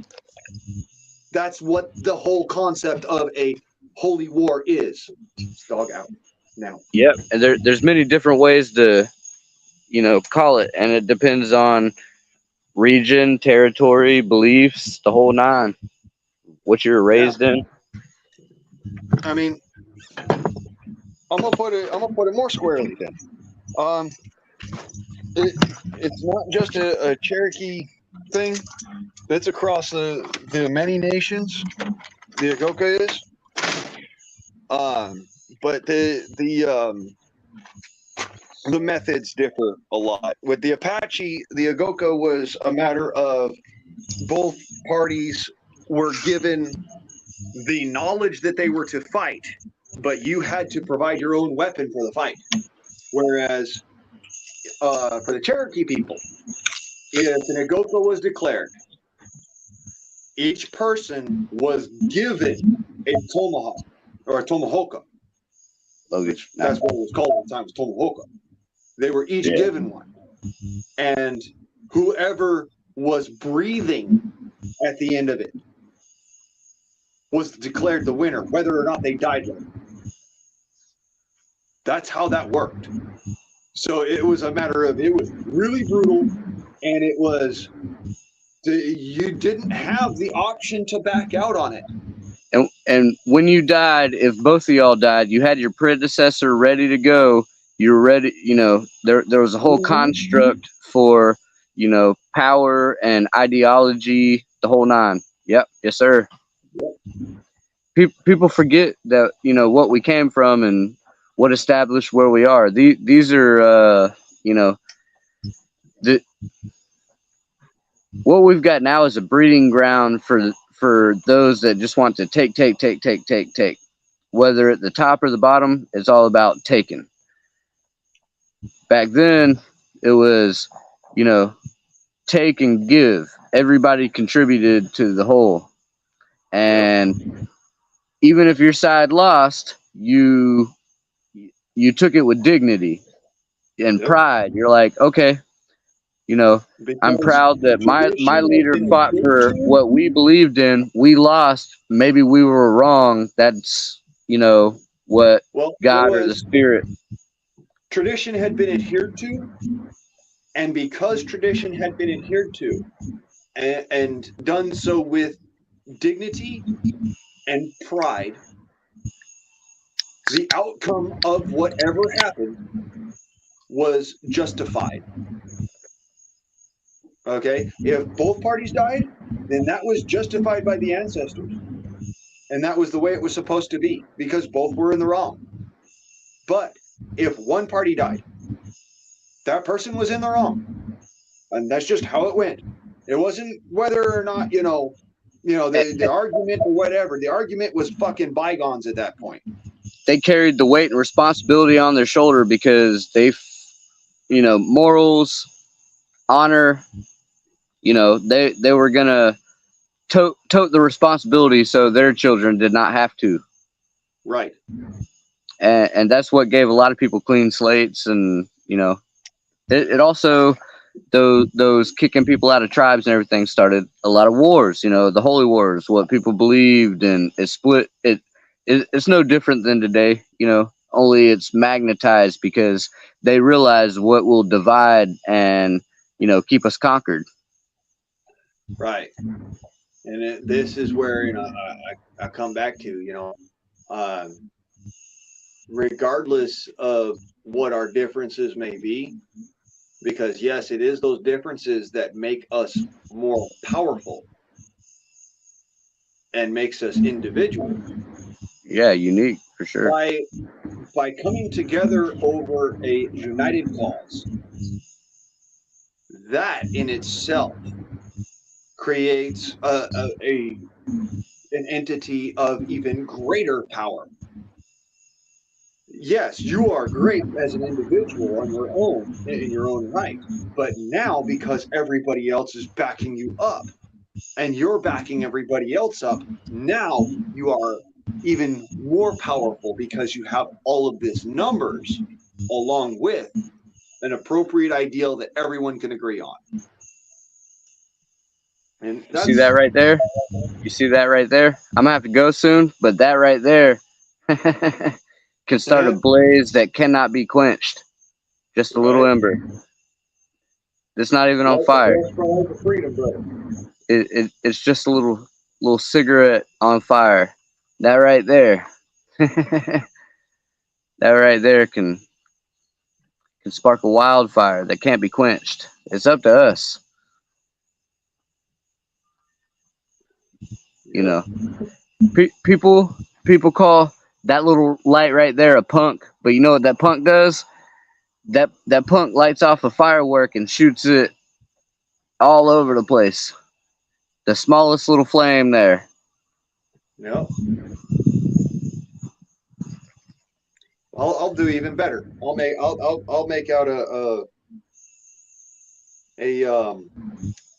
whatchamacallit, a demonstration.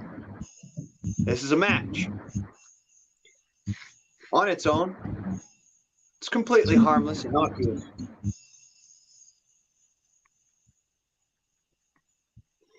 But you add heat